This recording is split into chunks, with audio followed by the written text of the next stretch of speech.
Thank you. Thank you so much for watching. Thank you. Have you subscribed? Yes, you. Have you subscribed? You. Yeah, before you go, click. It's free. Click. Just that's it. Have you subscribed? You are laughing. Have you subscribed? Have you subscribed? Thank you. Thank you. Thank you. Hey, madam, thank you so much. I can see you. I can see you. We have to get to 100,000 subscribers. By the end of the year, how are we going to do that if you don't subscribe? Yes, you. Yes, you're about to click off. Why? Have you subscribed? It's free. If you don't, ask your son, ask your daughter. How to, just one click. Thank you. Thank you. I see you. Aha. Thank you very much. Thank you very much. I'll see you tomorrow. Thank you. Thank you so much for watching. Thank you. Have you subscribed? Yes, you. Have you subscribed? You. Yeah, before you go, click. It's free. Click. Just that's it. Have you subscribed? You are laughing. Have you subscribed? Have you subscribed? Thank you. Thank you. Thank you. Hey, madam, thank you so much. I can see you. I can see you. We have to get to 100,000 subscribers. By the end of the year, how are we going to do that if you don't subscribe? Yes, you. Yes, you're about to click off. Why? Have you subscribed? It's free. Hello, my people. LEMFI, the International Money Transfer Service, is here to provide you with a simple and efficient money transfer experience with no fees and the best rate in the industry. If you are in the US, UK, and Canada, LEMFI is here to serve you and help you transfer money to over 21 countries. In all ramifications, they are better than their competitors. We at the Dr. Damages Show are happy to partner with them to satisfy your needs. To that end, anyone who signs up with them using the referral code DOCTOR will get $30 cash back the first time you send $100 or more. From now until July 10th, 2024, LEMFI will enter your name into a raffle draw where you can win an iPhone, Apple Watch, MacBook, gift cards, and others. For an icing on the cake, the first 20 people to use Dr. Damage's code DOCTOR will get a signed copy of one of his books, This American Life Safe or Chimamanda, The Adventures of Little Mermaid's African Cousin. Hello, my people. Never, ever accept because you are a woman as a reason for doing or not doing anything. All over the world, girls are raised to make themselves likable, to twist themselves into shapes that suit other people. Please do not twist yourself into shapes to please. Don't do it. If someone likes that version of you that is false and holds back, then they actually just like a twisted shape and not you. And the world is such a gloriously multifaceted, diverse place that there are people in the world who will like you, the real you, as you are. We females are so often socialized to silence. Don't silence that voice. Dare to take. Never, ever. Blessed are those who know how much they need to know before they know how little they know.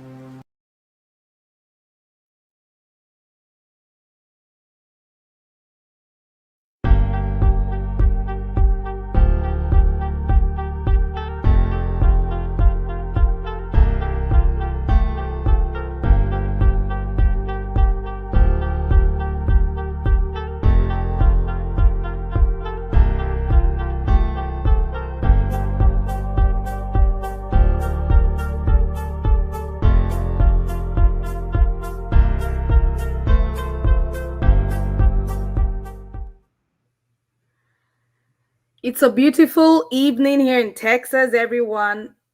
Hope you all had a lovely week. It's a blessing to see another day. This is your one and only girl, Tope O. Welcome to the show, and thank you for joining us today.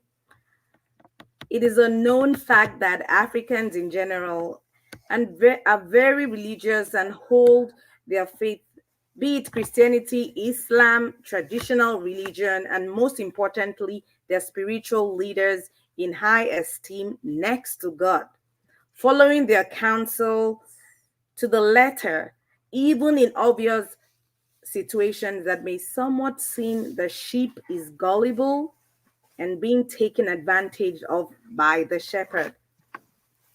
Our topic for discussion today is religion, a blessing, a curse, to the family unit. We will look at religion as a safe haven and lifeline of hope during challenges, the thin line between common sense and spirituality, and lines and boundaries crossed. As a reminder, please click on the like button and share the link and join in the conversation. Be open minded and please be respectful to others. Welcome, Madam and Electricity. Thank you so much, Tope. Greetings, everyone, wherever you're watching us from. My name is Adama. Welcome to today's show. Today's topic is quite interesting. We are talking about religion, and we just want you all to keep an open mind. We're going to look at religion in all aspects. So, to our viewers watching, please feel free to join us in the panel. Keep an open mind, just like Dr. said. Let's all be respectful. You don't have to like each other's opinion, but you can respect it. Thank you. Electricity. Thank you very much. Good morning, good afternoon, good evening, depending on your geographical location. To be truth be told, this is going to be an interesting topic. At the same time, we're here to educate and find. Uh, uh, just not to bash each other, but to highlight the hills in the society with the hope that we're gonna help one another to know the truth, and because it's important that we talk about this thing, religion, a blessing or cause to the family unit. How we go about it determines whether it becomes a blessing and a cause to the family unit and the society at large. Like the Topan and Dama said, we should keep an open mind. If you read the description, there are questions there for that we are going to explore and help each other to get to that place that we want to get to. So I yield the floor back to you, ladies. Thank you. Thank you, Electricity, for using the floor back. We're going to start with, do you want to start with that video? Is there anything you have to play to kick this off so that people can have an idea of what we are talking about? We all saw that video. I don't know if you saw that video this week of Prophet Jeremiah selling holy water, selling all kinds of things. Selling all kinds of things that I can't mention. Apostle Suleiman came and made his speech about people being against Christianity or whatever now. So my question is today, I am keeping an open mind. And for the record, I'm a Christian. I believe in God and I believe in science as well. So my question is, what religion is doing to us? I am baffled to see how far people will go for what they believe in. But I'm nobody to judge, because if you believe whatever, that's your, I respect whatever you believe. But how far people have gone, and I feel a lot of our people have been taken advantage of, quote unquote, in the name of religion and Christianity.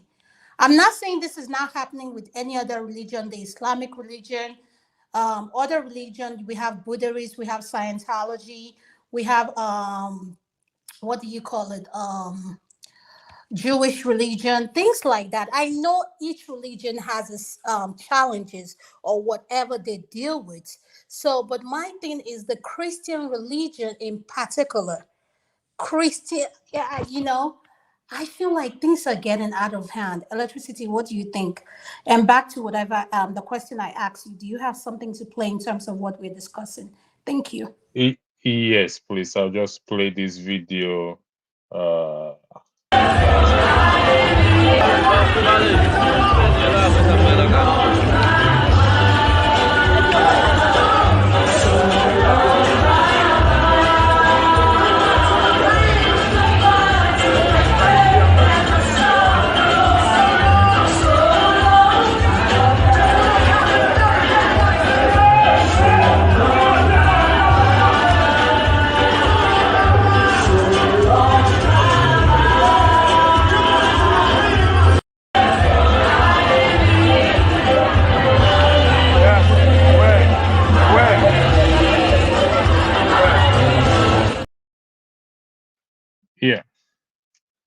Uh, So my question there for you is, I'm confused. I'm seeing something that looks like Coke and Fanta, orange drink. I don't want to use specific name because it might not be Coca-Cola or Fanta product. But my confusion is, what is this? Is this cleansing? well, that is what they call it, cleansing. But is it really cleansing? What I observed there is I didn't see any male in that line. Females all the way. So that is why it becomes confusing to me.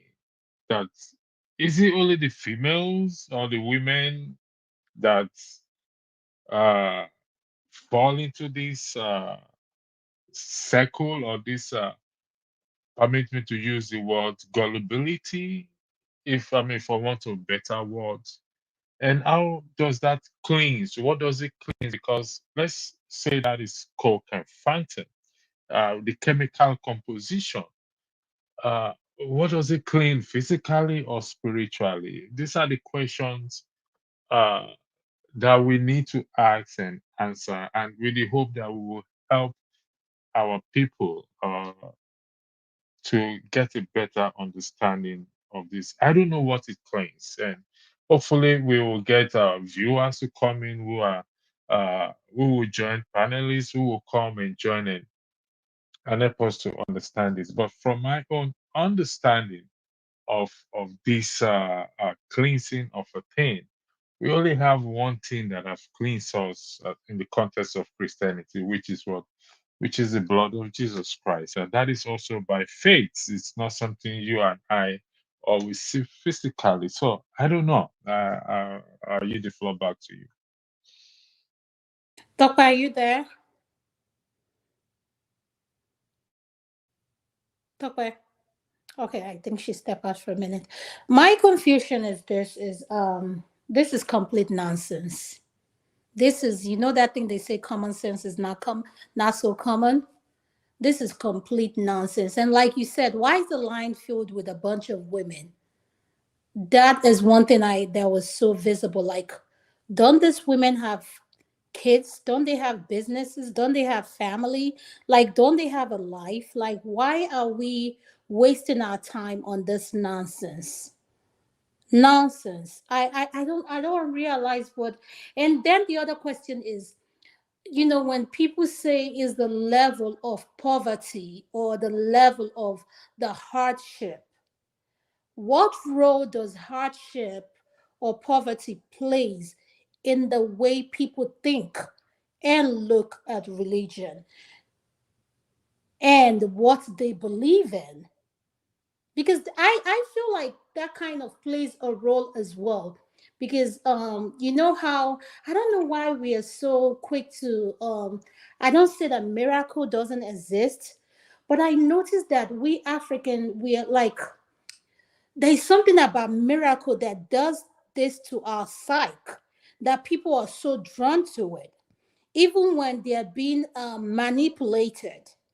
They are quick to believe these things, and they go there for how do I say it? Cleansing. They go there for results. They go there for all kinds of things. Childbirth. There was a segment he did with the guy that was blind. Remember that guy that said he had glaucoma? I forgot what he said he had.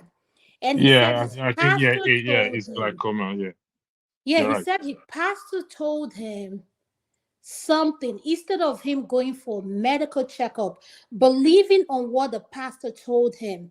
That is why he is blind today. And that broke my heart. So, can you imagine how many homes that have been destroyed by this so called men of God? Over to you. Yeah, the question or the intriguing thing is, are we whose fault is it? Is it the shepherds or the men of God, or the individuals who fail to read the instruction book? Just like okay, if you go to, if we men, we don't read instruction. We buy a computer. All we want to do is just plug it and just start to work. That is meant for you. But this is a matter of life, something that dictates one's life. I believe if we people take time to read that instruction book from reading the Bible, which I've often argued here that it should be treated like every other literature book, is where God says his people perish for what? For lack of knowledge. Knowledge of what? Knowledge of God and his ways. So the question is, this thing, this cleansing we are seeing, are they actually the ways of God? That is what the issue is. So I yield the floor back to you. Tope, he played a video regarding to the cleansing with people using in my own opinion, Coke and Fanta product to do a cleansing. And electricity, I don't know if you have that video of that interview you did with that guy who's a great piano. What does he play? He plays an instrument, and he said he has played in a lot of concerts. I don't know if you have that video, so our viewers can get to understand what we're talking about in regards to the miracle. But if you don't have it, in regards to listening to the pastor, but if you don't have it, that's fine. Okay, so I have it. I will play it as soon as I finish uploading it. I have it already, but just I will just keep going ahead there until it's kind of a little okay. bit slow. Thank you. All right, no problem. Thank you, Tope. Over to you. Okay, so the way I look at it is that women are the wives, the mothers, the grandmothers in the home, carrying out the burden of worrying about the hardship, finances, children's education, tantrums at home. And they have a lot of burden and, need a listening ear to fall back on. And that's how they end up falling victims of relying on either their pastors or alfas or babalawos, traditional pastors, if you will call them, and end up falling victims of, being gullible, being advised to do things that wouldn't make sense to the normal human eyes, such as that clip that was played with a pastor pouring in, Coke and Fanta and using that to anoint or cleansing, believing that that will solve any situations or hardship people are experiencing. People have been found to resort to their spiritual mentors in cases where they should go straight to the hospital for medical situations. People have had challenges in their marriages where they needed help to actually seek help from a therapist or some sort, and Medical result, practitioner or yes, stuff like that. Yeah. yes, and they end up going With to, pastors. yes, and people do crazy stuff. Growing up, I lived close to the beach, and Adama, you won't believe the kind of things that I saw going to the beach, for a picnic. You see people coming there, with their gowns and coming to, get cleansing from Papa, the leave me water from alone. the beach. You mean Yeah, people go to the beach and have, they cleanse, they have baths there at all times, at night, every freaking time, just to get resolution. Either they're looking for money, or they're looking for the fruit of the womb. People do crazy stuff out of desperation, and these pastors and afars or these babalawos take advantage of people's desperate situations, and they just take their money. I've heard of a case of someone looking for the fruit of the womb being married for over 20 years, and the spiritual leader requested them to bring a cow. Meanwhile, that man was just feeding himself and his family. This is a very the aspect that I want to learn from. People who call themselves traditional believers. In Igbo, there is something we call Amadioha. And this is, think people believe in these things. Like, people have these gods they worship, traditional believers and all that stuff. And they sacrifice this animal to them, chicken, goats, all kind of thing. And my question is, who get to consume this meat? Since The they claim, quote unquote, is for the gods, like, who is consuming this food? the human pastors or the afas or the babalawos are the gods, feeding themselves and getting fatter each day. That's it. That is a very nice question you asked. Who feed on this animal? Who eats them? Certainly, there is no God anywhere that eats this animal. And Like, electricity like and Adama, um the cows and all those, things that we're even talking about, the so-called gods have gone nuclear now. They don't, all those ones are my things they're asking for. Now they've started taking, the gods have started accepting dollars and euros. I hope you know. Tokwe, stop it. You can't be serious. What do Yes. you mean they? Yeah, the gods now know the difference between naira and dollars and euros. And that's what they now accept. And they feed, and the unfortunate desperate person, you just want to pray that you don't have any situation that will lead you to looking for a resolution, looking for God where there is no God. well, here Tokwe, it if we is. go, Is God far away that we no, have to search, go to the north, south, east, to west to find him? Is he really far away?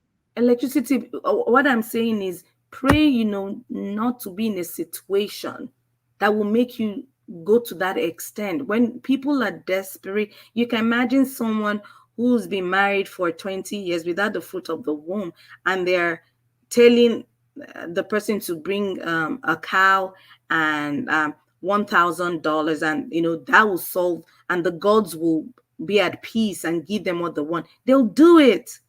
Or being asked to drink things that in the normal human eye won't make sense. You will never drink, you will consume it. You just pray never to find yourself in that situation, that desperate situation. okay, so Well, Tokwe, if we're talking about that based on fertility, which I recognize, what do we say about people who wants to get rich now That's and die microwave. later? That's microwave. You just want fast money, microwave money. And then I know what the answer will be. I'll deal with the situation later. Let me just get rich now. People do crazy stuff, diabolic stuff, sacrifices, again relying on these spiritual leaders for guidance, and do crazy stuff. And the devil won't give you anything for free. I hope everyone listening knows that there's always a time for payback, which will be grave. here is the question. Yes, individually, this affects those who are involved in it. How does it now extend, affect the family unit and the society at large? Because if let's say definitely, I am the one that walked that path, just what Tucker just highlighted in terms of microwave money, wants to get rich quick, and I go whatever I did to get it. How does it affect the family, a family unit, and the society at large? I don't know. So if I did something to get rich quickly, okay, don't let me put it in the form of a question because we want to avoid question here.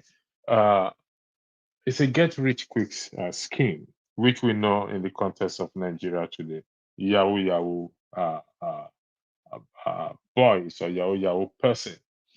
Some of them are not ones that goes diabolical, but Alexis, did you diabolical say? or No, no, not, no, no. I need to push back. Did you say you can't be into Yahoo Yahoo and you will not get back in diabolic? Are you kidding me right now? I don't think it's every one of them that Uh, goes that no, diabolically. I there's don't no. think You so. have to have something you're falling back on. You can't just with your clear open eye be doing Yahoo Yahoo. Well, You it's still fraud. It doesn't. The fact that some But don't go. Doctor, you know this in the diaspora, you know these are white collar crimes, and a lot of these guys who do this here, in terms of Caucasian, Asian, Africa, they have nothing to do with tradition. They are guys who know the computer system. They are hackers, top hackers. These guys know when it comes to, I mean, they speak so smoothly. They are so trustworthy. So many things about them they will get, you know. But in the African setting, what we see is when you're talking, we're talking where I think you're coming from is people back home tend to back their up with a spiritual godfather. Takwa, is that what if I'm right, that's what you're saying, right? yes, your spiritual father can be, your pastor, your imam, your babalao, whoever that is giving you guidance and not allowing you use your brain to think straight. Is it the case that they are not allowing them to use their brain? Now, in the terms of some go as far as hypnotizing, and some go as far as going that diabolic. But the white collar one that Adama mentioned, these are smart human beings. I- I've often argued that for anyone, in respect to the white collar one, for anyone to be swindled, there has to be an element of greed in that person. That is my own opinion, or wanting to get rich quick. Because if I come to you and I tell you, ladies, you know what, in the next week you're gonna get $1 million when you invest $10,000. How does it work? Is it not a case for me to ask the person question? How does this thing Electricity. work? As electricity, as a Go ahead. pastor, I'm not sure whether you believe there's something called Africa magic. I know it exists. Exactly. So that's what you just said. I'll push back on that. Yorubas will say "Ojula Sonko." I think Adam had said hypnotism or jazz. They use they use stuff to talk to people and just get their way. Yes, you have to have, I agree, yes, the victim must have a somewhat greedy tendency, but it's not in all cases, especially when you're dealing with Africans. I'm being sincere right now. There's African jazz. When people speak, and they've used some mumbo jumbo jazz, they can get you to do what you wouldn't on normal circumstances do, things you wouldn't do. You will do that, and that's how people get swindled and do crazy stuff. So how would you explain a situation where someone is going to her spiritual leader looking for a child, and the spiritual leader is stating the way out will be him having sex with the woman? That's the solution. Okay. Let me weigh in into that. Okay. As a woman,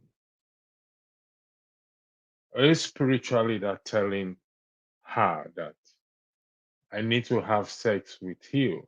She's married. I need to have sex with you before you can get pregnant.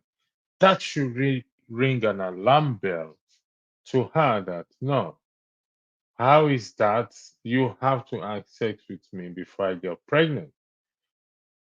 Common sense dictates that you are not my husband in the first place. We're in the context of that she's married. And if you have sex with me and I get pregnant, certainly it is not my husband's child. It's going to be your child. These are the things that uh, ring in a normal person's head. But like we stated earlier, this is a matter of trust and betrayal of trust that I trust this individual to give me a good counsel and a good guidance, but he gave me a wrong counsel. So, is there any hypnotizing involved in that? Is there any diabolic means involved in that? I'm going to read something out after you ladies speak. There's something I want to say. Topper says something that is so true. Until you are in a desperate position, the way your mind thinks, the way your mind works is different. It's just like when there's an emergency, there's a strength that comes from you that you never expected that will come from you. If you ever had an emergency, let's say something happens to your child, your loved one, you're quick to act. So let's play this scenario of women who are desperate to have the fruit of the womb. They've done everything. They go to night vigil. They do all the stuff they are being told by their spiritual leader. And they trust this man so much. Not just trust. And I want to echo something. Women are part of this thing. Women play a big part in this role. Because I noticed one thing in our setting, in the African culture, we tend to refer to pastors, shepherdess, their wife as daddy, mommy. Daddy Gio, mommy Gio, And I'm asking myself, pets. you know, why do you refer? But it works for them. That's who am I to tell you what to call your spiritual leaders? Will I say the culture? So when a woman is that desperate, at the same time, you know how they say we women were very emotional, and at the same time we're very secretive. Pray that you never find yourself where you have to make decisions you'll live to regret. Exactly. Especially when it comes, like you mentioned, when it comes to a case of for your child, won't you go any length? Let me tell you, I said something that you would talk about. That's why I said what you said just struck me because these women, then the other question, I flip it around and I say, we have women here who have fertility issues. And we have mega churches here in the diaspora. We have Joe Olsen, we have T.G. Jakes, we have Joy Myers. Joe Oxen have one of the biggest church in Texas. In Texas, is a form of NFL. I mean, is a football. I mean, is huge. Is huge. Can you imagine the kind of tithes they pay to that church? And we have these ones that have churches everywhere. These pastors are driving private jets. They live in a luxury house. They have all the security. Their wife are decked out. They are living this luxury life. Now, when it comes to the diaspora, where I see our people are kind of, I would say, I believe in tithe and offering. But a lot of these mega churches here in the diaspora, they operate off of tithe and offering and gifting. I've watched a segment where the pastor say, I need 10 people now. with $3,000 each. People were lined up, paying with their credit card, putting themselves in debt just to give to bless that pastor. He said, give me 10 people now to give me. Then the more people he saw, he went up on the amounts. And I'm like, wow. And remember, churches here are 501c. I don't know if you know, for someone like me, I know a little bit about business, and I've been in this for business meetings. For my church, I did something and I got to learn a lot. You start to ask yourself, wow, all these churches. Yes, I understand those tithes are used to maintain the church. A church that is a 5,000 square feet church. It has a school. It has everything. It has gym. It has this and that small church. They have to be maintained. Can you imagine the electricity of the bill? All it takes is for one member to call. What is the electric bill for the year? I'll pay it. This, they get members who have the money. But at the same time, and I ask myself, when Jesus, if Jesus was to come now, did he do all this? Would Jesus drive up, be in a private jet? Will he live the kind of luxury life if God was to come? Like, what are we to say? Because I feel like we've used the Bible to fool people a lot. Take, for instance, during COVID, there's this pastor that came out, Pastor Jerry. And That's I my don't know if you pastor, guys have met. Adam. That's my Huh? pastor. That's my pastor. You see, What Jesus every cannot time do, this cannot man has a explain. prayer night, you have close to 10,000 people on YouTube. He's one of the top YouTubers in Nigeria. And people forget this. You're watching him. He's making money off of those things. People are typing amen. They're claiming it. They're doing this. And I'm like, wow. And I'm like, this much people listening to this. And here we are begging people to watch our segment, like click the likes, click. As soon as anything prayer, miracle come up, speaking in tongues, all this stuff. I'm like, wow, I'm so amazed at how people are so involved in it. And he will, I've heard him say things that happen to people. He will call out something. He said, there's someone he's seeing right now. But do you know one thing I noticed? When these people are living their private life, as much as they believe in these miracles, they see all these things. Why is it they walk around with this much security? They have people guiding them, protecting them. They drive bulletproof cars. And I'm like, where is that God you're calling? Is it that God can protect you?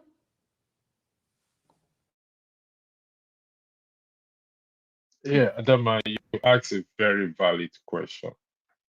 Did Jesus do all this? I hope I'm correct in that question. Yeah, that I'm putting it right. Did Jesus do all this? Because we're in the context of Christianity. The answer to that question is no. He didn't do all this. He didn't live uh uh this kind of a life that was sane as an example for us to follow. He even warned the rich not to be high-minded. So it is the example that, I mean, like you said earlier, we are not here to throw stones at anybody or judge anybody or condemn anybody. No, far from it. He didn't do all these things. Uh, uh, if I have to work with bodyguards, then the question is, who protects my members? If I preach to my members to trust in God, and I go around with bodyguard and a bulletproof car, what message am I passing?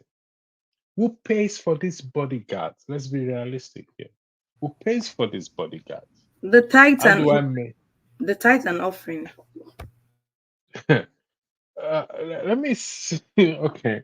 The Titan offering, is that what the Titan offering is meant for?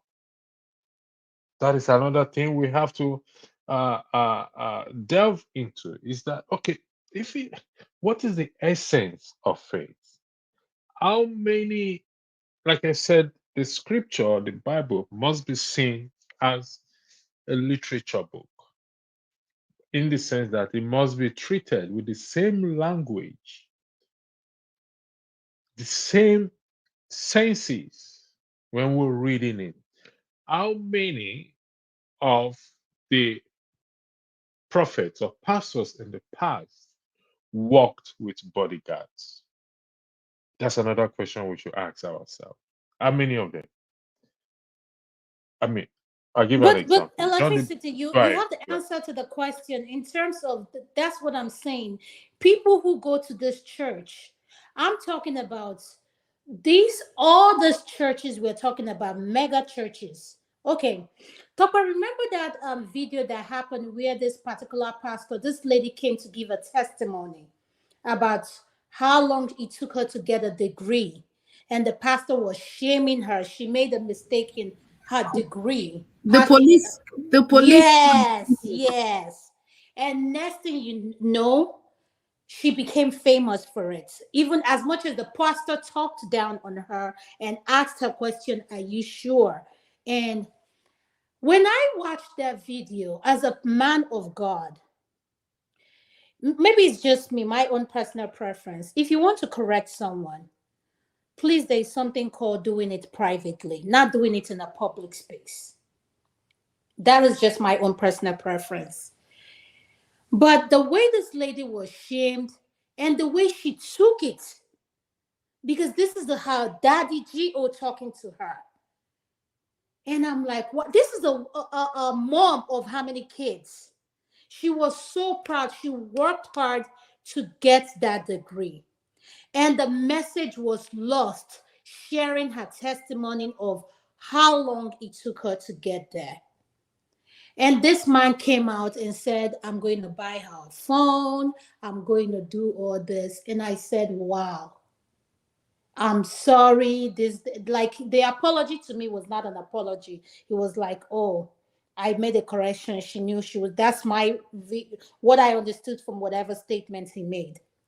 But the truth is, why is it our people so drawn to anything miracle, prayer, fasting, worshiping? They leave their time. You see someone looking for a job, instead of you to go put in a job application. Yes, the economy is bad everywhere. Even here in America, we are still in a recession. People are trying to recover. But you see people, they spend so much time in church, then they spend so much time trying to improve their skills or life. And I ask myself, yes, I believe in the Bible, but the Bible also say heaven help those who help themselves. The Bible did not say just pray and miracles will happen. In order for those things to manifest, you need to do your work first as a human being. But what I don't understand with our people is they get so drawn to this thing, they get so drawn to it that I'm so amazed. Like when Pastor TB Joshua died.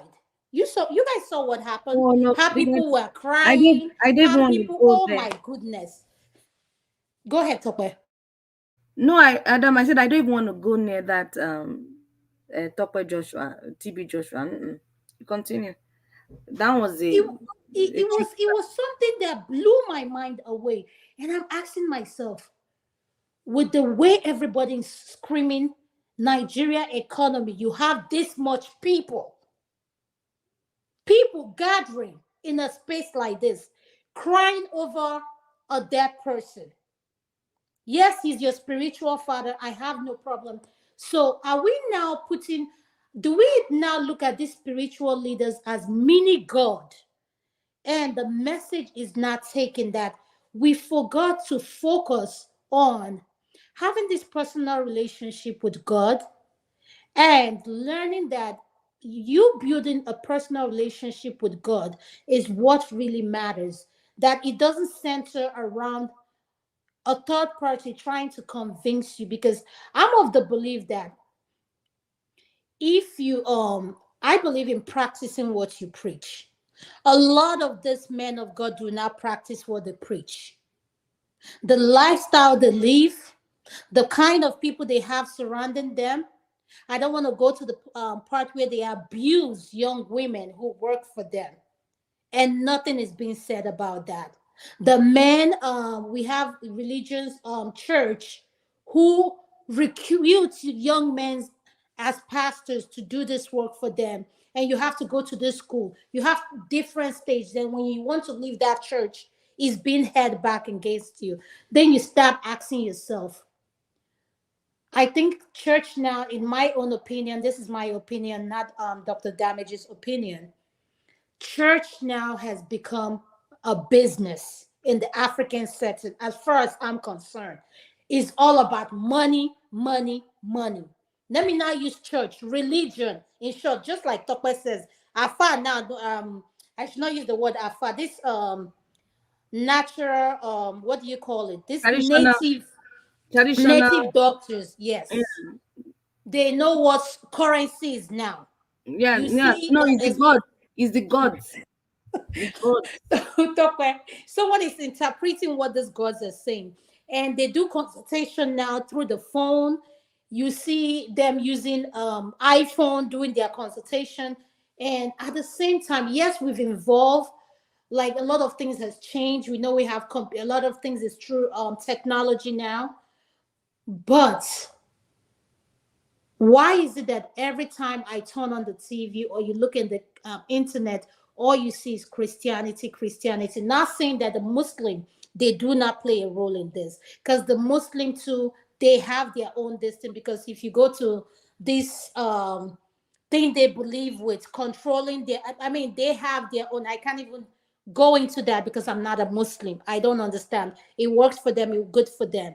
They have their own challenges as well, and they have their own difficulty, because if you see what is going on around the world, you can see for yourself that people will believe, like people are so brainwashed by these so-called spiritual leaders, by this religion, that we no longer apply common sense to what we do.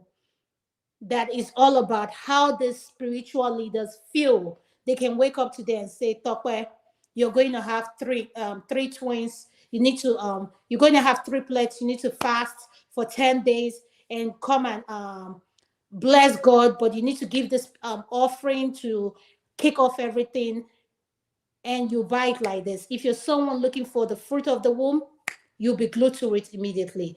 So now, electricity, my question to you is, for how long are we going to keep doing this? And we need to have in mind, the more our economy is so bad, the more people are drawn to this miracle nonsense. I yield it back to you, electricity. Thank you. Yeah, to answer your question, it will continue to go on as long as we continue to live or embrace ignorance. I quite agree that the economy plays a factor in it. However, we you see, I'll keep going back to the literature book called the Bible. There are poor people recorded in it, and we've seen how they behave. For example, there's a widow that the husband was a prophet and he died. It was he borrowed money before he died. And he said to, I think, Elisha, the debtors are coming after my husband, and he hasn't paid the money, and probably they think they will take his son. And Elijah asked him, what do you have in the house? And he said, I only have so cruise of oil. It's okay.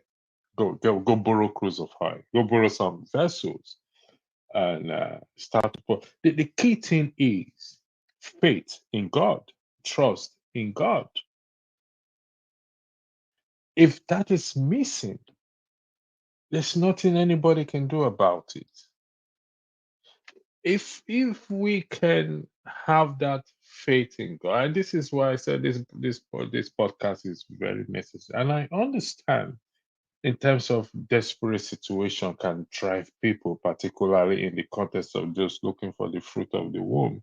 If you ask them to eat anything, they will eat it. If you ask them to eat human being, they're going to eat human being. Unfortunately, that is the way it is. Or even those And looking for riches, sorry, electricity.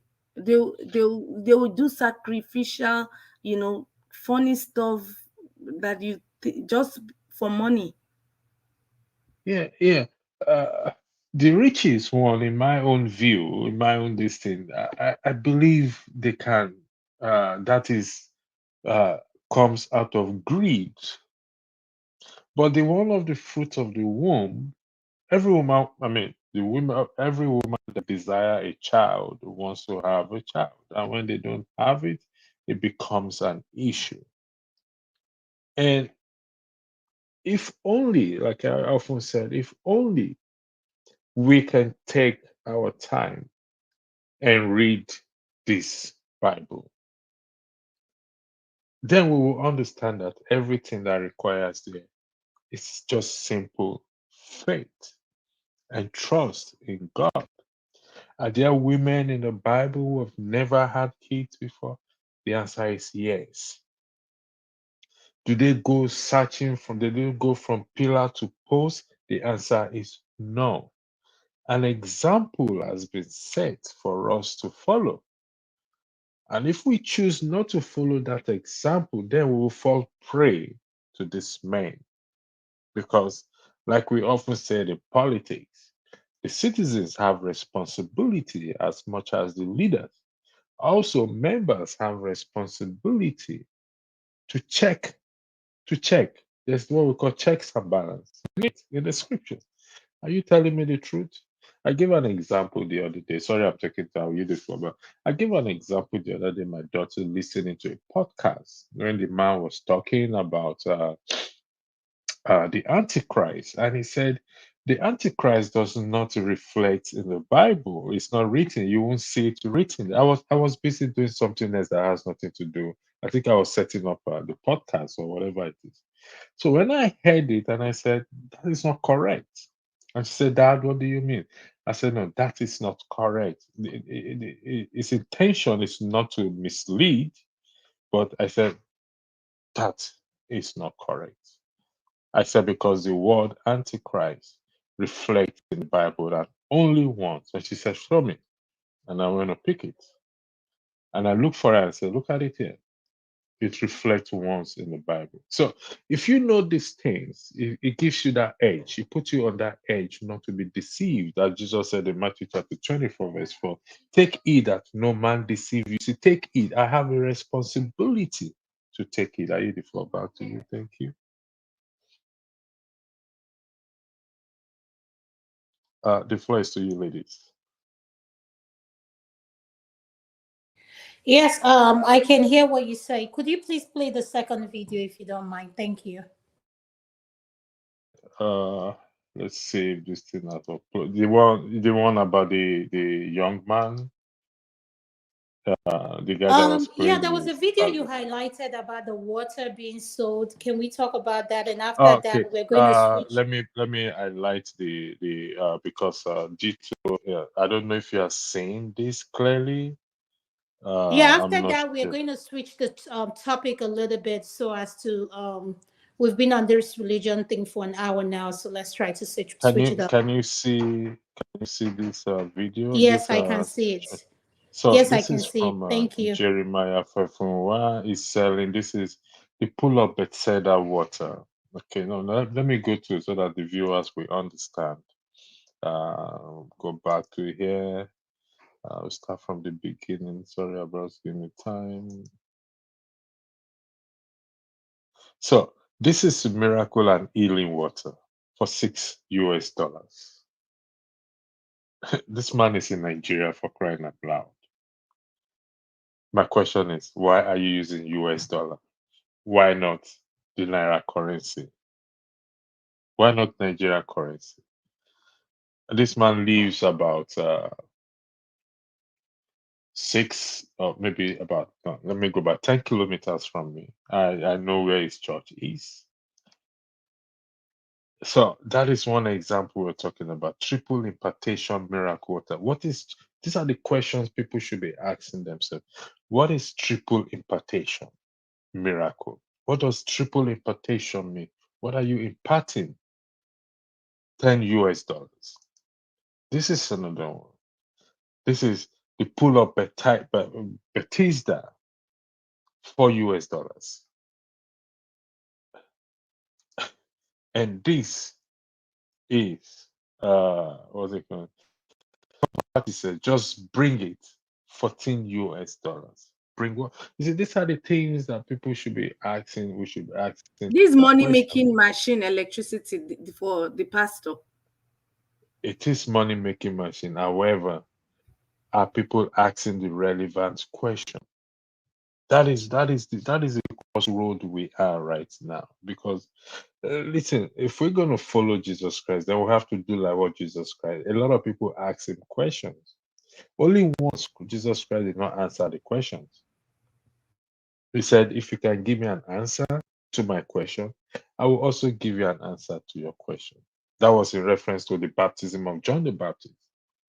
But he did not give an answer to his question. And he said, you know what?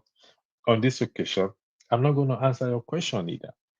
But for every question they ask him, he answers. So here is my problem with people. Why can you not ask your uh, shepherd or your pastors? Why can you not ask them questions that you feel does not sit well with you in the scripture? So these are the things we will talk about with the hope that we'll be able to bring, like I said, it's not to bash anybody, condemn anybody, or judge anybody, but it is to help to bring just in politics as well too. I'm not bringing politics in the same way we've not read the constitution and we keep bashing the constitution, even though the constitution is not a problem, is because some of us have failed to read it. And we just go with what electricity said, even though electricity itself have not read, hypothetically have not read the constitution. The constitution is our problem. It's bad. Religion is our problem. The Bible is our. No, it is not. It is me that refuse to read it, to gain knowledge and understanding from it. I yield the floor back to you, ladies. Thank you.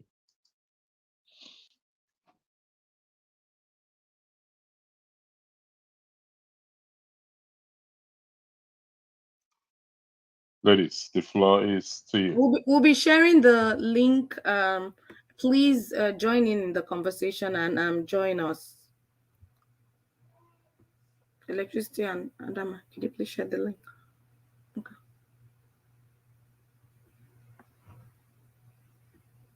Adama. I'm sorry, I didn't even know I was muted. I kept talking.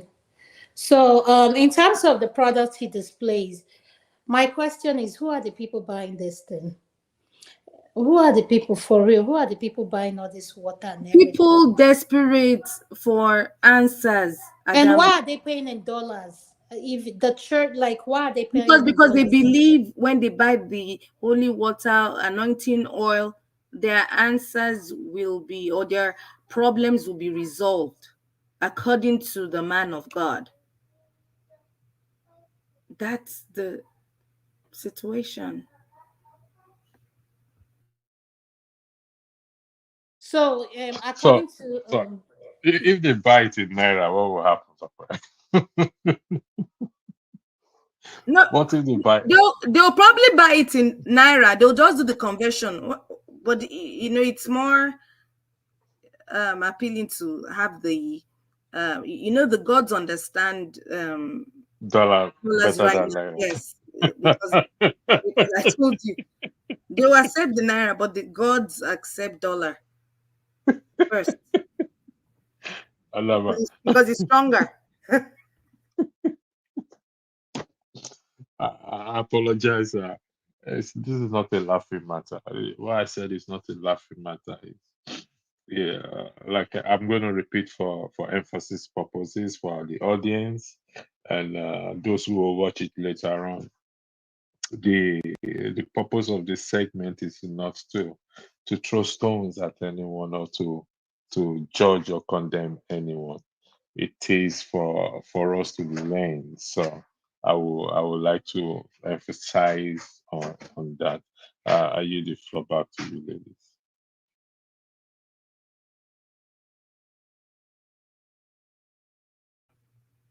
Dama, you're muted.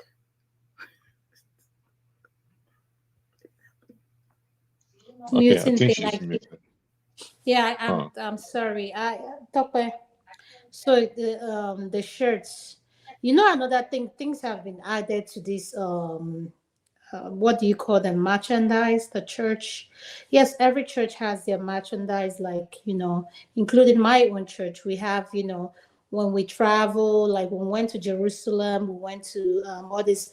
Yeah, we had as the church, we wanted to have our own team shirts, and everybody had, and we had different colors. That was a way of us raising and people that brought the shirt, that was a way of us funding the trip and doing things as well. So, but church personalizing things, this holy water, and I don't know. I'm just lost. Maybe my thing is it that if you're having a hard time, you're having a headache, you apply that holy water to your body, like, and we keep talking about the Christian religion. Now, can we shift it a little bit to tradition? And we have other religion called Scientology, people who believe in science. Yeah, but You I think know, that one isn't common from our own part of the world.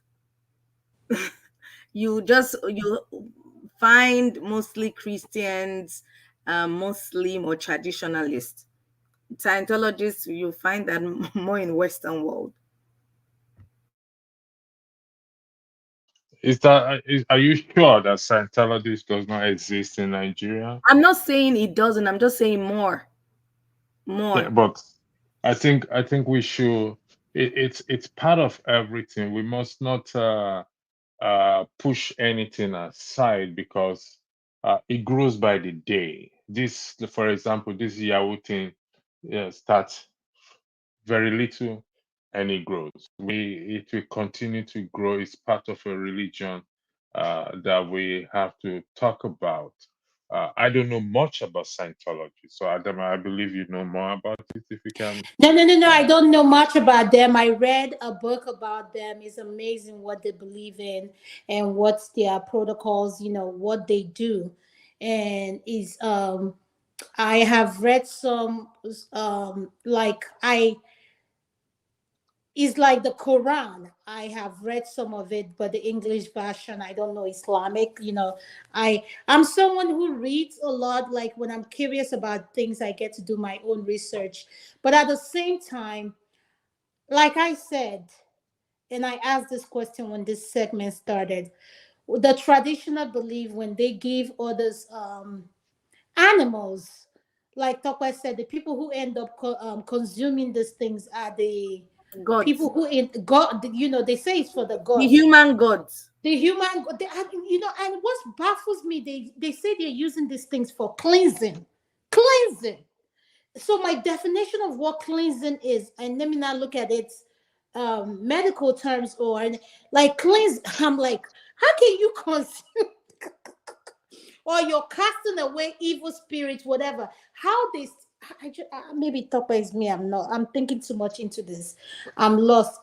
Can we talk more about the traditional aspect, because that's another thing that is so big too in our community. Tradition, like in the Igbo community, they call it. I'm using Amadioha, which is the common word, the common words. And if you and I said Babalawo.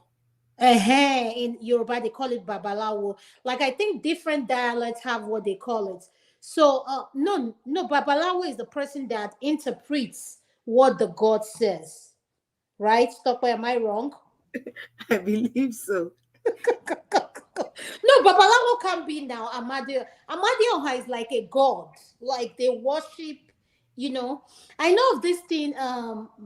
I saw a video I saw of the internet. They said This guy he did a true crime. Daniel was another place I watch. He's on YouTube, and he says there was a segment he did about this crime where people go to this shrine if someone is owing you, and this particular shrine is in Igbo land, and you will come, you present your case, and you give that person like 2 weeks to come and clear their name. And Tokwe, people who have gone to that shrine claim, quote unquote, that it works. And I'm like, wow. Dama, run it by me again, please. I was trying to figure out what you're saying. Please. I should Hello? what? Yeah, say that Can you again. run it? Can you run it again, please? Can you run it by around that? I'm trying to get what you're saying. It's a shrine that people go to that are being owed money. Like if you like, this shrine is where they go to settle cases between, let's say, okay, let me give for an example now. Let's say me and Tokwe had something going that had to do with money, and I had this agreement with Tokwe, and Tokwe did not show up on her part. And I've been trying to work out things with Tokwe, but Tokwe has refused to see things. Then I take it to this place for them to settle it. Yeah, they have it in Yoruba land too. I forgot. That's yes. You're familiar with Yoruba. Electricity. I think that's what they call Ailaila or something. Is it Ailaila or something like that? Have you heard of that? I've heard of it, but I really don't know Yes. what Most it people really always, does. yeah, most people always say politicians in Nigeria should be swearing to that before they take their oath of office, that they will serve the community well and justly without corruption. And yes, Adama, people believe in it. People have testified that that thing actually works. They call it Ailala in Yoruba. I don't know what you said. They call it in Igbo. Is that the amount they are? No. Okay. This one is a shrine. Yes, it's Ailala. Yeah, I don't know the night. The shrine has a name. When I watched this segment, and he posted everything, the guy that contacted him wanted him to cover and gave him everything.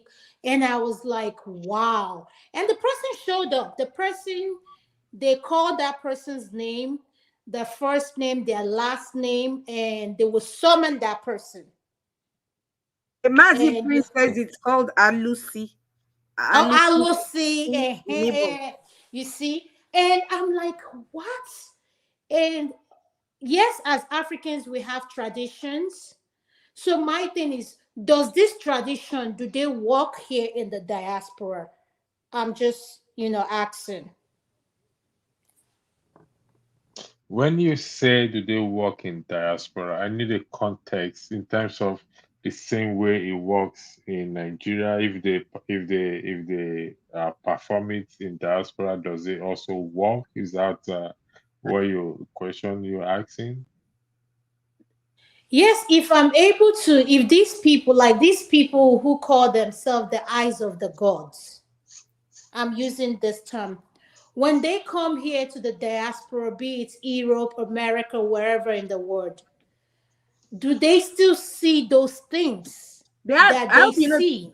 Yes, Adam, I hope you know there's Babalawo in Chicago. They have it even in the UK, just so you know. They have Babalawos there. Wow, okay, Yes. interesting. I see. Yeah, it is to me personally. Where does it take us to? Where has it taken us to in the African context? Where has it taken us to? I will come back to you. Just need to attend to one or two things. Thank you. Um, Adam, I want us to talk about it in regards to the family unit, especially when it comes to children. Do you know how many kids have been victims of this form of ignorance that parents have,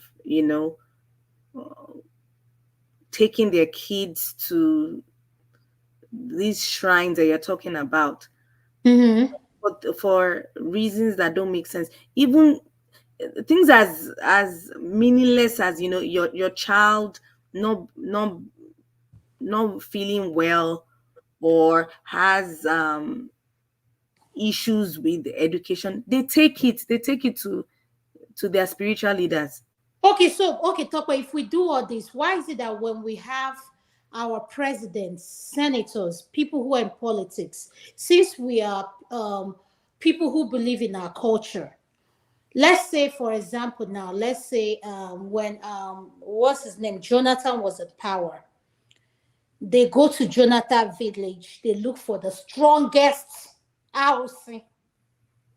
The strongest. When I say strongest, I mean the strongest. Like, we're not talking about any baby this thing.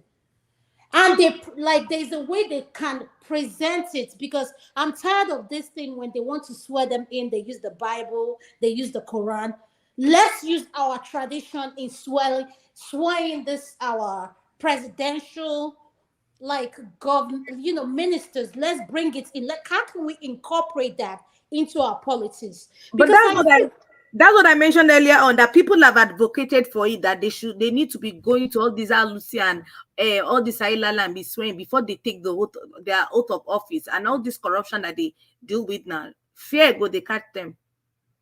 yes, because I feel like if we incorporate this in our culture, because everywhere you go in the African say, oh, that's not our culture, that's not our culture, that's not, but everything Western, we copy it. Nobody likes the new iPhone more than Africa. The new Samsung is making a killing when it comes, like, everything we copy it. But when it comes to things, they will say, oh, this is not our culture. So I think the government, this is my own personal opinion, and if I have that strength, like, I can change.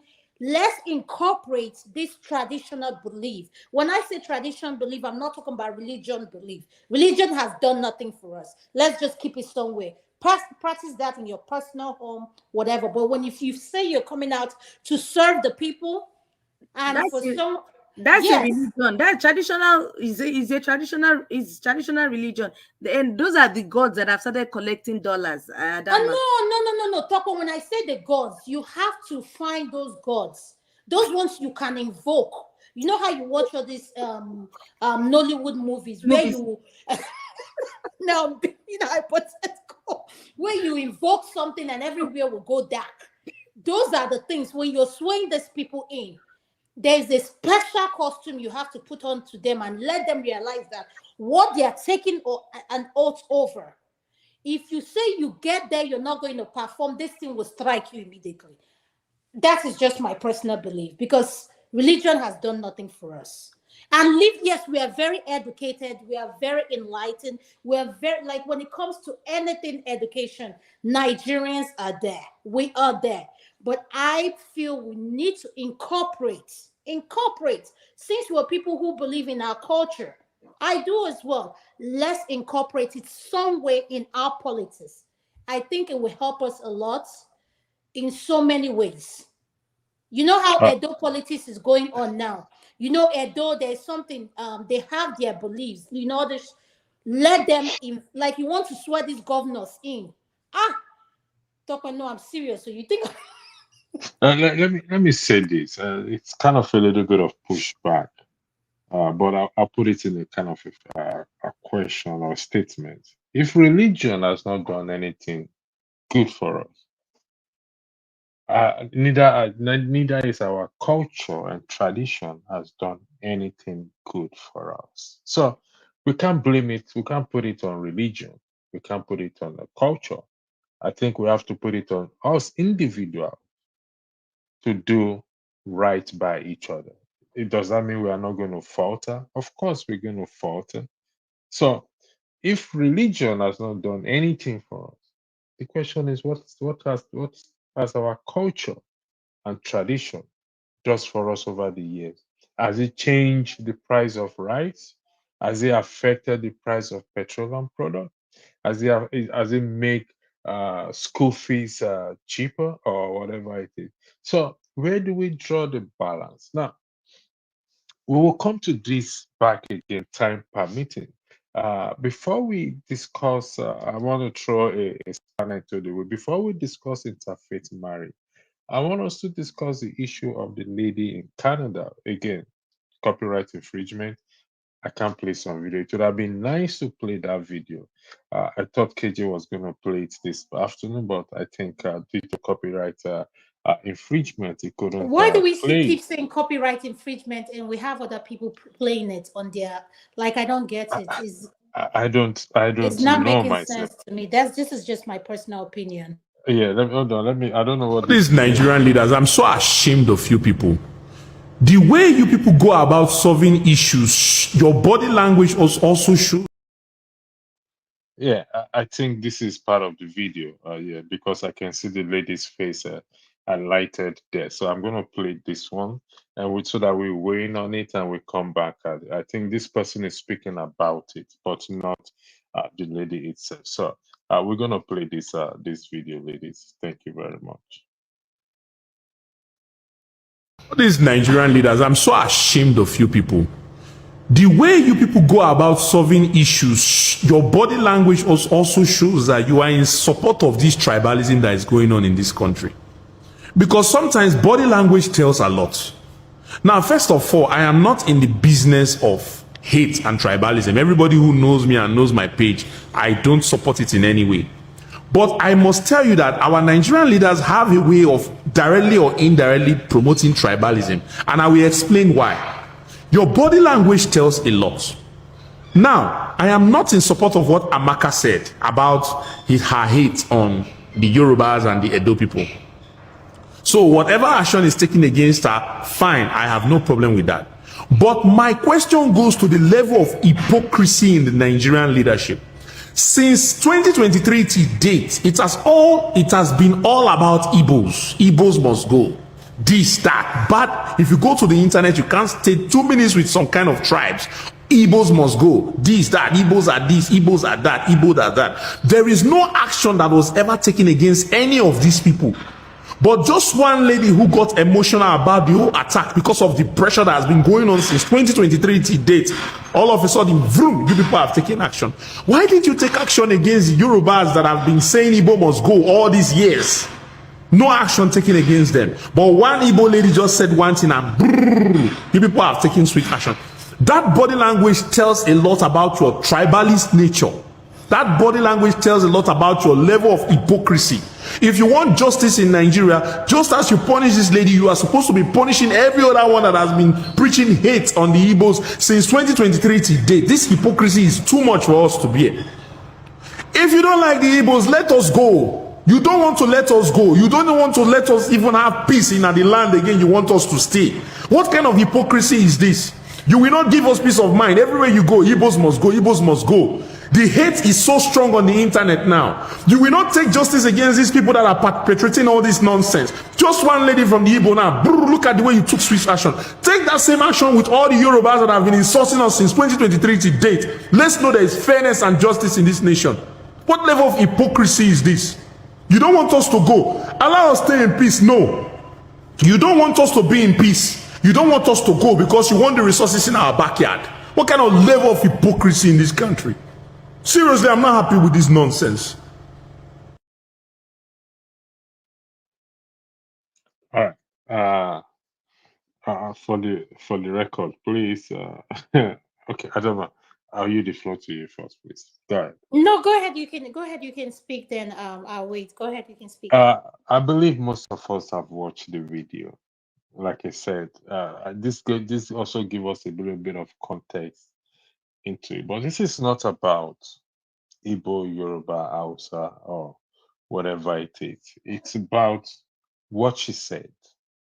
Now, a lot of people have been making excuses or have been hearing excuses about that. Oh, she's having a mental breakdown, or she's reacting to something, or she's not reacting to anything. But if we pick the words one after each other and compare and contrast to previous comments or statements that have been made in the terms of bigotry and all those things, all bigotries are condemnable. So she went as far saying, I'm going to poison the Yorubas, I'm going to poison the Edolites or the Edo people. Uh, that, I believe, is what sparked this social media meltdown. And like I stated earlier, I said earlier in the earlier broadcast, unverified reports from speaking to someone who tracked this thing, that she already lost her job, unverified. And but let's look at the context, the statements, because it's about accountability and responsibility. Yes, is there hypocrisy within us? Agreed, without a shadow of doubt. But this issue, how do we deal with it? What do we learn from it? That is where we are today. I yield the floor back to you, ladies. Thank you. Briefly before, welcome Kene and Jonaba. Before Thank I you. pass it over to both of you, in regards to that lady, to be candid, um, I personally feel she wasn't treated well. We've had bigots in Lagos. We've had the Oba of Lagos wanting to chase Igbos years ago out of Lagos. We've had MC Oluomo during election criticizing Mama Chukwudi if they don't vote for a particular party, and nothing happened. They're still walking the streets of Lagos. So I'm not, and just to be clear, I'm not supporting, because I actually listened to the clip and heard everything the woman said, electricity, before the show. Yes, it was wrong, but all those other people have done so many things in the past against Igbos, and nothing happened.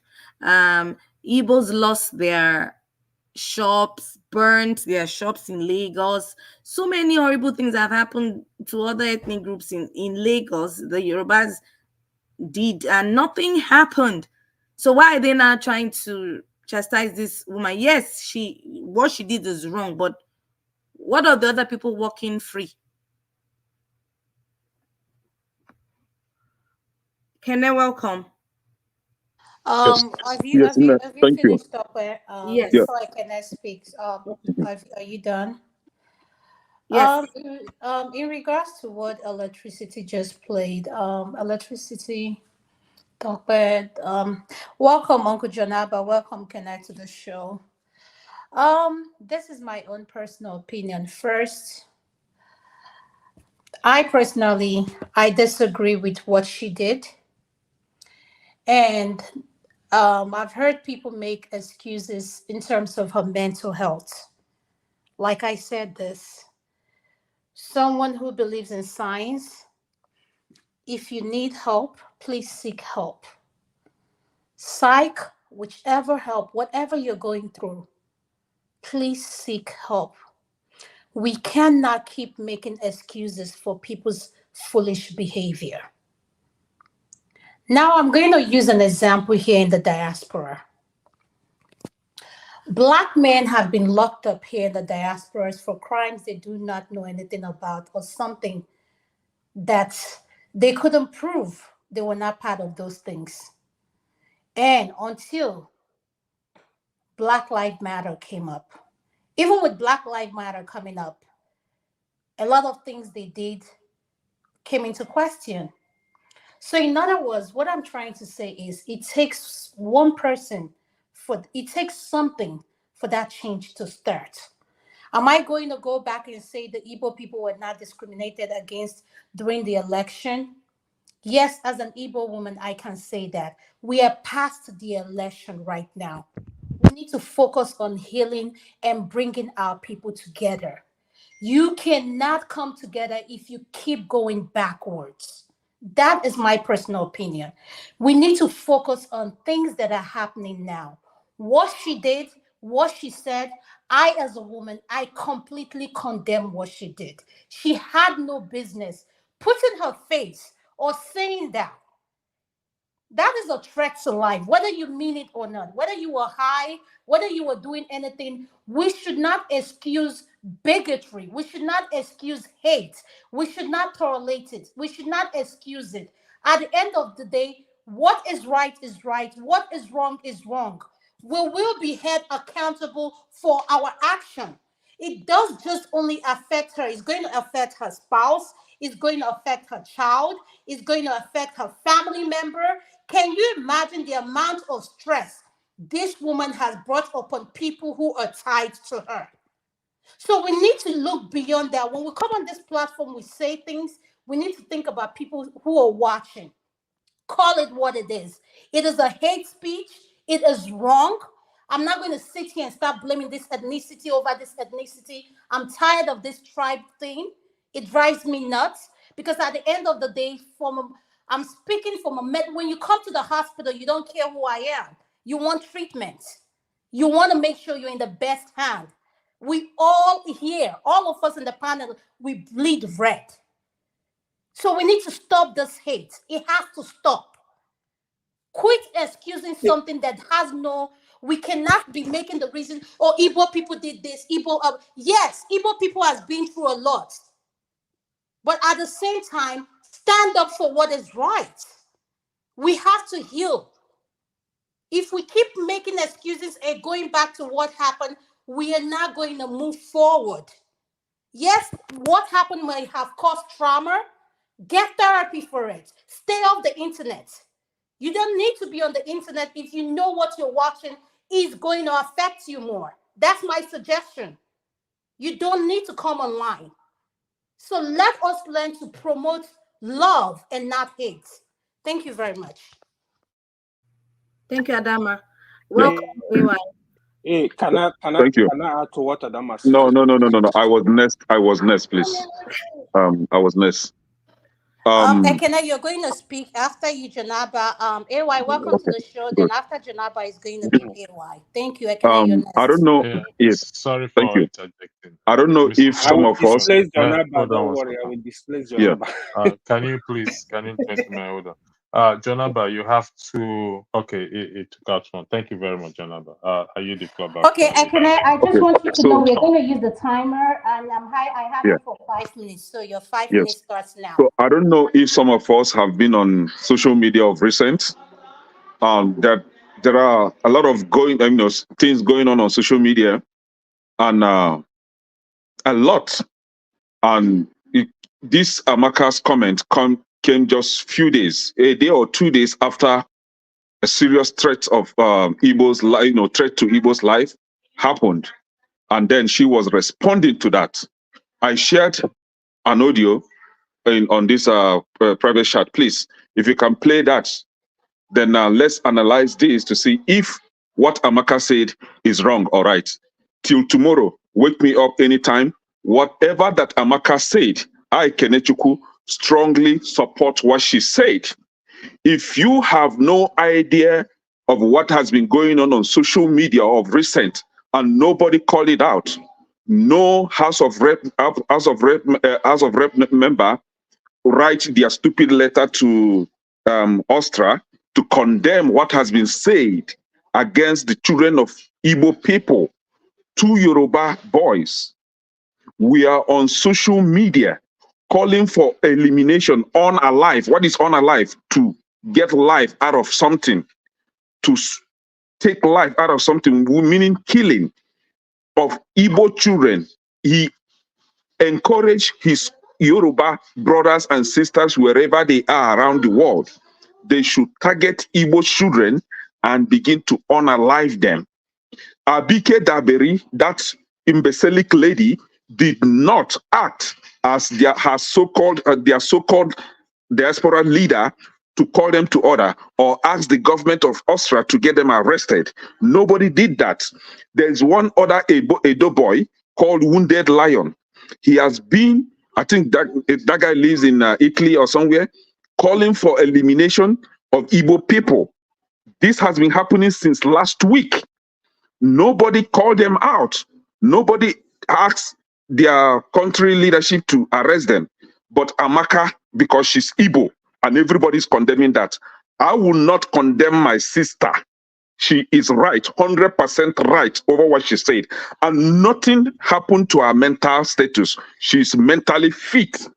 And whomever that is touting that that she lost her job is a lie. She's a job creator. She give people job. So I don't know where they got that from. And just so you know, a lot of Igbo people are behind her right now, writing petition against the petition that has been written by the House of Rep member, showing evidence why this lady was right over what she said. Because a lot of hateful comments or even calling for the killing of Igbos has been going on, and this same House of Rep members refuse to address that, and it's because she's Igbo, that is why they're addressing it. The IPOB family, Simon Ekpa and his group, they have stood up to defend this lady. Igbo lawyers in diaspora are standing behind her, and I solidly support their movement. It is time for us, the Igbos, to begin to refuse to take insults from any ethnic group. We don't go for war. We don't call for war. We don't call for killing of any innocent life. But if you dare ever again call for elimination of Igbo people, we are going to come for you. And that is what we are standing for. I personally, Kenechukwu, will not stand for killing of innocent life. I will not stand for elimination of any person. I don't care where you're coming from, but I will never support the killing in any form. But if you call for the killing of my people, then you deserve to die first. If you call for if you call for elimination of our people, then I will call for elimination of you and your people as well. So it is time that we begin to sit up and condemn this evil act. Amaka is right, 100%. May God bless her wherever she is. May God keep her, and may we begin to have her type as in defense of Igbo people. Nobody should, no sane Igbo people should condemn this person. No sane Igbo person should condemn this lady. She's 100% right.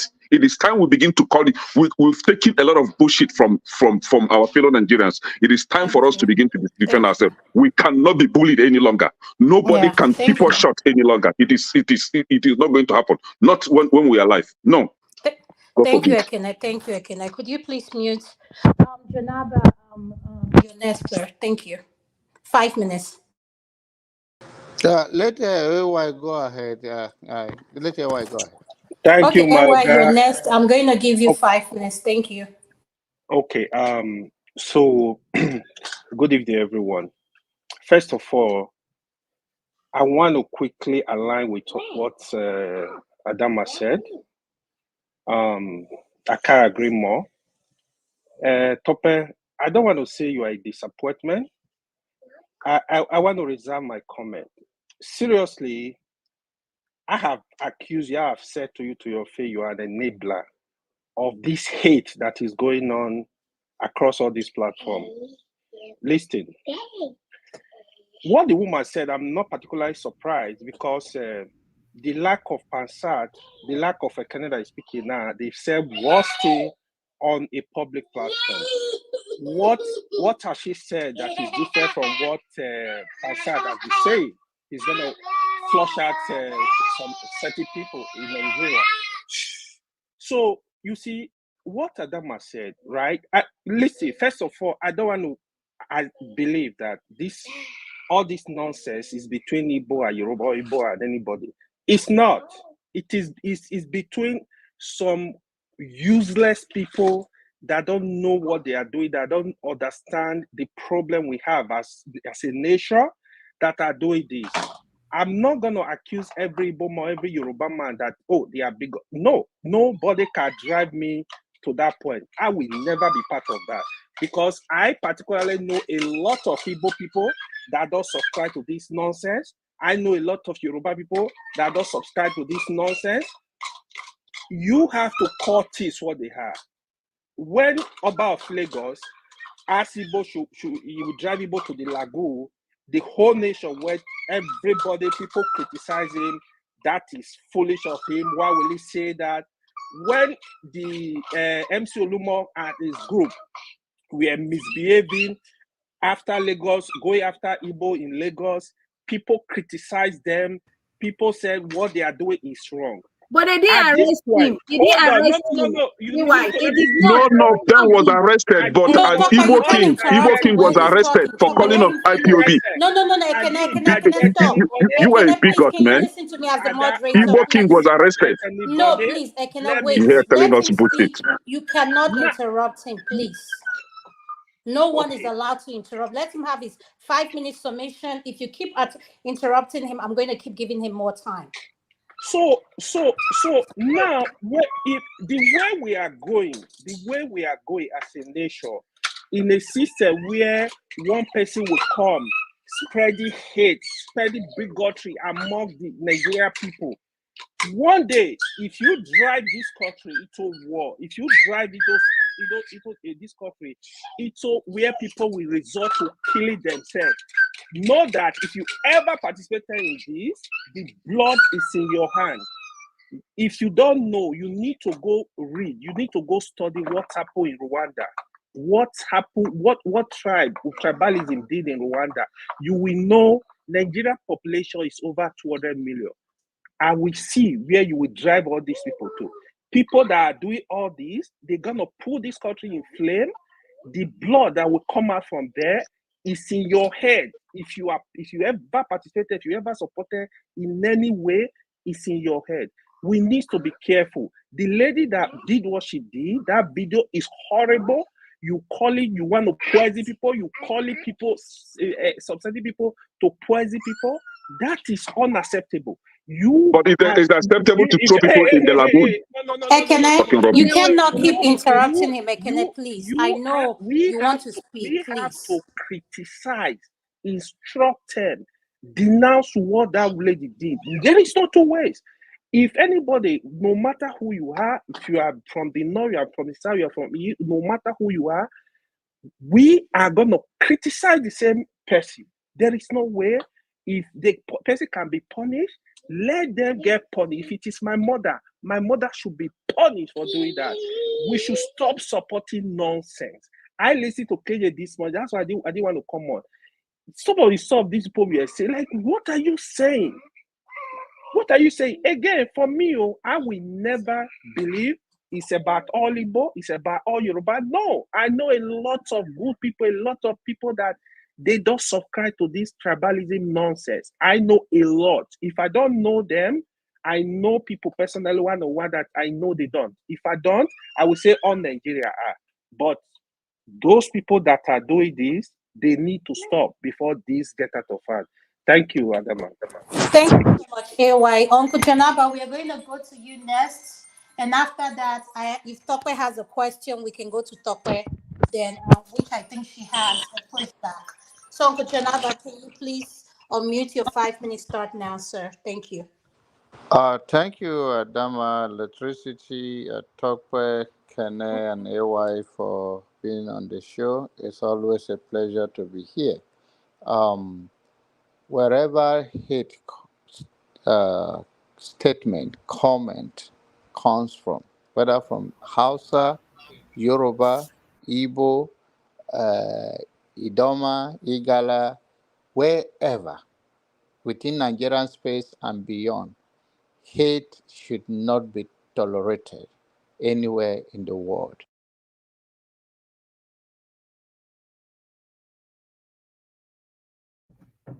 Janaba, we can't hear you. We lost you for a minute. Okay. Yes. All right. Wherever the hate comes from should not be tolerated from any tribe or from anyone in this whole world beyond Nigerian space. Whether we believe it or not, what happened during the election, the good citizens of Nigeria that are not going to be allowed to be used as a pawn for politicians condemn it.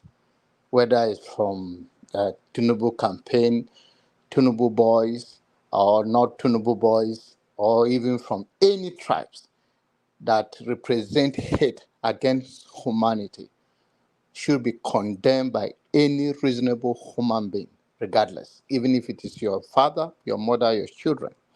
Now, having said that, they said it during the election and they get away with it, is in a different context. I do not hear anyone call for poisoning and call for killing. I have heard about calls for, oh, they should leave or should this and that.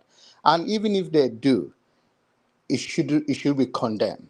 And if this woman said the same thing, it should be condemned. There are many ways to get things done without inciting this violence that only people that benefit from it are the same politicians who are eating in the same table when they get there. So the ordinary Nigerians that are buying into this, that is okay, that and who is going to be affected by it, if anything, go beyond the control or our control, that is into violence and war or anything. Who among those people, the elite, that their children or themselves will be affected? It's the same divide and control strategy that I've used over the years, either tribal or religion, that have worked for them over the years, that are using to the down of the people. So I personally, whether they comment from that woman of recent, and there should be no excuse. The only thing that we expect from any reasonable human being is that, yes, it happened in the past, it was not addressed. If you're going to address this, please let's start from those that started. But to say this woman should have a pass, or is what she said is okay. It's okay to be on the other side and say it. If you are a victim as well, you will not say the same thing. Or if you affect one close to you, I believe you will not say the same thing. Law is changed when the elite and those that claim themselves to be martyrs are involved. When it's ordinary citizen, nobody will call for anything. And it's also go to Nigerian politicians that whatever has been happening that they could not address, and now they have the law to address this, they should go back there. Meanwhile, I and everything in my being condemn the statement of this woman, and anyone that agree with her is condemnable.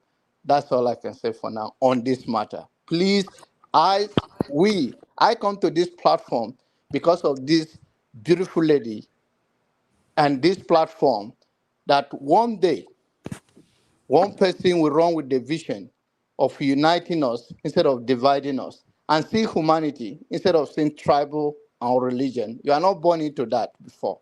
If you are convincing yourself that you are born to be any tribe before, you don't know how the human being exists. So Thank you so please, much, Uncle Jonaba. I really appreciate you. Topa, I'll have you ask AY your question. Then after that, I'll go to Ekene. Then after that, we'll go to Alaba. Topa, go ahead on mute and ask your question to Okay, AY. it's actually not a question to you. It was just kind of a response. On no account do I support violence. My take on that woman's case was that what is good for the goose is good for the gander. I watched the politics go down in Lagos with the Oro Festival, trying to threaten a particular ethnic group from coming to vote. My take is people like MC Oluomo are dangerous in Lagos, and they're still walking free and were never arrested. I listened to that woman's clip. It was vile. It was horrible. What I'm saying is she shouldn't be the only one taken down, and I don't support her.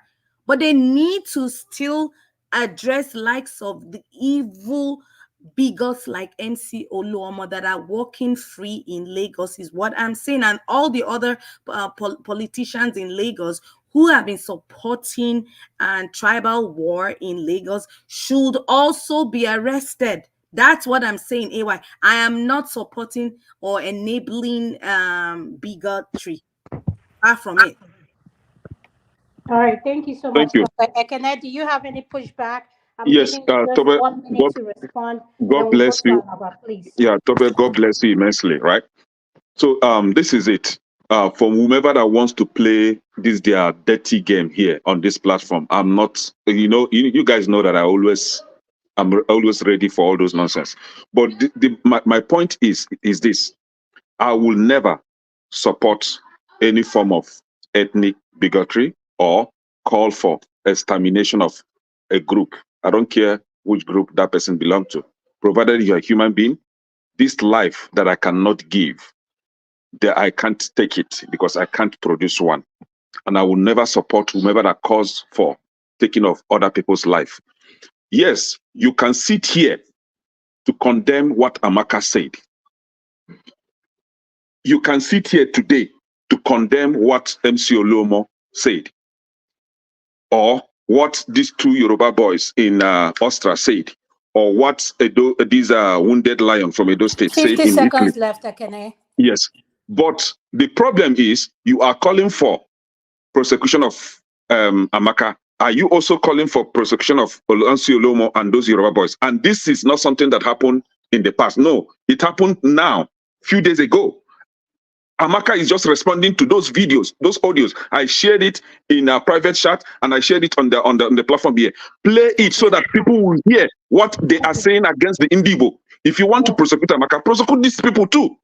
Thank you. If you refuse to prosecute them, then you can't prosecute Amaka. Yeah, thank you. I really understand what you're saying. We're going to go another round. Alaba, welcome to the show. Could you please unmute? You have 5 minutes, sir. Thank you, sir. Yes, I just came in to respond to Kenneth, AY, and John Abba. And while I'm doing that, the mud splash might hit some other people that are on the panel. I am, let me start with myself. A proud Yoruba man. I am married. And because I'm married, I am not loyal to my wife. Yeah, let that statement be a shock to all of you. But I am loyal to our values. And that's what it should be for all human beings. Don't be loyal to a person, a tribe, a nation, an army, or a people, or a party, or a people. But be loyal to their values, to their values, to their virtues. That is what loyalty is. And that is what love is. A lot of us on this panel, like I said, I'm here to target Kenneth, AY, and John Abba. The splash mod will hit some others too. When all of you on this panel now, go grab a mirror. Take a look at yourself in the mirror, and the answer will come straight to each one of us. You understand? This bigotry issue, for those who have a sense of history and do not want to repeat history, they have seen its impact on what it did to the Jews. When it happened to the Jews, in fact, it started by burning of books. They didn't start arresting people. From burning of books, it led to the gas chamber.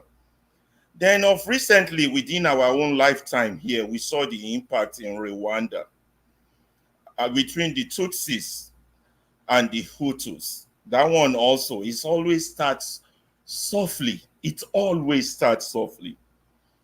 Yes, we are all very proud tribal people in Nigeria. But the bigotry attached to our tribalism here is not coming from the people. And every one of you here on this panel know that. It's coming from our politicians, particularly this demonic party called the Agbero People's Congress, the APC. They are funding people all around the internet. They are pushing their agenda. The spokesman of your president, Ononuga, has not made a single recollection of the bigotry hate speech he gave, and he still has a job. It's an official policy of the APC that is being backed by money. Some of us who can see afar, we've seen it. And some of us were so ardent on it, we even warned Rudolph about allowing his channel, medium to be used for this bigotry agenda. So it's no surprise that the heat is coming on now. Now, all of you want to come out here and blame that girl, whatever, the Canadian girl. But have you looked at yourself in the mirror? What contributions have you made yourself to this bigotry on the soft level, yeah, I know you will come back with a result that, yeah, but I have not called for people to be killed. And as I've heard one of you said, we are very, tribalism is with us, we can't get rid of it. But that's not the point. The point is that in your own action, you, Adama, you, Tope, you support bigotry. You support it by going to that bigot station, one man to mow. All he does on his station is spread bigotry against Igbos. You can't deny the fact that you don't know this. Now you want to condemn the Canadian woman because your story is not out there. And then to some of us who cloak ourselves in pastoral clothes, who are in fact an embarrassment to God. The only intellectual property in their head is tribal and bigotry, and that's the only topic they want to talk about. Yes, you, Kenya, when they started talking those topics, I saw you jump on to join them. I'm not talking about you, John Naba, because I mentioned pastoral. Those I'm talking about know themselves. All of you go and look at yourselves in the mirror. You are contributing your action.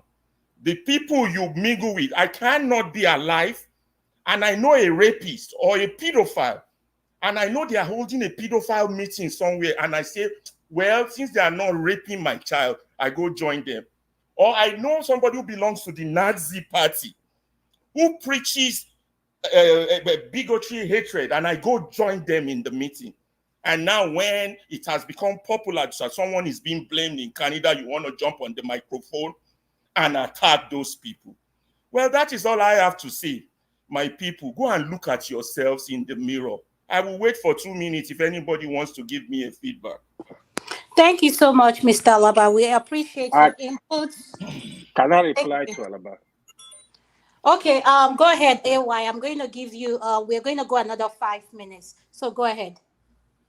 Hey, Mr. Alaba. Yeah, you made some very valid points, right? One, I really want to push out there that I've been pushing. My preaching has been, I want people to understand the struggle of Nigeria is just two sets of people. Either you like it or you don't like it. I have given you an example. We have 109 senators. How many times have you heard them? Oh, this one is Igbo, this one is Yoruba, this one is Hausa. I say I have said it. The only time you will hear them making noise is when money is involved, when power is involved. As of rep, the same thing. My support for the common man in Nigeria, from the north to the south to the east to the west, they are passing through the same struggle. This is what we need to know. Unfortunately, the elite, we call them, when one governor daughter is doing marriage today, all of them, Igbo, Hausa, Yoruba, Kanuri, everywhere, everybody is present, irrespective. In fact, let the governor of Borno State with the insecurity, if the son or the daughter is being married today, you will see all the elite, they are in Borno. Why are they not scared? They are not fighting. This one that we are fighting ourselves, like the common man that does not have, his struggle is to get food to chop. Now, all you want to do, you want to create fights between us. I understand the point where Alaba is coming from, but I still subscribe. When anything happens, call it what it is. A few weeks ago, I seriously condemned Ononuga, his behavior. In fact, this government, the way they are going in terms of the appointment, I'm totally not in line with it whatsoever, because it's just paddy government. Is it another round of 5 minutes? Everybody knows that. We know the struggle. The last year, I'm gonna say, Alaba, with due respect, I think people have rights to associate with whoever they want to see with. The truth is, if you see me with somebody you don't like, it doesn't even necessarily mean I'm aligning with what they are saying. For example, if you see me on one man I'm not gonna. I don't have anything against one man, but I'm not gonna agree with whatever he's saying. If it's not in line with what I believe, I'm gonna like, Mr. Man, I'm not accepting that. I don't think there is anything wrong people associate with whoever they want to associate with. What is wrong is what they are going there to do, or the position they are holding. I will not hold Tope or Adama for going to one man to express their views. No, I will not. So they are full-grown adults. I feel they have right to do whatever they want, to associate with whoever they want to associate with. I don't see any problem with that, but that's just my Is AY being timed? Yeah, it's finished. Ekene, please. AY, are you done? Yes, I'm done. All right, thank you. I want to go to electricity. Electricity is you next. Can you please unmute? And after that, I'll come to you, Ekene. Yeah, thank you very much. First and foremost, just one pushback, please. Then uh, I had saying that this route of channel is used to, I stand to be corrected if you think I heard you wrongly. This route of channel is used to perpetrate or push bigotries or preach bigotries. I think that is completely false if that is the claim that was made. Completely false. If you can provide evidence of any videos in that regard or statement that says that this platform is used to preach bigotry or promote bigotry, is it that the case that people have not made bigotry statements? Of course, they have. And the platform always push against that and fight against that. I would like to put that to a strong pushback on that. Just to buttress AY statement, it's what we call freedom of association. Rudolph goes to one man's not often. He goes to one man went to Mo's platform. Really, to me, I find this very ridiculous. One man went to Mo comes here. So the question we should be asking ourselves, should he be banned from coming here? And should Rudolph also be banned from going there? This is his platform. He goes there. He stopped by. Is one man preaching bigotry applaudable? The answer is no. I personally, I have banned one man on this platform until he has to resolve the issue with Rudolph. You go ask Rudolph. I ban him. And ever since then, whenever he comes here, he behaves himself. And also, in earlier podcasts, I took one man's comment off. Is it this podcast? Or I think this podcast. I deleted one of his comments that I considered, even though it was an emoji, I deleted it. So I think if we're going to educate ourselves, we should educate ourselves based on facts. When one finger is pointing at someone, 5 is pointing back at me. So those are the two things I have to say. People can go to wherever they want to go to. If Adama and Topper goes there, they are not preaching bigotry. I've never heard either of them preach bigotry. I don't go to one man went too much. I don't go there. But if it comes to my attention, I'll go watch it. But I have never. So why it's so into people or that some people's skin is what I don't really understand.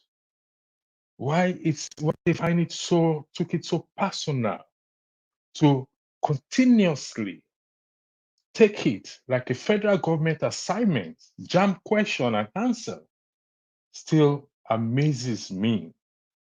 Because if that is the case, we're not allowed to go anywhere. We just stick to one place and not move around. To me, I think if we're going to apply intelligence, let's apply it rightly.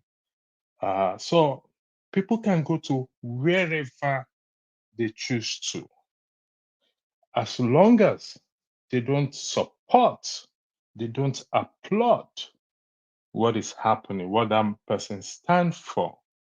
If that's be the case, then we shouldn't all be here, because you know why? It's on record that Rudolph goes to one man went to Moshe. He has spoken there. We need to just close shop right now and go home and sleep. Again, I will say again, internet, YouTube is open for everyone. So if those who don't like the fact that some people go to one man went to Moshe and they come here, I will always applaud Dr. Carlson. Dr. Carlson was fired from Fox News, giving to his opinion, or he went to whatever he went to. He went to open his own YouTube. He has over 2-point-something million viewers, subscribers. So for those who possess the entire knowledge or feel they do possess it, please show us the way. Open your platform and let those show us the way. Build your platform. Trust me, people will come. Those who share your views and your belief and everything, they will come. Throwing jabs over childish things, people going to one platform or the other. To me, I think it should be below anyone at this point. I yield the floor. Thank you. Thank you, Electricity. Topo, I'm going to go to you. If you have anything to say, could you please unmute? Then after that, I'll go to Ekene and Jonah. Before you go to Ekme, can I respond? So because okay, Topo, could you wait 1 second? Let Alaba. No, that's why I said wait 1 second. Let him respond. Alaba, I'm giving you 2 minutes to respond. Okay, 2 minutes is enough. There's a saying that it's true, everybody has the right to go to wherever they want to do and mingle with whoever they want to mingle with. But there's a proverb that says, show me your friends and I will tell you who you are. Tell me where you mingle and I will tell you who you are, because birds of the same feather, they do flock together. The commentary was not about Rudolph. It's about those that want to use Rudolph's platform to push on Onuga's agenda. That's what the commentary was about. And it's about people looking at themselves in the mirror instead of putting on pastoral gowns to deceive people, and check their privilege and their excesses and their contributions to the issue of bigotry. That was what my commentary was about, in case they didn't hear me the first time. So that's all I have to say, and thank you. I gotta go. Thank you, sir. Well, thank you, sir, for joining us. And Topo, I'm going to go to you. Topo, do you have anything to say before I go to Kene? I'll give Ekene my time. Okay, Kene is you 5 minutes. Thank you, sir. Okay. My brother Alaba, I know you mentioned my name, and I don't know. I've been searching to see where the bullet was directed to me, but I couldn't see. And I think my skin is still fine. But I don't know if I was on the list of those stray bullets targeted to. But what I'm saying in essence is, I, for one, I don't think I've ever spoke against another ethnic group or called for any form of, or stood for any form of bigotry. The only thing that I have refused to change from or to put down is to sit here and have people decimate Igbo people the way they like, or talk down on Igbo people the way they like. I will always stand and defend my people. Last time I was on this platform with Pastor Electricity, and he made mention of my people. You see, this is the reason why I will never stop referring to my people as my people, because I cannot sit here and see people trying to play smart by way of, you are out here to condemn what Amaka said, which is fine. What she said was not right. If Amaka was the first person that have ever said this, what she said is not right. And I personally will support the move to get her arrested or to prosecute her if she was the first person that ever said this in the recent time. Unfortunately, Amaka is not the only person. This has been a thread when you are having back and forth argument with somebody. You say you're only person respond. So Amaka is just responding to what others have said against the Igbo people. And my point here is this: why I don't know why it's very difficult for us to understand. Yes, I know there is a word called dumb, like people that don't have sense to think about something or to even put things right. I know, but this thing is not that hard for us to understand, that there is a thread of communication or attack or verbal war where some people, we're not even talking about what Bayo Nonuga said against the Igbo people. We're not even talking about what the Oba of Lagos, that retired criminal police officer, say, that threatened the Igbo people that if they refuse to vote for Buhari, they will be thrown into the lagoon. And of course, a lot of Igbo people were thrown into the lagoon after that election, and nothing was done about that. The Oba was not arrested. For you, AY, especially that come here and saying that I've never heard you condemn Oba of Lagos. This issue has been brought up on Dr. Damage's show several times. You always try to play smart whenever Igbo topic, and you always, talk against Igbo people. I know you for that. And that is why I don't even disturb myself when it comes to your case, because I've already known where you stand for. Now, this Oba was not arrested. Bayo Onodika said his own. The wife of the president, their so-called useless president, said against the Igbo people, she was not arrested. These two Yoruba boys in Austria, this is not the first time. It's not even the first time they've been saying this. It has been an ongoing social media war against Igbo people. It's a constant attack on the life of Igbo people. And these guys, actually, I shared that audio. I don't know why electricity don't want to play it. Actually threatening the life of Igbo children. Let me explain to you why we can't play it. Yes, let me continue. I know, I think I know why. I paused your time. I'll give you time to continue. You've mentioned this video a couple of times, and I want to show you. There are rules to playing video in YouTube. Even if the video comes from YouTube, there are infringement rights. There are things you have to go through. Right now, that video cannot be played. Yes, I understand that. I'm glad I understand that. I'm glad you have it backstage. For those that are in the panel, if you want to go watch the video, yes, you can listen to it. So for speaking, I gave you 1 minute more to your time, so you can go ahead.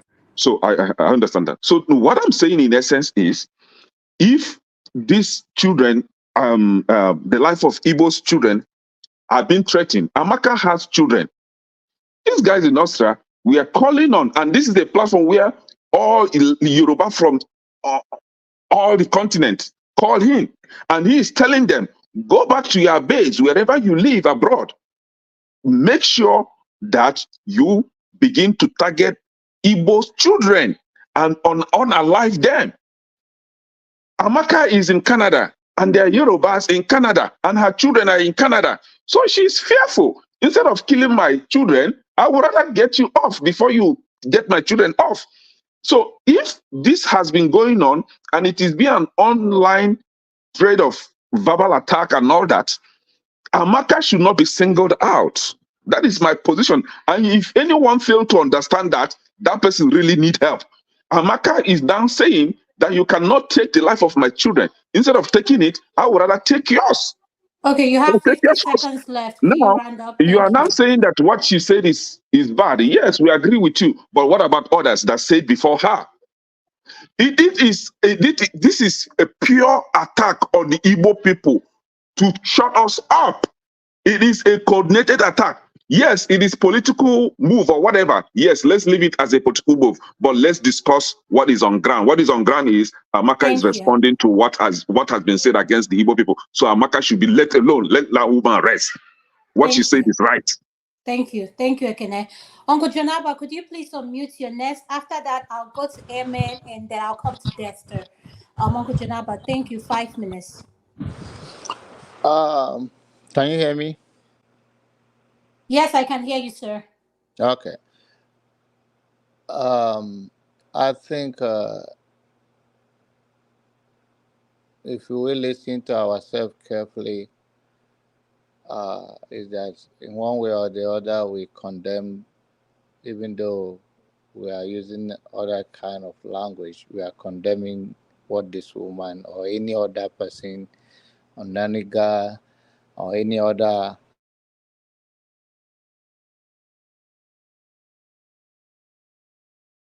Uncle Janaba, we can't hear you. We can't hear you. Yeah, we lost you. Against our fellow citizen, Thank you. whether it's Yoruba, Igbo, or Hausa. And those that have few with what she said, I do, and those that say, okay, if you're going to jump on it so quick, I believe the House of Rep in Nigeria should be ashamed of themselves. They are murderers of Nigerian citizens by their way of life, their policies, what they represent have killed more Nigerians than the threat of that woman. But nevertheless, whatever that woman or any other person have said before her, to me, I said it again, it's unacceptable. We are human beings first. When you come to this world, you do not decide who will be your mother, who will be where you will come from. Of course, there are many Nigerians that are married to other tribes or other citizens or other ethnic color, whether white and all of that. So in that case, those people decide it, and then they are becoming a human being. So we have uh, biracial who happen to be half caste. Because of that, they do not make that decision for coming to this world. So any decent human being, you look beyond tribe here, that this is a threat against humanity, even though they're trying to tribalize it.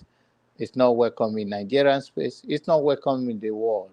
The world is becoming a narrow place, a global square, a global village, whereby we become more productive or more evil because we have we can sit in our living room, sit in our bedroom, sit in our restroom and tweet and say any kind of thing and it go viral.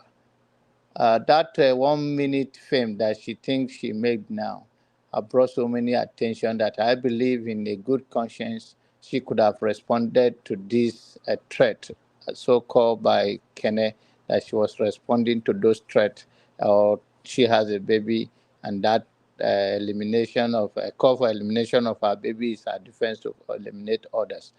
No child need to die untimely because there's a few between people that disagree that don't man enough. And to my brother, he said already that he was not directing it at me because she mentioned world pastor.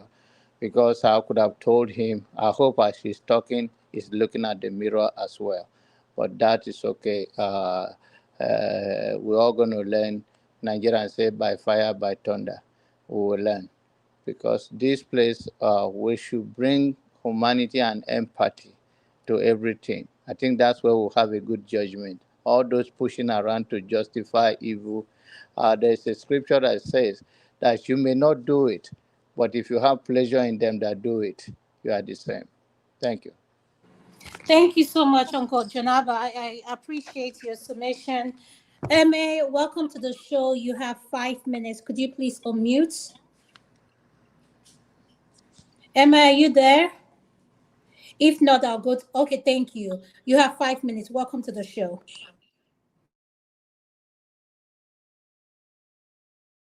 Emma, we can't hear you. Can you hear me? Emma, we can't hear you. Can you hear me now? Yes. Yeah, Yes. we can hear you now. Thank you, sir. Okay. Yeah, I want to appreciate the host for the job well done. At least it is not even with, there's a lot of disagreement, but I think we are still civil, and I appreciate that. On this discourse, I've just been trying to think and to see what's the best solution.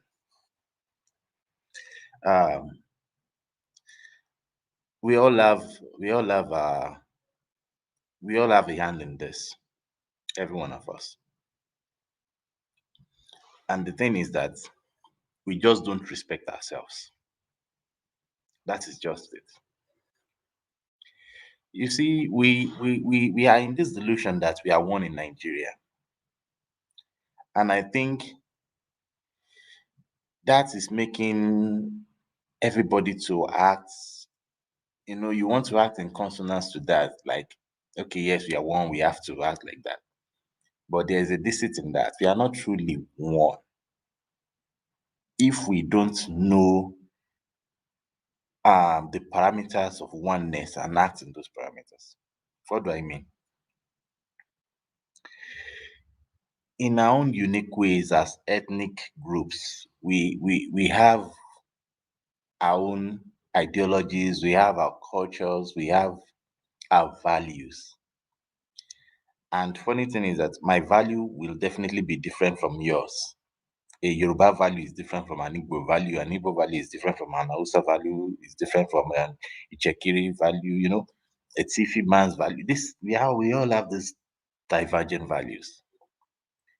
And until we respect those values, we continue to have this kind of problem. Even though if you think we are one in Nigeria, we must learn to respect ourselves. And that is how we can at least manage it. Because when you respect your next person, you understand that, oh, I shouldn't trespass in this regard. This is the way they do their thing. It might be foolish to you, but that is the way they do their thing. It is wise that you respect it that way. So please, I beg every one of us to respect ourselves. Let the Igbos respect the Yorubas. Let the Yorubas respect the Igbos. Let the Yorubas respect the Edos. Let the Edos respect the North. Let everybody respect ourselves. And it's one of the reasons why, personally, I want to appreciate that we should go our ways, or at least manage our regions the way we want to. This is one of the main reasons that made me advocate for that. Because it's like we've not even respected ourselves and we want to be one. No, it's not going to work. What do I mean? Look, okay, on this issue of this lady that gave that statement and things like that, I think the government has done really bad in handling the situation. Government is government for all. And if you are not going to have the same judgment on all wrongdoers, but you want to single out some people, then you are even causing problem again. Anyone that speaks with such bigotry should be dealt with, irrespective of who you are. You should be dealt with. And that is one of the things that we are talking about. If there's no uniform justice, there's no uniform rule of law that doesn't respect anybody, then you are already creating these divisions as a government. And not in a nation where there's already there's already elements of this division are there. You need to do things that will make people trust that, okay, this person or this government is serious. But for every opportunity you think so far it doesn't go against your will or your people, or you think you can use that to score point against, for every reasonable Nigerian, we know the government failed in that regard, except if you just want to think misfortunately. Abike Dabiru represented the government, simply failed in that regard. The House of Rep are a disgrace to me. Go and nab that lady, yes, but pick everybody. It is right that you even say you are investigating and then come with a reasonable conclusion, come with a grand conclusion that covers every offender. Then you just quickly act without thinking, and everybody can see that you are so shallow. And what kind of a government is that, for crying out loud? What do you want to achieve? Do you want to use it to placate the president, to show that you're acting on his behalf, or what? Because I couldn't even reason it. I'm a Yoruba man, that doesn't make sense to me. Now you can even see people saying, but the lady gave a response because some other persons have said some things grievous than that as well in that same program. And there was no news about that. What have our investigative and journalists done to expose all these things? You know, it is crazy, but no problem.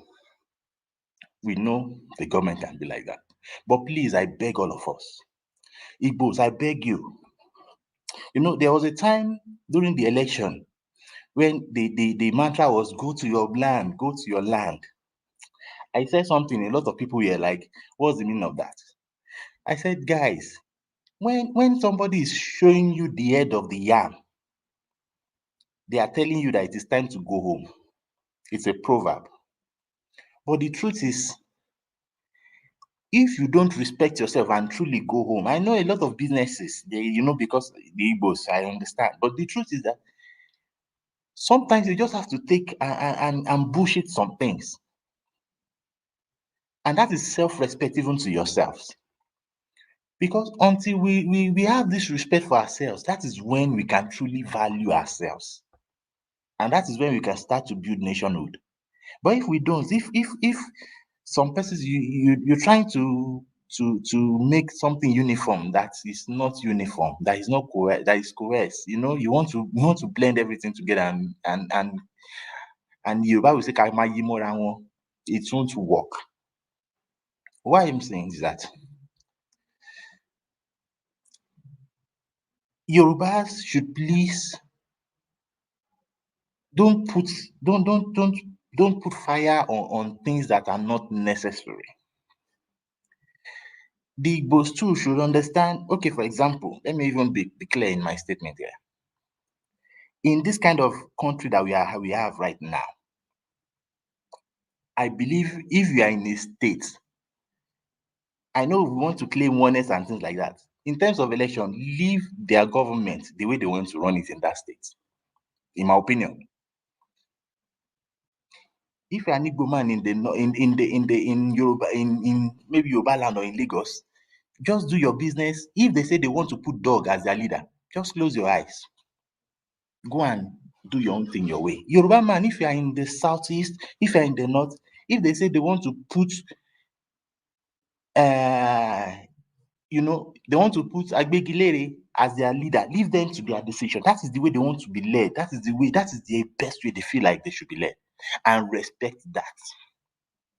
You know, when we begin to manage these boundaries properly and not pass them, then we will have peace. But when we want to enforce a nation, a oneness that is not there, look, in a Yoruba land, an average Yoruba man won't see an Igbo as part of us because we are Nigeria. No, it won't happen. For now, it won't happen. Let us be realistic. An average Igbo man in the southeast won't see a Yoruba man as part of them. A northerner won't see a Yoruba man as part of them. It won't happen. This is the nation we are at the moment. That is the reality. So the truth is, let us respect these boundaries. Yoruba man, respect the boundaries of the Igbos. Respect the boundaries of all the other persons. The Igbos, respect the boundaries of. Let everybody just respect boundaries. That is the way we can at least manage it a bit. But you see, when we want to act like we are one, and because of that, we think there's no boundary. We have already lost it totally. So I beg everybody, let the government also, please, if we have people who can talk to, who can be opinion shapers, who can, you know, raise mouth, who have mouth. This is the time we need to raise mouth against the government that if you're going to met justice against one, met justice against all. Let judgment cut across everyone that has offended. Thank you. I Thank have a you. pushback. Okay, Please. hold on, Ekene, before you give your pushback, Dexter has been here. You're going to get time to ask him a pushback, Thank but you. let me welcome Dexter. Dexter, welcome to the show. Could you please unmute your nest? Thank you, sir. Hello, can you hear me? Yes, I can hear you. Okay, brilliant. Thank you. Well done to everybody. I think, well, I just think that I think we're having. I mean, you can't try to. I think we're trying to solve the issue from the middle. I just think that everybody has different perspectives to these things. However, we can't deny injustice. I think one of the biggest reasons why we're having these things in Nigeria presently as a country is that Nigeria has been built, the foundations of the nation, what you call Nigeria, is injustice, is lies. And somehow, as a people, we don't even find it comfortable going back to talk about our history, because the truth about it is that our history is laden with crazy, evil things that everybody has done, and the truth about it, everybody wants to cover their head, So we don't really want to talk about our history, And since Nigeria has been built on injustice, it will only grow, it will only fester.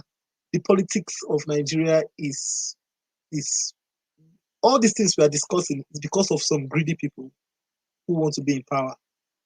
That's the truth. It's all about politics and people who want to grab power. And then the moment you want to grab power, you have to recoil back to your, in quotes, your tribal enclave, and then you have to banter towards them, and then they will come out and support you.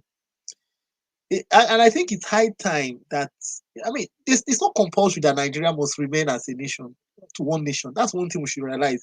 And that's the thing we should realize. And until we start realizing that everybody in Nigeria, every nationality in Nigeria must not remain, then we'll start respecting, because there's this ideology of, it seems like, oh, Nigeria must remain together. But then if you can't respect, if everybody can't live equally, then it begs the question of why are you trying to force the people? I still ask the question to people today. I'm like, can anybody tell me really? I hope to have an interview with someone like Gowon. I'll ask you, why did you fight the civil? Why was there a civil war in Nigeria, really? Because the more I look at it, I can't understand it. America had a civil war. They became bigger. They've become the world power. There was a justification for why they had that civil war. And it did not, in fact, after the civil war in America, that was even the beginning of blacks gaining their freedom. Blacks in the northern part, the blacks in northern part were getting freedom, and then the ones in the south, they were not ready to give them freedom yet. But that was the beginning of something good. Nigeria's situation is completely different. You had a civil war, then it did not create any respect. It has only become degenerate. That's the truth. Nigeria is far much more worse off now than in 1963. And that means that, and so I don't think the discussions we are having are not actually going to solve those problems. What we're trying to do is that we're not, they say when you want to fight the fire, you have to fight the root of the fire, where the source of the fire is coming from. That's where you fight the fire at.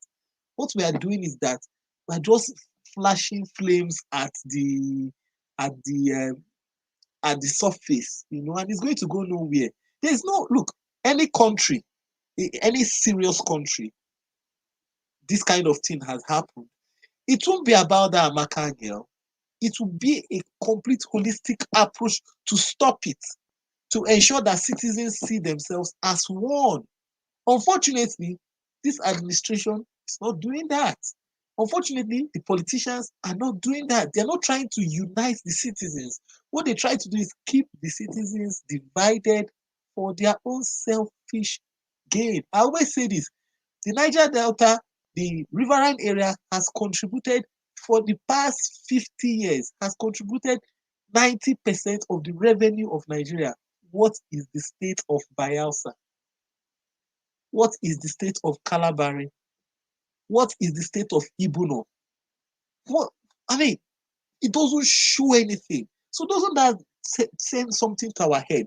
That this nationhood they are talking about, it's more like a farce, because it's more like it's just for some people to enrich their pockets. And if you look at the way things are going present, and it's clear. That's what you see. This Igbo thing is a symptom. What people don't realize about injustice is this, and I always tell everybody, you see, when injustice starts, it doesn't start with you. It starts with somebody who you think, okay, it's not me, it is the person. Fine. The truth about it is that by the time they finish with the people that they are doing it to now, and those people, they cannot make injustice on them again, they move closer. It starts moving. Look, it will start moving closer gradually, gradually, gradually. And even in quote, the people that they are complaining about today will find out that the injustice is now even in their own system. So if we build a culture of injustice, you think that okay, if the outsider, the day you cannot make out the injustice to the outsider, you will do it to somebody in your own house. And another problem is that as citizens, sometimes we don't have the boldness to come out and talk about these things, and just say, look, and nail it. We want to always, try to protect our ethnic nationalities. And look, nobody is perfect, but we must root out the bad eggs. The Amaka lady, what she said, absolutely wrong. The background from which, but we cannot judge it isolatedly. We cannot look at it, oh, Amaka said that. Where is the origin? The origin of it, there is, like I said, there is a tribal bigot that is the SA communication to the president. Bayo Ononuga, has the presidency said, come, Bayo, you have to take your leave. There's too much cry out against you. It has not happened. It's the simple truth. The Abike Dabiri we're talking about, how she remains in that position, I don't know. Because I don't know exactly what she's doing. Today, the Nigerian passport is not any stronger. Dexter, you have 1 minute left. Yeah, thank you. The Nigerian passport is not any stronger. I wonder what Abike Dabiri is doing. Nigerians travel all over the world. You have Nigerian professionals traveling over the world. They have to do visa and wait for like 2 weeks to get a visa. Meanwhile, if she's doing her job, many of these European nations will be giving us e-visas where we can just do it on our phones and we travel. So I think sometimes we are not actually, we are being deflected by the politicians somehow. Thank you.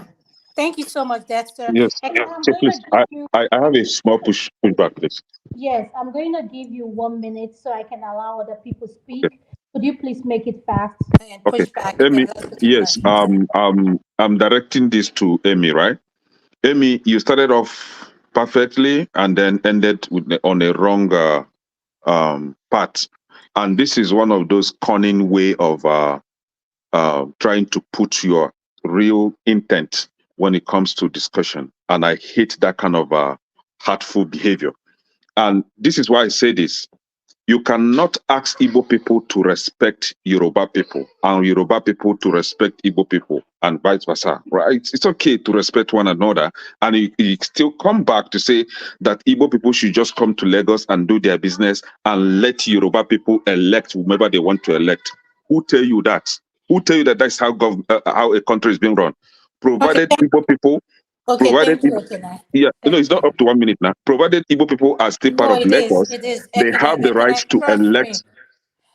Trust me. You come back to say what you have to say. We're going to have another round. Just hang in there. So let's allow other people speak, please.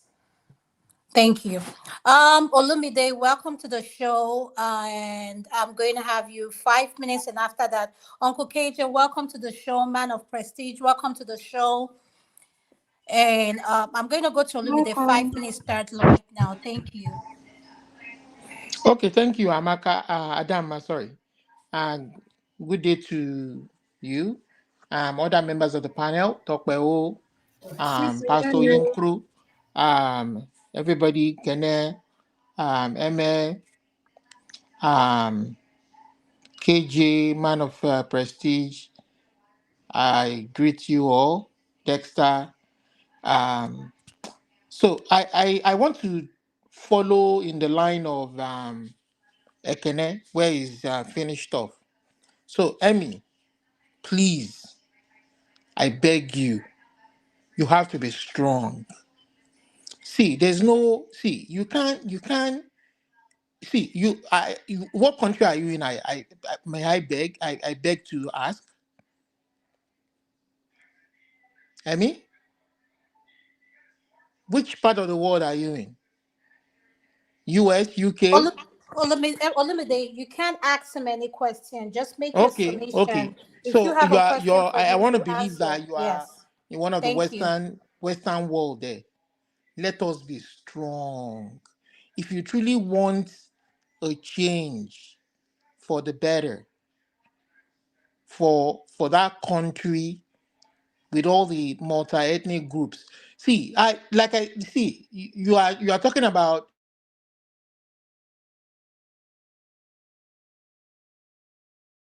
Olumide, we lost you. Are you there? Yeah, I'm here. Okay. So I've been on Dr. Damage's platform for a while now, and I know where you used to stand before, especially before the election, when I used to shout Yoruba nation, Yoruba nation, Yoruba sovereign country, and I knew where you stood. But now you are beginning to advocate that everybody go their way. You've kind of evolved, which is okay. I understand your frustration. The country is not working. I mean, people are beginning to see where we are coming from. But you should, no matter what happens, even as much as I want my own country, I still see that even some of our Yoruba people, there's this yearning desire that the country can still work. Some other ethnic groups that I talk to, Igbos that I interact with, from different parts of the country, still believe that the country can work. And I think personally to myself, how in heaven's sake will this thing work? The way we all behave and treat each other. But we should learn to speak the truth where that truth lies. You understand? If we want the country to work like we all live in the different parts of the world, you understand? We want to bring those good examples and we want to bring it to our own part of the world and make it work. Minding our culture, our different languages, our different orientations, our religious affiliation and the rest of it. We should learn to be honest. People talk about Yoruba is the one that was talking about if despite the fact that Nigeria is supposed to be a democracy, this same Jonaba was saying that, don't they operate electoral college system in the US? And I said, but we don't have it in our constitution. We don't have the electoral college. Then how then will a few set of people manipulate the whole country of 200 million to go to an election, and then in your own closet you decide who you want to be the leader and rig the election and not make the election work? I mean, how do you want a country to move ahead on that? Could you please hold on 1 second? I see Mazzy Prince trying to come in. Mazzy Prince, I see you trying to come in. Could you please just have your camera turned off, please? Thank you, sir. Go ahead, Olumide. I'll add 1 minute for interrupting you. Go ahead. Thank you. So you understand, but we don't even need that electoral college system. That electoral college system, despite the fact that US is supposed to be an homogeneous society, it is only in recent times that it is becoming multicultural. You are having different ethnic groups, people from different parts of the world coming in and making up the United States. But it was supposed to be an homogeneous society of English speaking. And they had this electoral college to create their own balance. But we have our own system that God has given us naturally. Different ethnic groups, over 300 ethnic groups in that country, where if a man desires to be the leader of the country, will go before all the other ethnic groups and convince them to elect him as the leader of the country. You understand? How you will use the resources that belong to the country to better the lot of all the people. That is our own God-given accountability there. Where you would convince a man that does not belong to your own affiliation, whether religious, language, or ethnicity, to come and vote for you. And then every 4 years, you are called into account by the people themselves. And then we mess it all up. And then you can't speak the truth, Amy. And you are saying that we should leave the Yoruba people to choose who they, even the Yoruba people in Lagos State, if you are speaking from a knowledge and reality of what is happening, Olivia, you have even the 1 minute Yoruba left. people, even who told you that even the Yoruba people want the same people that they voted in the last election? Who told you that that is what the Yoruba people want? And is that how to grow a country where, regardless of where we live in every part of that country, we can't feel at home? You can't vote who you want. Where you are, were you born there? Are your roots there? Can you not vote? Don't your children have the same rights as the same person that was born there, that they will call Omonile in that Oyibo land? And then you are speaking that the Igbo man should leave Hausa people. Hausa should leave this. Is that how to grow the country? Is that how to overcome the kind of challenges we are facing right now? Thank you very To much. pretend that all is well. No, amen. In as much as you started well, you understand. But that line of thought is not a line of thought that you should be towing as a Okay, progressive or as thank you. somebody who means well for not just your Yoruba people, but for other ethnic group in that place. Thank you so much, Olumide. I appreciate your input. Could you please mute yourself? Uncle KJ, you're next. Welcome to the show, sir. Your 5 minutes starts now. Thank you, sir. Uncle KJ, are you there? I think he's not there. I'm going to go to Man of Prestige. Man of Prestige, welcome to the show. Could you please unmute? Yeah, good morning. I'm sorry. Good up. Good evening from my end. Good yeah, good afternoon from my Nde, end. one day, what's Good up? evening from your end in So greeting to everybody. I'm not gonna mention people name, but I will especially mention the two co-hosts, Adama and Ditope. It's nice for inviting me to Hello. this forum. I'm glad to be here. So Welcome. from the little that I have gathered, so I know I can tell what the topic is. It's not what the caption said it's supposed to be, but it's a good, it's a good topic. From my own point of view, I'm very passionate about what's going on in Nigeria right now. As a proponent of one Nigeria, which I have been, I want us to be one Nigeria. But I'm kind of scared that things are not going the right way. So let's call a spade a spade. People, you need to go read the genesis of genocide of Rwanda and some other places, where there have been a genocide. We are heading to that place right now. We have what we call a code genocide. You know how they say code war. This is exactly how it's trending. People are just taking it lightly. We know this is more of social media, okay? Because I talk to people in Abiyokuta, some extended family.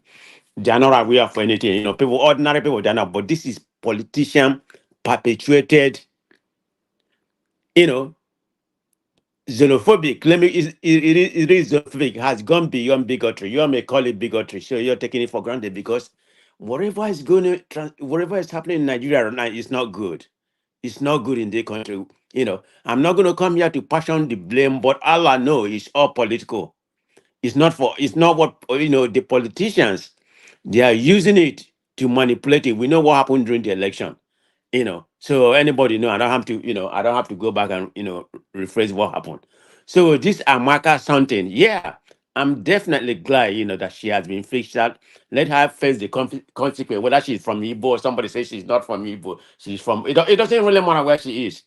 So let her face the consequences. I don't know what's the consequence in Canada and how the law work over there to the highest level. But the issue I have is the selective justice. That is the issue that I have in what has been transpiring, since after the election. We know what happened, so I'm not going to go back about the MC Oluoma, Bayo Nonuga, something like that. Bayo Nonuga is still, in this is the APC spokesman. So are you going to tell me that whatever Bayo Nonuga, spoon during that time, the evil is essential threat? I'm not making it on one side, but I'm just giving an example about how the political, the politicians use us, you know, and this is exactly what transpired, in Rwanda. Go and read, the genesis of that Rwanda. This is exactly how it started. People thinking that, people denying that nothing is happening, nothing is going to happen. That's probably the last stage of genocidal, and I'm very much afraid. So my point is that before we get that to that level, Let everybody just go their separate way. That's even better than going through that genocidal. It's not a good thing. I'm not for Biafra or Igbo separating, but I think it'd be better that way for people to go their own way. As far as that's not what I want. But the life of my people, the life of that other tribe is more important than whatever. I hope. I'm just praying. I hope it doesn't go to that level. But it's really going to that level, and we need to talk about it. It can't be same because when you keep on denying something, it's not going to happen. Nothing, take it for granted. Believe me, I'm scared of that. That's where we are heading to, and I'm very much concerned about the way the government is handling the whole thing. Look at what happened during the Lagos, recently. This logopedian, I think the last name is Bolaji. That's the guy. People has fished him out, and the government has not called him. At least invite him. Say, why did you make this comment that Igbo must go? Yeah, the Uronian. You have some other ones. I think that there's another platform in Igbo in Canada. Some Yoruba, their own platform doing the same thing. You're in a foreign land, another man's land. You are going against each other. They even went to South Africa. I think it was like about 3 weeks ago. You don't need to hear the tape. I don't need those people in Canada, in South Africa, or in Canada. You know, you know, causing trouble between Igbo and Hausa. They say they need to go back. I think that particular tape that I had is from two guys. I think two Yoruba guys or something like that. They say they need to send Igbo away from South Africa. The Igbos are the one causing trouble in South Africa. But these South Africans know about Nigeria more than those people speaking to them. And this is what they responded to them. They say, you can't Master come here Prince, and you telling have, us what I to do. mean, We know about your man people. of You are from prestige, you have Yoruba. 50 seconds. Okay. Sir. So I guess I'm trying to make a statement, that they have taken it to an international level. It's not a good thing that is happening. And I'm so much disappointed about this Abike. To my understanding, she was a good journalist. But what she just did was a selective justice, because there's another guy, that said his name. I have his platform here. He's based in Canada. His name is Adebiyi Olatunje. This is exactly what he said. I'm going to read you Barbados what he said. We are expecting our worst of all Igbos in Abuja, Lagos, Kaduna, Ibadan. We will kill them all before we progress to their homeland. My Thank wife you. is from Imo. I will kill her. So one of fish out the same thing the way you fish out Amaka. That is my problem I have. This Thank just you. happened, I know it Thank you, happened sir. before this Amaka something, and nothing Yeah. happened to nothing happened. And just there have been so many, numerous of this kind of incidents on both sides. So Yeah, I'm very thank you, much sir. I concerned where we're heading. appreciate Okay, you. I don't know what's gonna happen. So, I but I'll appreciate leave your it like that. input. Yeah, thank you so much, sir. Uncle KJ, you're next. Could you please unmute if you're still there? Yes, I'm still here. Thank you so Oh, much. Uncle KJ, welcome to the show. So you have 5 Welcome. minutes. Thank you. Thank you. I'm happy to be So here. I just want to request for the panelists that are not speaking, could you please have your mic muted, please? Thank you. Go ahead, Uncle KJ. You have Okay. 5 minutes, sir. Thank you. And yeah, everyone has made so much sense, and I'm not going to try and recount what they've already said. But all I will say is if you go back history, you'll find out that even this thing started getting intensified since 2015, and when it was obvious that the Igbo supported Jonathan, so issues there it became issue of threatening the Igbos. The Igbos have been expelled from many parts of Nigeria for a while now. We have been expelled from the north more than 3 times. We have been expelled from the south, the west, at least 2 or 3 times also. And we are the only tribe that seem to be always being sent back to the east. In fact, sometimes even in the south where we belong, the south have even said Igbo should go back to the southeast. So to the point that even those who speak the language now claim not to be Igbos.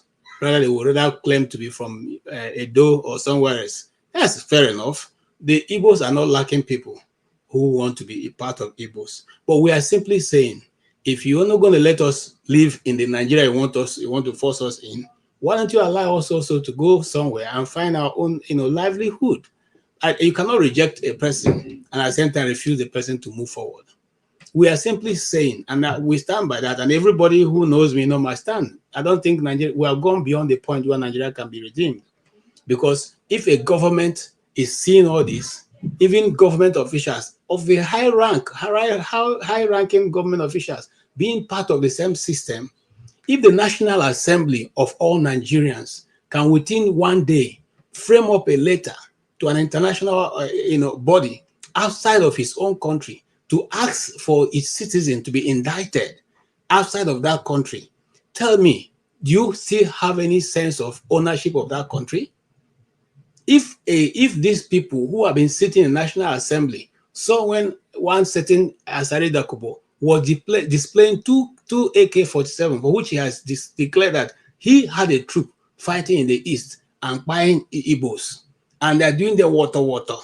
He said it in national TV. He came to the Aso Rock and said it before everybody that they are the ones who have been there carrying out operation in the east. What else do we need to hear? What else do we need to hear? He walked out of Aso Villa. Haven't said that. See, today he's still walking free. What has happened to him?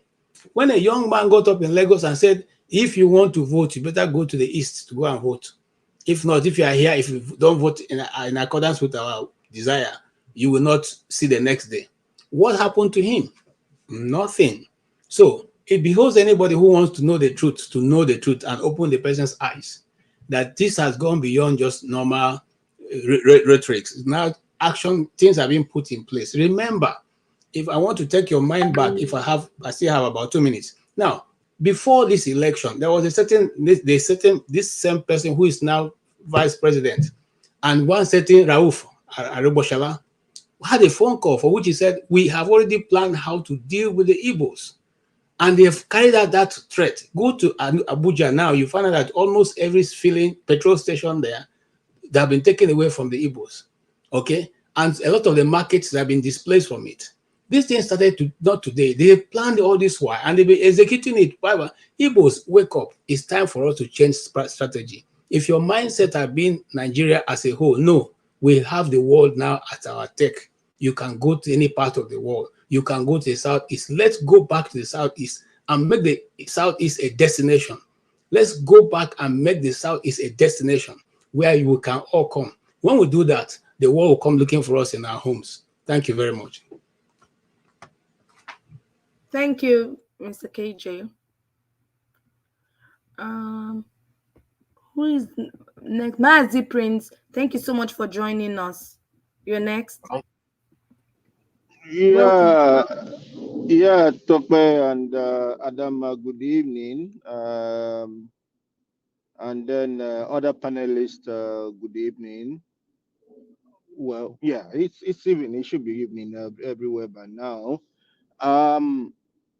For me, I don't want to go into historical, banting and other stuff. But first, just a quick correction to KJ. KJ, it was not Aregbeshala. It was Shetima was having a conversation with Amusan, the ex-governor of Ogun State. That was who he was having the conversation with. And also, when we talk about the attack on the Igbos, it was 2011 when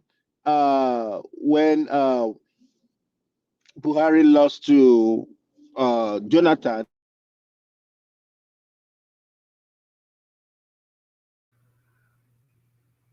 Mazi Prince, we lost you. Are you there?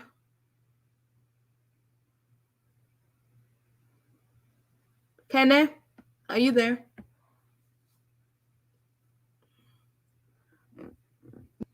Can you hear me? Mazi Prince, are you there? Yes, I am here. Yeah, we lost you. We lost you for a second. Wow, that was interesting. Okay, so like I was saying, 2011, I lost a classmate of mine because of the Buhari's whatever it is. You know, Elliot, he's from the I think Urobo side of it, but they took him for Igbo. He was, doing his youth service or whatever it is over there. The last speaker, the army of a guy, I am so disappointed in his last statement. How dare you? How dare you? I wish I know the country you reside in. I would try to get in contact with some of the, people there, and so that you don't vote. If you can tell people where they live and they pay their taxes not to vote. Because of what? Because of what? Election is, voting is an obligation. I live overseas and I vote. I've never seen any white man coming to tell me who did I vote for or who did I not vote for. It is my own say. It is my own contribution. If the other person wins, fine. If the other person loses, fine. But you don't dare tell people not to vote where they live. I'm so ashamed of you, Ahmed. I had you at a high esteem, but today has shown me that you are one of them. Stop pretending. It's a shame. I was just listening to everything. I was like, people were saying, I kind of align myself with what every other person has said until it came to Ame. Or you could say, when they say, go to your state and vote. Then when you want to collect taxes, why don't you collect taxes to only those people from that particular place and leave those people who are not from that state? I'm disappointed. Going forward, I totally support what Kenneth said. In as much as I'm not in support of any tribal bigotry or whatever it is. For me, if they are going to get the woman or whatever it is, Bayo Ononuga, the Oba of Lagos, MC Oluomo, Remi Tinubu, they should all be brought to book. As a matter of fact, they don't even need to try it in Nigeria. They should take it to ICC. Let's go and see. Let's go and see what's going to happen.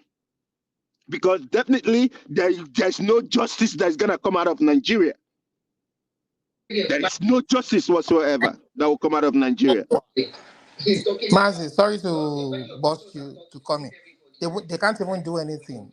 Canada here where we stay, it is a rule of, it is a place where Olumide, you cannot interrupt any panelist while they are speaking. When it comes to your own time, those explanations you can make it. Thank you. To me, at the same time, you see, when we talk about this bigotry of a thing, it stems from the family, the people, or each and every one of us came out from. Thank God, I am so proud of my parents. And they've always told us, go wherever love takes you to. Love thy neighbor as thyself.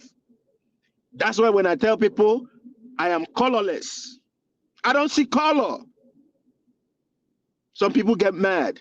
How can you be a black man and say you don't see color? Or when you see some people speaking against white people and all that kind of a thing, and they say, oh, you're a black man, and I said, I don't see none of those.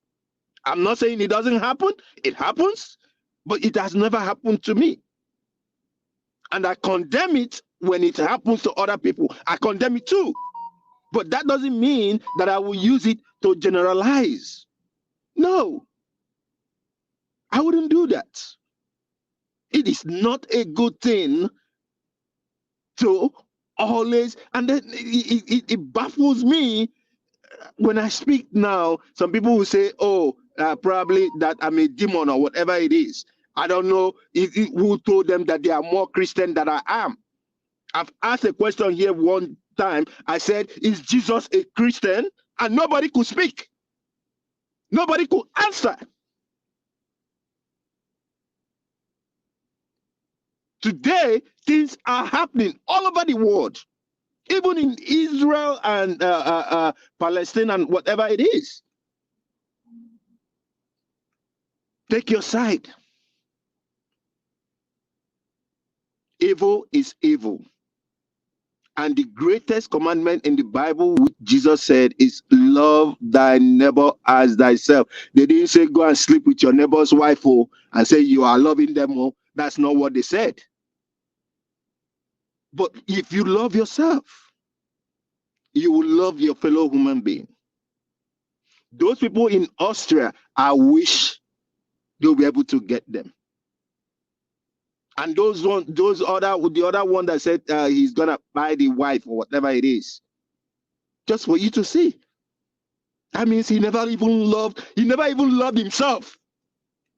Talk less of loving another person. That will make such a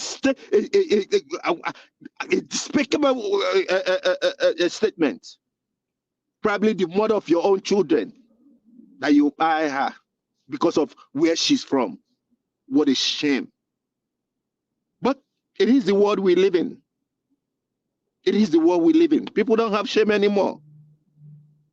People don't have shame anymore. And shame to Nigerian government. The way they handle all these things is just so irritating that I didn't, as some, I sat down, I was talking with my wife and we were reasoning. It doesn't make no sense. Abike Dabiri, son, was killed some years ago. I think it was in UAE by the clique he got into. And that was after that she got into politics. And now look at what she has turned herself into. A very negative person. I'm so ashamed of her. She doesn't represent me. I don't even know all these things that they talk about, diaspora, whatever it is.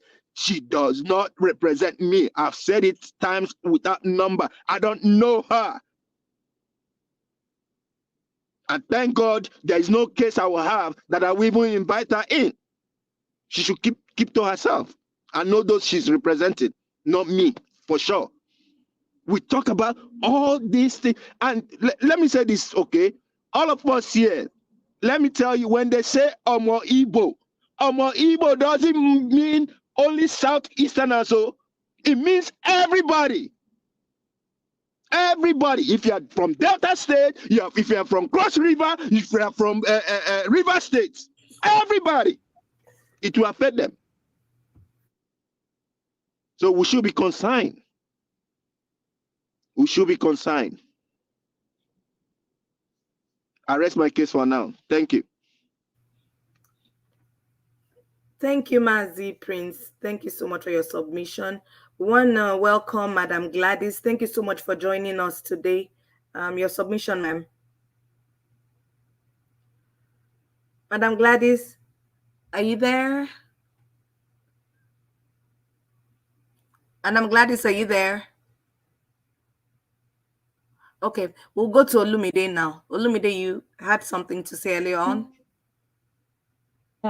John Abba is the next person.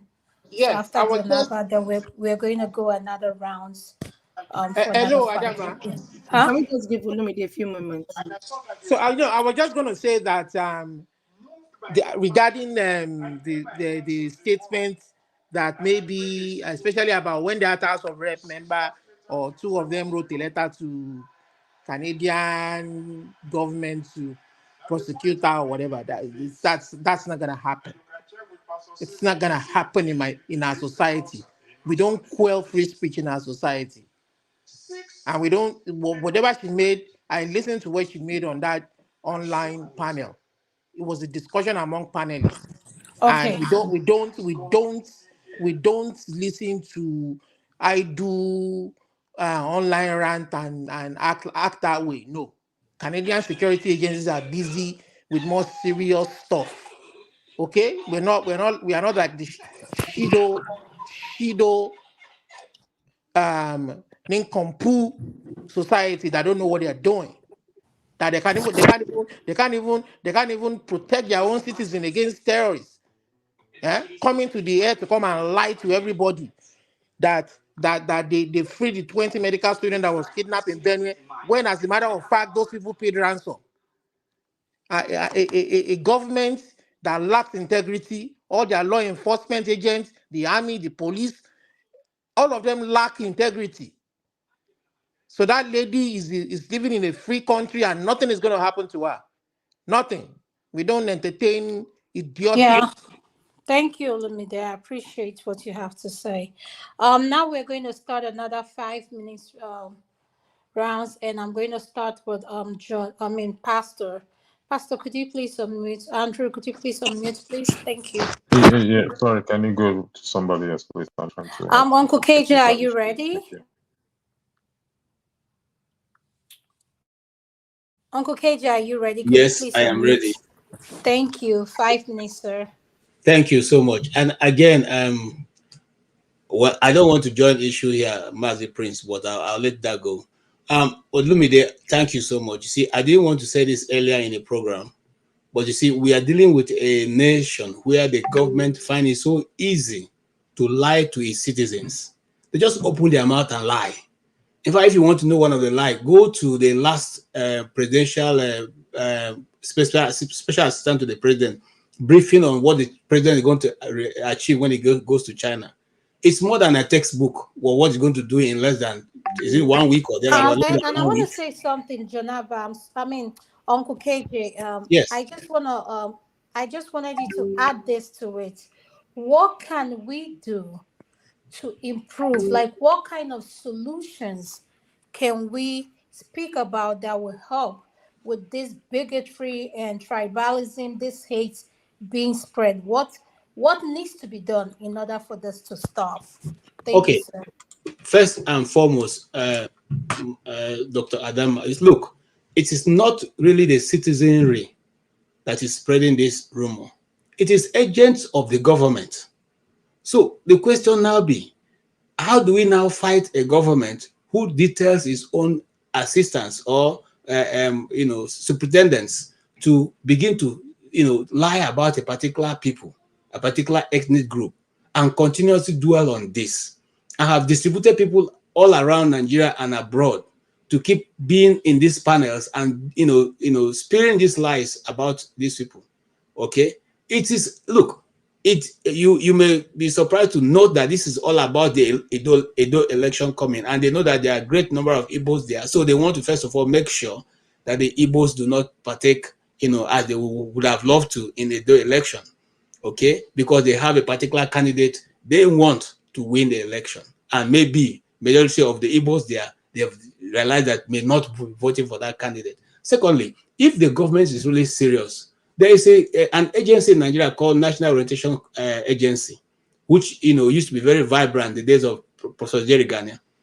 Professor Jerry Ghana is still alive, just in case they say they don't know who can do that again. He's still living there.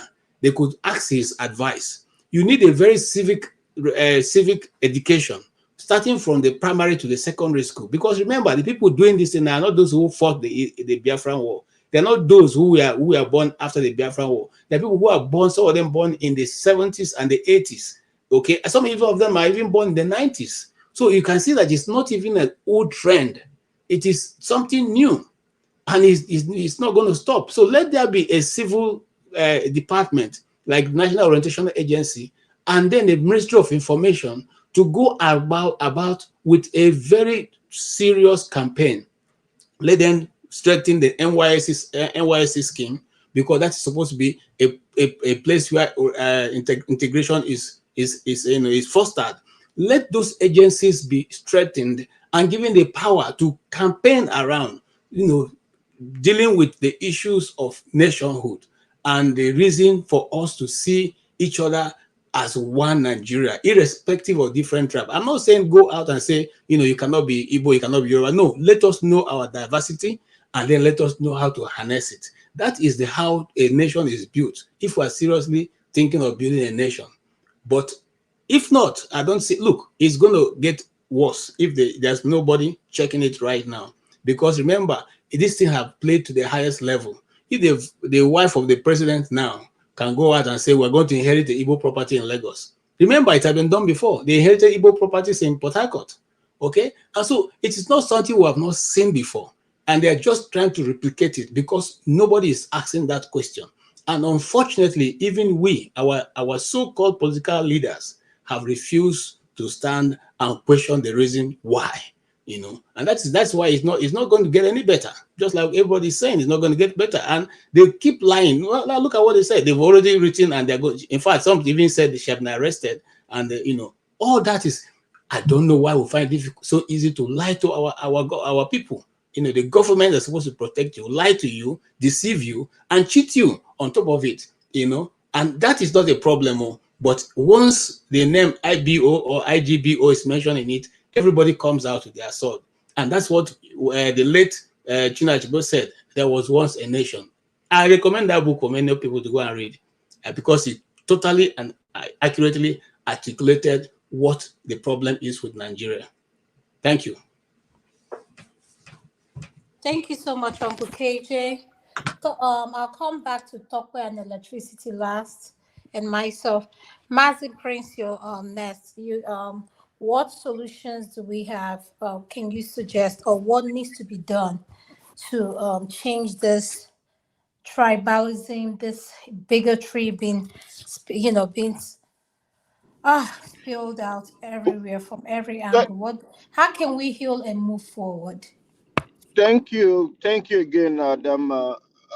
It all boils down to first self-discovery and self-awareness. What do I mean by those terms? If Uncle Alexander Gomez. Mazi Prince, we've lost you. Mazi Prince. Can you hear me? Yeah, we lost you for a second. I'm so sorry about that. I don't know why he keeps doing that. Okay. And even Uncle Alexander Gomez is here, you know, he will definitely affirm more to what I'm saying when I say self-awareness and self-discovery. Now, you cannot give what you do not have. Okay? Love is a, you know, 4-letter word. You know, it's a kind of like a. We've lost you again, Mazi Prince. Okay, let me fix this. Okay. But you can hear me now, right? Yes. Okay. So pretty much, so some people, they'll go out and say, oh, I love you. Do they really mean that word? It's a word. But then if it's not inbuilt, then it is nothing. It is nothing. It's kind of like pouring water. Let's say you park a car right underneath a tree that has birds on the tree. Okay? And then you come out and then you see a poop on it and then you pour water on it and then it goes away, right? But the car is still there because that means that another bird will poop on the car. You know, I'm just using that as a preamble. So, in other words, what I'm saying is we have to love ourselves. If we love ourselves, then we will love other people. I mean, when I say love ourselves, I mean ourself before others. Okay? Love is a great thing. Love is very, very effective in everything that we do. And that's all I can say. The government of the day, the government in Nigeria are so negative. They are looking for all ways to remain in power. And this is a challenge to the pastors, the religious leaders that are sitting idle right now, doing nothing. They will not say anything. But they will tell somebody to come and pay tithe and offering. And if you don't pay tithe, you will not go to heaven. may God be the judge. I will not say God punish them. No, God will not punish them, but let God be the judge. Thank you.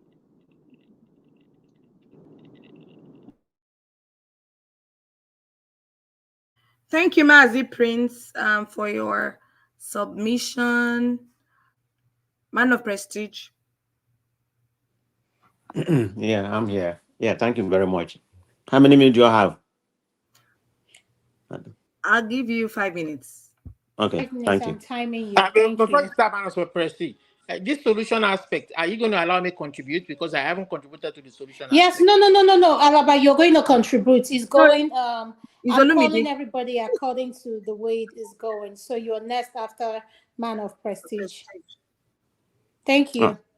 okay, thank you very much. Adam, I don't like this your ethnic bigotry you just exhibited now. You called me Alaba, so me and Alaba we are the same.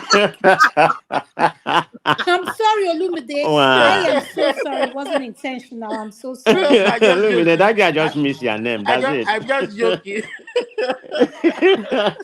Thank you. All right, let's go on. So, like I said, I'm very passionate about what's going on. When I mean passionate, I'm very concerned. And you say, what can we do? You see, this is where leadership come in, because this is not something that emancipated from the regular masses. This is something being generated by the politicians.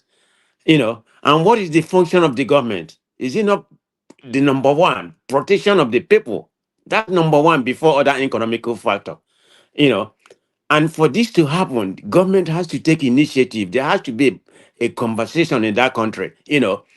The president has to invite in all region, chieftaincy or whatever you call it, regular people, come to a round table and have a conversation. It has to be, they have to talk about it. It's not just denial. Like I said, denial is not going to help that country.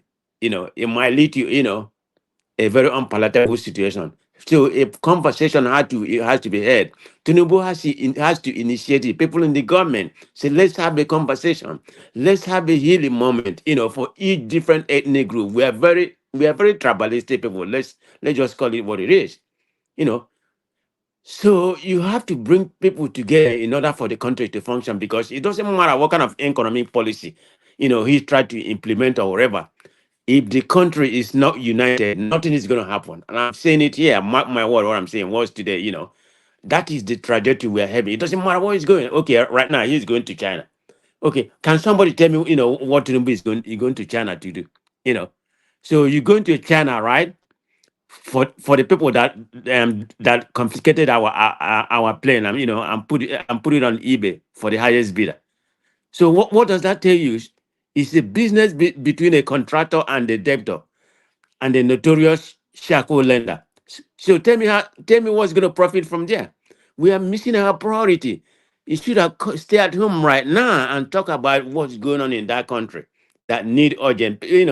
I'm not trying to be emotional, but I have read about some other countries, where genocide was started. I know this is going on online, but you have a lot of gullible people in Nigeria, the regular masses, because of the poverty, you know, it might pivot toward that area, and the outcome may not be good for that country. So what I'm trying to say, there has to be a national dialogue. Whatever you call them, the pastor, of course, I don't trust the pastor, okay? I don't mean to say that, but, just because of their antecedent. I mean, the pastor, the chieftaincy, the politician, we have to gather each region and talk about it and ask each region, the Dudu Nation, the Biafra, what is the problem? Let's have a dialogue. How can you, I mean, if my children say something is going on or they are crying, I have to talk to them. We have to talk. We gather together and talk. If you have a problem with your wife, you have to communicate. But that doesn't happen in Nigeria. So the point I'm trying to make, this originated, and we know the main purpose is for political gain. I don't know how that's going to happen. It has to be initiated by government. It can't be initiated by you and I. Believe me, it's not going nowhere, because ordinary people in Nigeria, they are getting a long way. It's the politician that is perpetuating this nonsense going on in Nigeria.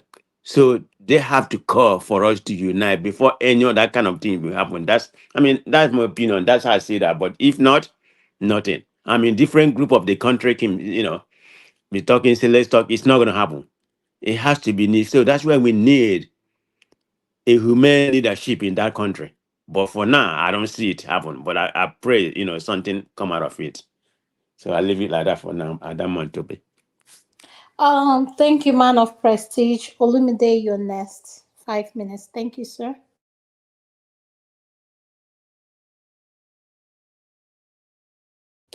Olumide, your next. Could you Thank you. please? Yes, Thank you. thank you.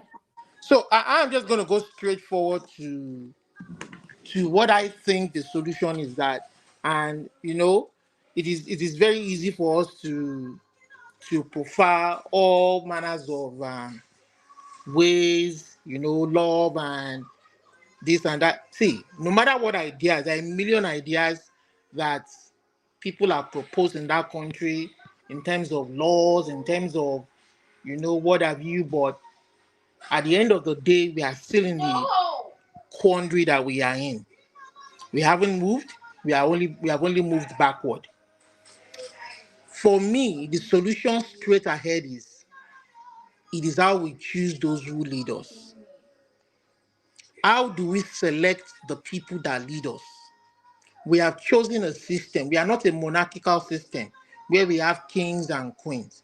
If we had a monarchical system and it was very clear, it would have been better, so that when some people are disgruntled with the king or the queen or whoever is leading, they will buy them and they will install themselves as king, and then maybe they have a better idea of how to. They will do it quickly.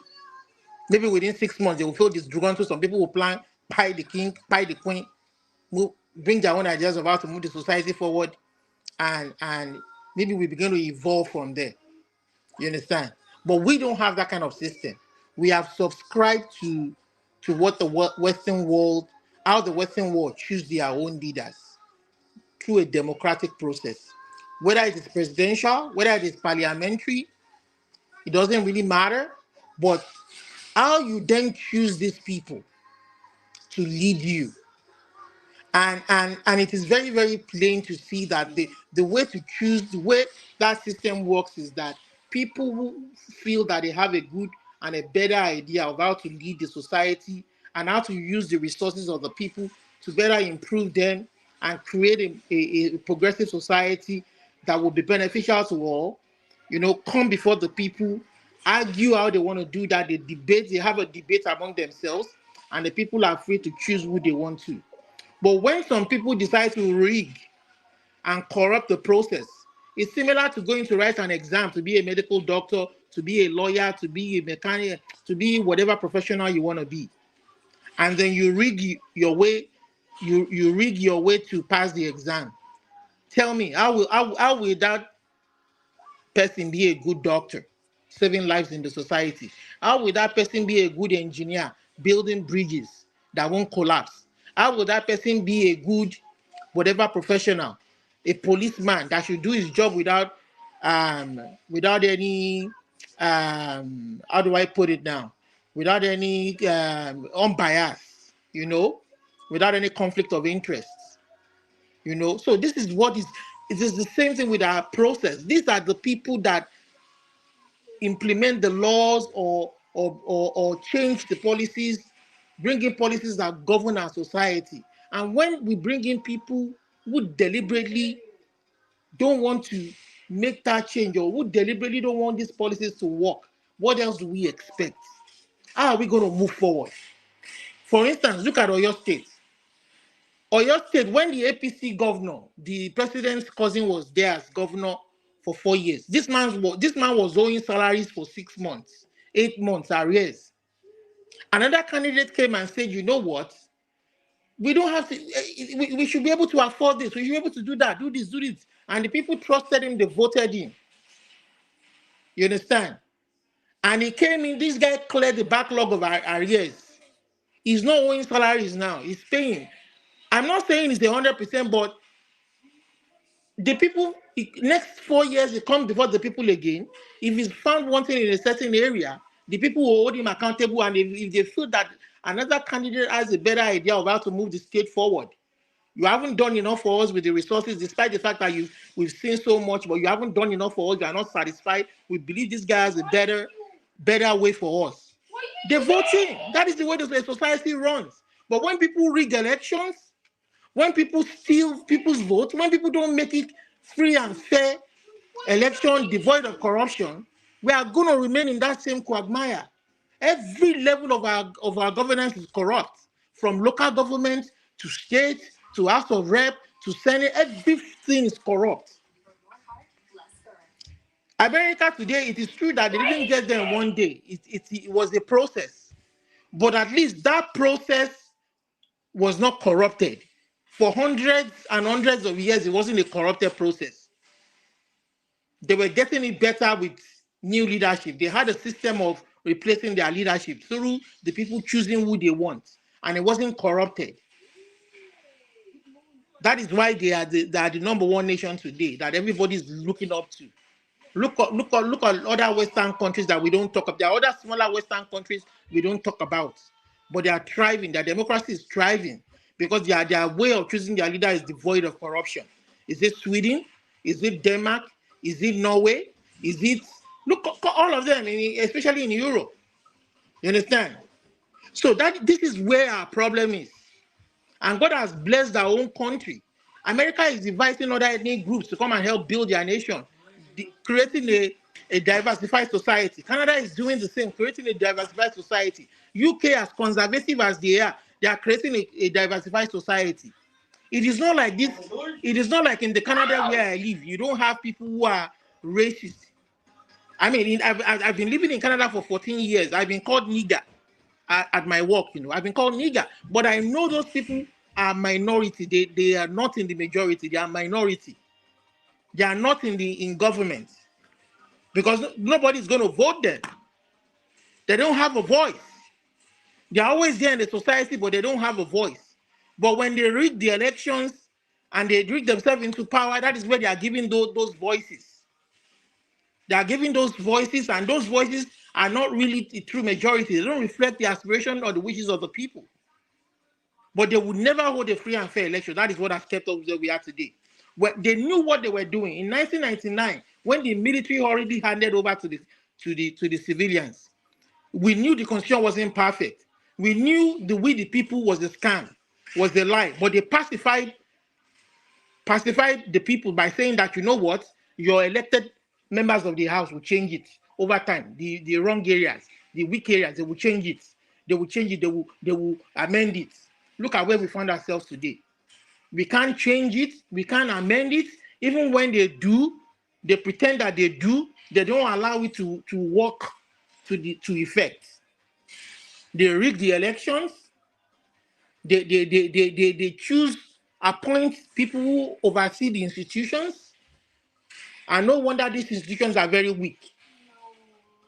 But despite the billions they allocate to resources, they will kidnap people. You claim you have all the modern paraphernalia to tackle law enforcement, to tackle insecurity. They kidnap people. Only God knows how many billions in ransom was paid under Buhari government alone before that guy left his 8 years. And now it's continuing under Tinubu. People are dying in the north. I'm not a northerner, I'm Yoruba, but the way people die every day, they're like flies, is sickening. I don't Thank know how you. people live with it Thank every you. day. Yeah. Thank you, Lumide, for your submission. I appreciate you. And Meg, can you please unmute your nest? Okay, thank you very much. Let me submit once again that I know my position on the issues tonight might have triggered some people, and I want you to know that is still where I stand. And I'm not saying what I didn't submit my. I didn't make my submissions because maybe I am biased or I have something to gain. In fact, I must say, because of my stand since 2023, I've been called bastard quite a lot, even from my own kinsmen. And I think that should inform where I stood. But I'm a free thinker, I am a fair thinker. So I believe that the best solution I think we can have right now would have been we should unanimously fight this. But that is in an ideal world. In a real world that we are in, we are not like the Westerners. We are Africans. And the uniqueness of Africans is that we have divisions, we have different groups, and the boundaries for which each of these groups exist is always respected. And that is still my point. And I believe KJ made a statement which I hope that people can listen to. He might have said it angrily, but he's still saying the same thing. That's come. Let's go and do our own side. I'm not saying your side is not developed. I'm not saying that you don't have the resources to do that. I am not saying you are not worthy to even be anything you want to be in a unified Nigeria. But the thing is that look at what we are running at. Look at the system. Look at funny thing is that it is still the same group that suffers the most whenever these minorities utilize the governmental power and every other powers to wreak havoc. I'm only saying what I'm saying because I simply respect everybody. So, for Mr. Mazi Prince, you are a prince, so I am. I am sorry that you might feel disappointed, but that is still my stand. And hopefully, some other time, you will get to understand where I'm coming from. The same thing with Odumide as well. I didn't say what I said because, look, if you like, say we are one, there's a constitution, there's no way you can even prove that in the reality. On paper, yes, but in reality, that is not the truth. The North are governed by a different constitution, especially when it comes to their local matters. And there is no government that will interfere in the way they want to do their thing. There is no government that will do that. So you can't tell me if those people have their own constitution, we are one. The Sharia constitution is not the Nigerian constitution, and they live by that on issues that they want to live by that. So this sense of nationality that my brothers have, I would say have it, yes, but please think deep and re-strategize. That is my submission. Thank you so much, Emma. Emma, can we go to Jonaba next? Thank you. Uncle Jonaba, are you there? Yes, ma'am. I wanted to go IED, but now that you call me, I hold back because it's getting too much, keeping me for long, and but it's alright. I would like to know the name of the wine my brother Mazi please take this evening so he can send it to me. Um.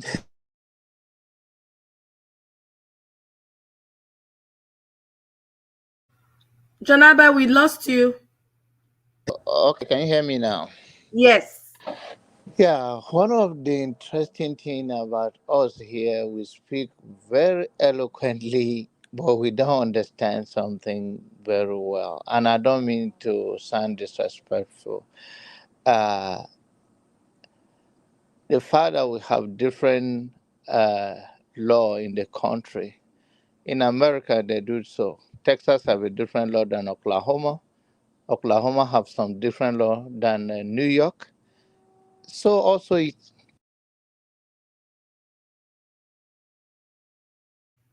Jonaba, you're yeah, out. so also even as close as New Jersey to New York. So our diversity and being having a different law within the state in the same country is not a problem. There's somebody that says here, whether it's the same guy, say, let's learn to respect our differences and our culture. And I think that should be it. The notion that we are not the same because we have different law. We are not going to be the same even as an individual. Even twins are not the same. But we should learn how to lose. We should know when to appreciate and how to celebrate our wins. But the notion that other people have, that make us not to be the same nation and don't make us to, we are not one people, I don't understand. It's this, that is how it works. That is the constitution. You cannot have it in both ways. If you're going to preach that our differences is unique, then stick to that. We are one people. It's the same people like us in diaspora who's supposed to know better, but unfortunately, I don't know whether we know better, because if we know better, we should act better. We are the major problem Nigeria is having today, because when people look up to you because they think you are more exposed, you are in a country where things are working, and you should imitate that, or should look at it and bring it back home. But all you find is you use this place as a safe haven to be sowing that seed of discord and disunity with your rhetoric on this platform or elsewhere. It is the same reason why we keep us where we are. Because leadership is not that hard. It's not that hard. I believe nobody come to power come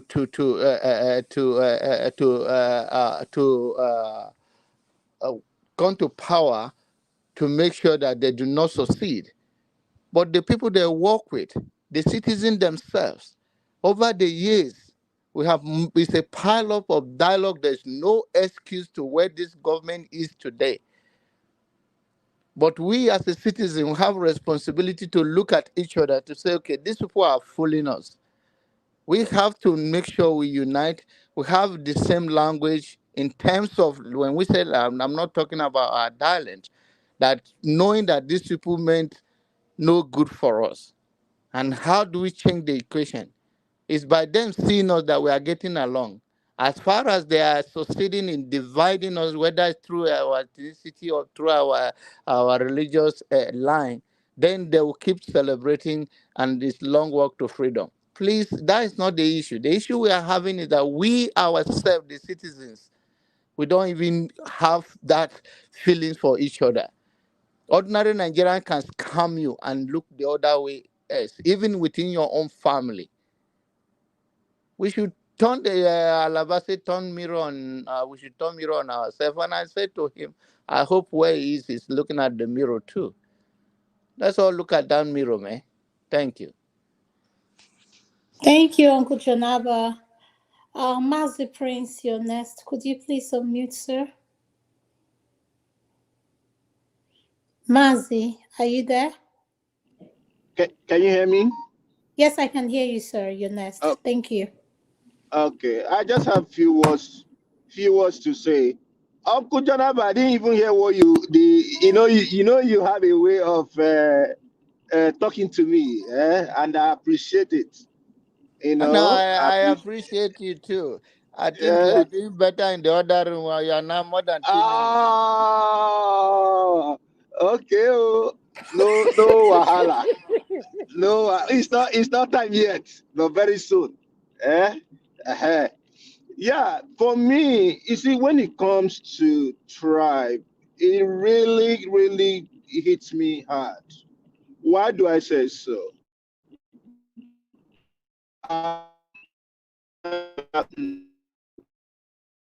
You're breaking up. Can you hear me now? You're cutting in and out. Can you hear me now? Hear you. Yeah, yes, we can hear you now. You can hear me now. Okay. So when it comes to tribe, it's something that is very, very personal to me. I could say that I am somebody who has traversed around Nigeria. The only one that I didn't test was Hausa. I did not test Hausa, but other tribes have really, really gone round, and they are very, very, peculiar in their, in their different, forms. When I finished from high school, I was waiting for my, to write my jam.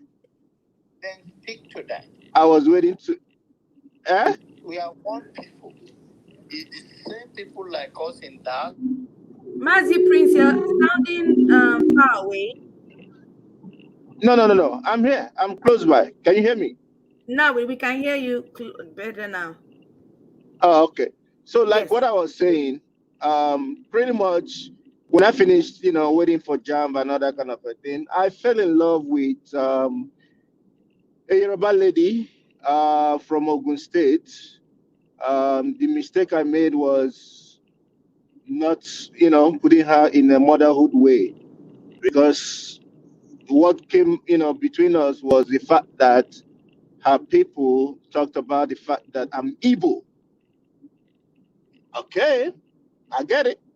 I was born in Igbo land, grew up in Igbo land. Yes, I agree.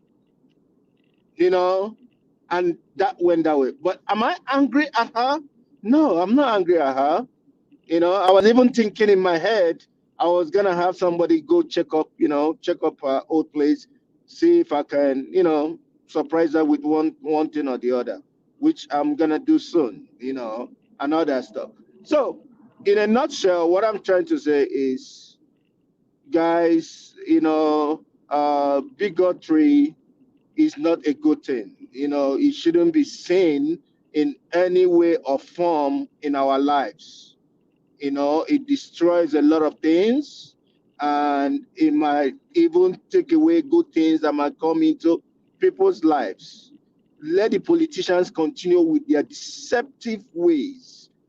But we, as normal citizens, let's encourage ourselves, stand with ourselves, and shun any bigotry, ethnic, negative statements. That's all I can say for now. Thank you. Thank you, sir. I believe the next person. I, Electricity. Can I have the names? I'm not seeing anybody. The next person next to. Thank you. Man of prestige, you're next. Thank you, sir.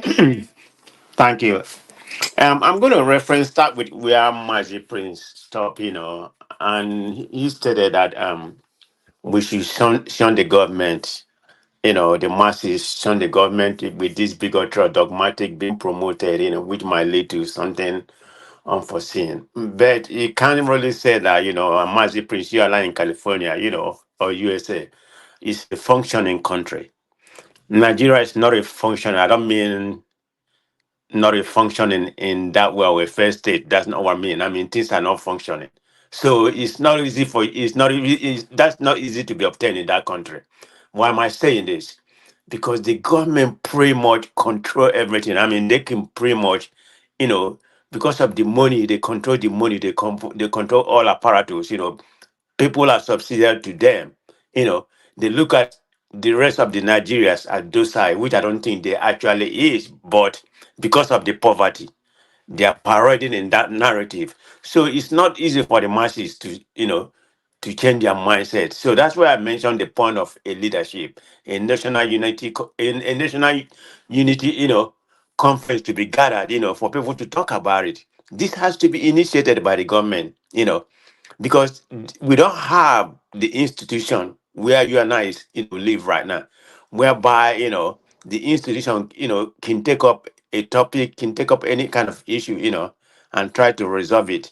That doesn't happen in Nigeria. The Nigerian institution is not, it doesn't function that way. There's no institution in that except the political institution. So that's why I'm calling the government to try to initiate this national dialogue. You can't easily shun them, because what's this going to happen? It's going to spill over to the masses. Now it's happening online. And we know who, we know how it's been perpetrated. The genesis of this is for political gain. That's what it is. So it might spread to the, to individual, spill over to another, another angle. So that's just my opinion. I don't see that your suggestion being fruitful that is going to help whatever is going on in Nigeria. No, it's not. It's in my own opinion. It has to be. It has to be coming from the top to the bottom.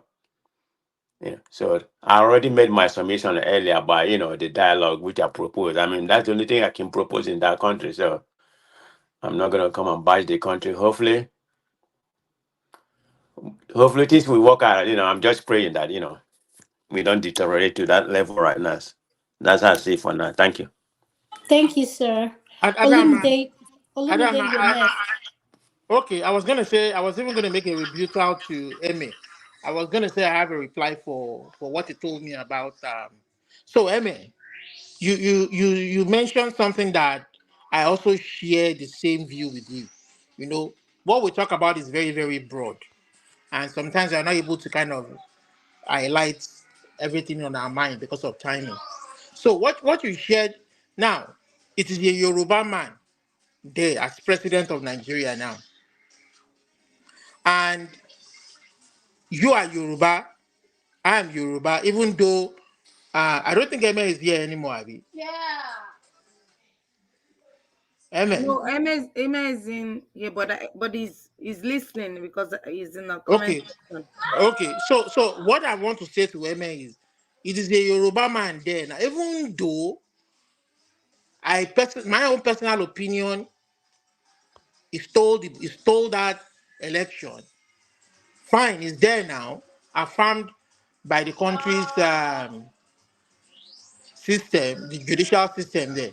So what is he going to do about the constitution being unfair? You are saying the constitution is unfair in the sense that it favors a certain part of the country and does not favor the other part. And you also know that different groups, Yorubas, Igbos, Ijaws, Middle Belt, name them, Ninas, and more recently, the Patriots have written to him to do the needful. Start by rebuilding the country from scratch so that we all have a sense of belonging in that country, so that we can own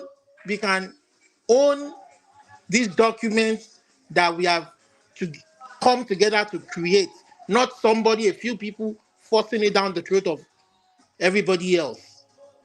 And he has the opportunity to rebuild the country and be a father of a new one united country, to run a true federal structure as it were, with our different ethnicities, language, religion, culture in mind, so that we can begin to respect each other's boundaries as you have stated in your own. So the ball is now in his court. Because if you are now saying now that, the North, now there's a Yoruba man, what is he going to do with it? You understand? So he has the opportunity. Or is it going to be the same system that they've been running among themselves, a few cliques, pretending that we are doing elections every 4 years, but what they are actually doing in a sense is installing and choosing among themselves which should lead us.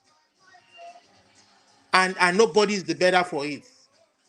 Right from the local government level up to the state, to the federal, to the purported House of Rep or Senate or House or whatever, I mean, confusion they are running over there that betters nobody. So this is what we are saying. This is the kind of honest, plain truth that we are saying. These are the kind of truths and candid opinion that have developed this part of the world. UK, US, Canada, every progressive part of the world, they've always listened to criticism to make the country better. You don't go after people when they criticize you. You want to kill them, your young people, when they expose evils and evil in the society because it affects you. then if that thing affects you when they expose it, then you are not a good leader. You are not a good leader. If you feel you've been wrong, you go through, you exercise your right within the ambit of the law of that country. Go to court. Don't use the law enforcement again to harass people who speak the truth. Don't send the state secret service to. They are supposed to protect our leaders against foreign entities, not against citizens that mean well for the country. So some of us are not going to come here and pretend that all is well when all is not well. When a whole police force, a whole IG will come and lie that they were the ones who freed kidnapped victims.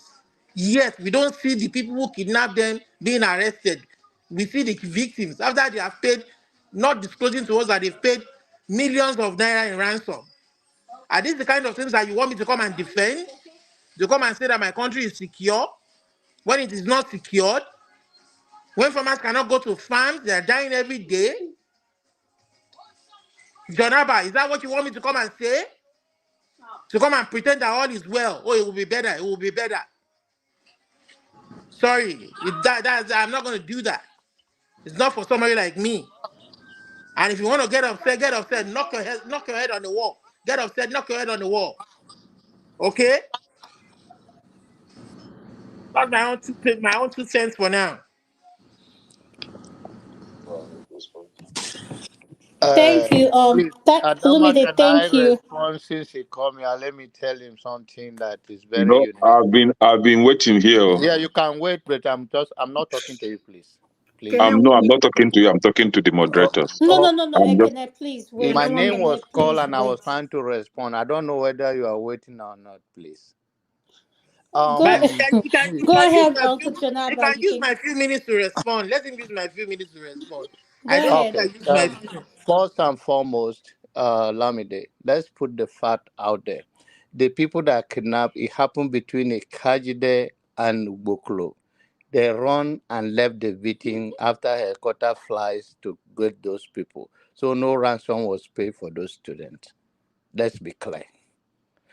So it is also a good thing that we put integrity in place, that when we say something, we have the true knowledge of it, so that the fact that want to make things look like the way it is, or it's not, doesn't give us integrity. And end of the day, it's going to affect all of us on this platform. That is what I want you to understand.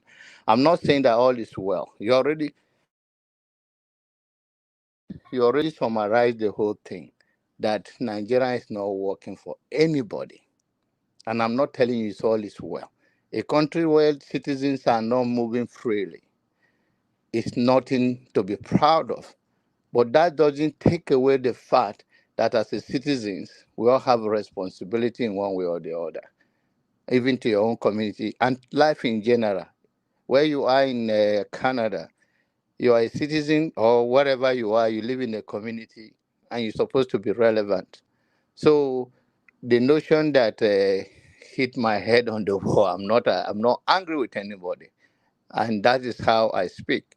So please, my brother, there's nothing between Nigeria that is what anybody come here to fight each other for. If you are for solution, you are for solution, and we are all going to speak differently. We don't have to speak the same way. We don't have to see things the same way. It's uniqueness of life. But end of the day, we are trying to prefer solution and speak the way we understand things, and every other people have to be represented in their own way. That's what makes all the difference. Nobody is trying to harbor evil here. That doesn't make you a better person. Thank you. Thank you so much, Uncle Jonaba.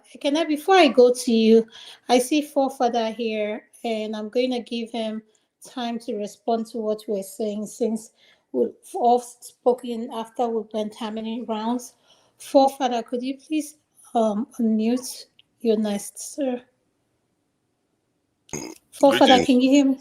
Yeah, thank you. Yeah, greetings. Thank you for having me, Adama and Chope. Greetings to everyone on the panel. to the chat and to the viewers. If it was about this bigotry stuff we are talking about, in the bigger scheme of things, I don't think that's the reason why we are messed up. Other people have them, other groups of people around the world have them, but they all go on to do way better than we are doing. But it's unhelpful, isn't it? You have leaders and people a kind of instigating and a kind of inflaming these issues when there are pertinent issues to be dealing with. Some of these people, instead of them to spend their energy actually doing what benefits the people, they spend more time trying to foment division. The other day I saw a video of people in Mozambique or something, or Zambia, somewhere in Southern Africa. If I hadn't been told that it was in Southern Africa, I would have thought that was West Africa. Because even South Africans would like to pretend as if they don't know, but the 75% of their population is a Bantu population. The Bantu population technically originated from eastern Nigeria. That's the far edge of Nigeria and Cameroon. So we all have commonalities. If you want to predict outcomes of nations, you can better predict it based on race than even tribes or any other stuff. You can predict it based on race more. And that is what shows up around the world all the time. And so for some reason, people would choose to be playing this lower level game that we played 300 years ago that never got us anywhere. They talk about constitution, talk about all kinds of things. Okay, when you had your tribe and your kingdoms, they did not have their constitution. Where did it lead them? Because they didn't do the necessary things that they needed to do to survive and compete. And I really think that that noise that is coming along, distracting us from what needs to be done, is really, it depends on how you look at it. It's really damaging. At the same time, maybe it cannot be helped. Because we don't know. Most of our people just think this is the core of our problem. When the English were coming down here, they didn't care about any of that. They had divisions in their country. The Scottish hate the English. The Irish hate the English. They hate each other with a venom. And these people rule the world. How do you think they did that? They don't even have a constitution, the proper constitution till today. Because they focus on the important things that makes a difference to their people. They can quarrel and do all that stuff, but still got the right things done. The things that actually matter to people the most. And I agree with when Jonaba said that, most people on the ground are trying to do things that matter to them, but the ones in the diaspora are focusing on all the wrong things. And they are overseas. They should know better. They are in countries that are also very divided. Even in America today that we are talking about, when they polled Republicans, more Republicans wanted to break the country up. It's like you polled APC or PDP, and you see that more people want to break the country up in those parties. That's how it is in America today. And our people are in those countries, and they pretend as if they don't understand any of those dynamics. And like our own is totally different. We seriously have to focus on what truly matters. If we don't learn how to compete in the world, I think Olympics happened recently. When you want to go to Olympics, you say, because I'm competing with people in Nigeria or Cameroon, you don't compete. You compete with the world. But somewhere along the line, we've forgotten that. We've forgotten that we are competing with the world. Any people that are more advanced and more developed than us, they are a threat to us. Make no mistake. Just like an Olympics person from Australia, it's a competition for you to defeat you in that Olympics competition. They don't say, oh, because you're from Africa, me, I'm not going to compete with you. The English were not taking permission when they came to Africa to colonize us. They didn't wait for God or whatever Amadio had told them, you can now enter and come and defeat us. No, the world is there, and we pretend as if it doesn't exist. And we want to be fighting ourselves, dividing ourselves. We should be condemning these people and ostracizing them. They are enemies. Right now, they are one of our greatest enemies, these divisive people. And in the West, they understand these things. If you speak out of turn, the UK now, they are looking for a way to jail Tommy Robinson. This guy is just a right winger. He's not even saying some of the craziest things that our people say. They are looking for a way to jail him again. Adama, can I puncture our forefathers? Is misinforming us. is informing the platform and the whole world. Can I Okay, puncture? hold on. Let him settle. Then you can let him finish his statement. Then you can ask him whatever question, please. Seriously misinforming the platform. Yeah, hold on. You just let him land. Let him land. Let him finish. You have your Yeah, time to ask him the question you want to. yeah. You can check it up. The Catalan leaders, are they not in jail? When they threaten to release some of the Catalan leaders, go and see the protests that will happen in Spain. You would think they are releasing somebody that killed thousands of people, that caused a lot of deaths. This guy didn't kill anybody. You see the protests in Spain because they wanted to release him. The Baathis, the Kurds in the Turkey. If you try in many countries, if you try to destabilize the nation, because those people, what they realize is that ordinary people want to get on with their life. They don't have time for this. They want to go to church. They want to go to their weddings. They want to go have children. They don't have time for this nonsense. And they focus their energy on developing their people, understanding that they are competing with the rest of the world. That is always at the core of it. If you fail to understand that, you are going to suffer and suffer. And every time our generation is getting weaker and weaker, and we are inviting our own conquest. When that day will come, all these arguments between Igbo, Hausa, it will go away, because the people that actually have the understanding to set those things aside and actually go on to build something that is strong for their people, they will rule us again. They've done it before, and we still haven't learned any lesson. They will rule again directly this time, and God help you if you survive it. If they decide that they don't want us here anymore, they will clean us out. Look at America today. These are continent killers. The world doesn't owe you a living. The main population of America is 3.something% of that country now. Go to South America, the same thing. Australia, the same thing. New Zealand, the same thing. What makes you think you are entitled to this land? You are fighting your fellow brother for what? The only thing that will give you entitlement to this land if you can defend it. Can you? What have you done for Nigeria to defend Nigeria? They talk about how bandits took children, students, and went and gunned them down. Maybe because they didn't receive money. Our children keep getting killed every day. Women keep getting kidnapped. Farmers cannot go to a farm. People are paying ransom. Wives are being taken from their husbands and married off to bandits. And you are worrying about division.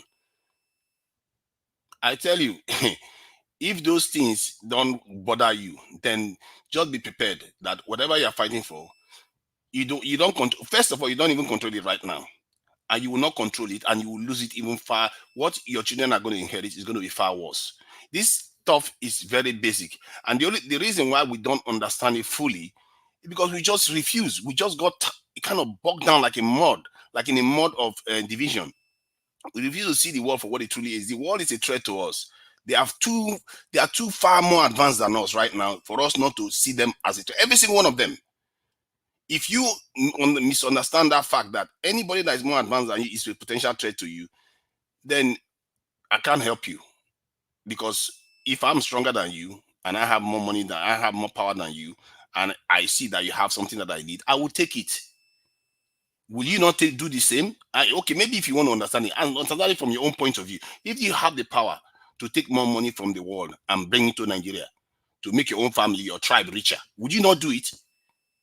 Is that not what you're trying to do in Nigeria, where you want your own tribe to dominate the country? What makes you think other people are not thinking like that, but not for their tribe? They're thinking about it for their whole people. But I'll leave it at that. Thank you. Thank you too, Niger. Thank you. Olumide, you said you had a pushback. Olumide, are you there? Yes. I wanted to push back on some of two Nigeria's misinformation. Okay, I'll give you 2 minutes to push back. Go ahead.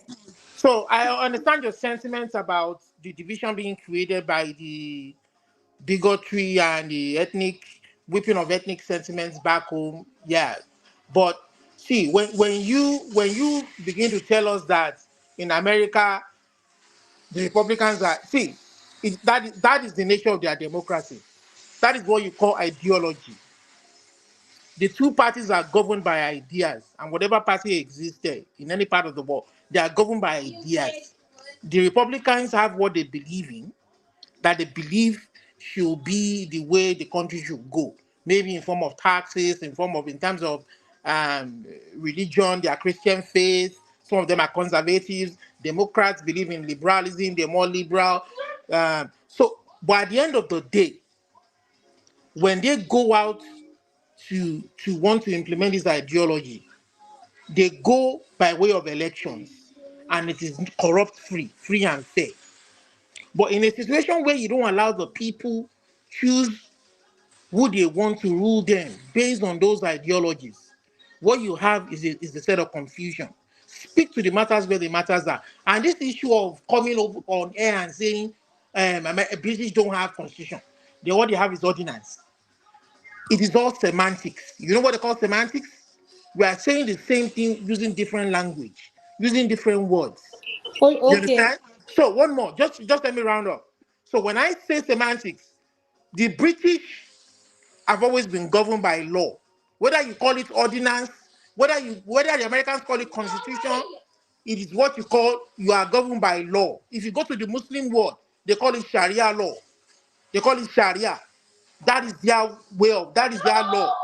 We call it constitution because we are copying the British, the American system of governance. They have ordinance. You know what they call ordinance? The ordinance was derived from their monarchical system, where the king will proclaim an edict, and that edict becomes law. It becomes an ordinance.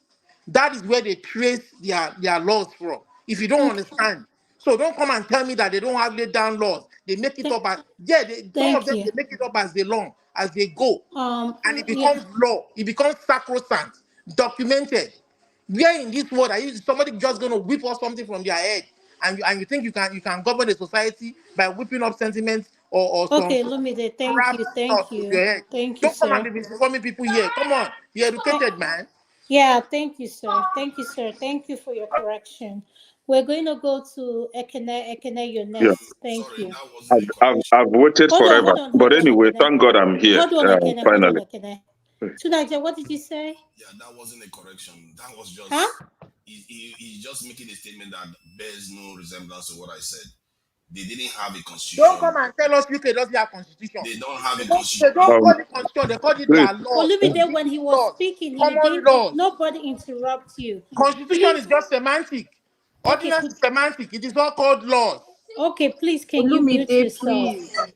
Israel today doesn't even have a written constitution. The idea is that they rule according. They have their own laws. They may not constitute constitution, they Olumide, have you I didn't laws. cannot say they keep don't Laws. have unmuting laws. yourself, What are you please. talking about? I didn't say they don't have laws. That's my. When you are you arguing for laws in Nigeria? You arguing. Many of these people are arguing for constitutional change. They keep arguing as if constitution is going to save them. And My that point is that constitutional change, you have to No, please now. Olumide, respect. stay mute, please. Don't come and speak for all of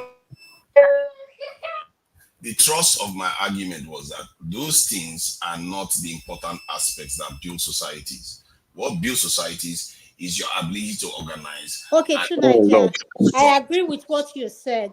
Could you please wait? Mute yourself. Let's go to Ekene, then I'll leave it for you and Olumide to say whatever you have to say. Ekene, you're next, please. yes, thank you. I will start off by taking us back to the holy book from the Christians. Mark chapter 3, verse 25. A divided house, if a house is divided against itself, cannot stand. And if you go to Matthew chapter 12, verse 22 to 28, a divided house cannot stand. So, forefathers responding to your call for fixing the country instead of worrying about division, you cannot fix anything if the house is divided against itself.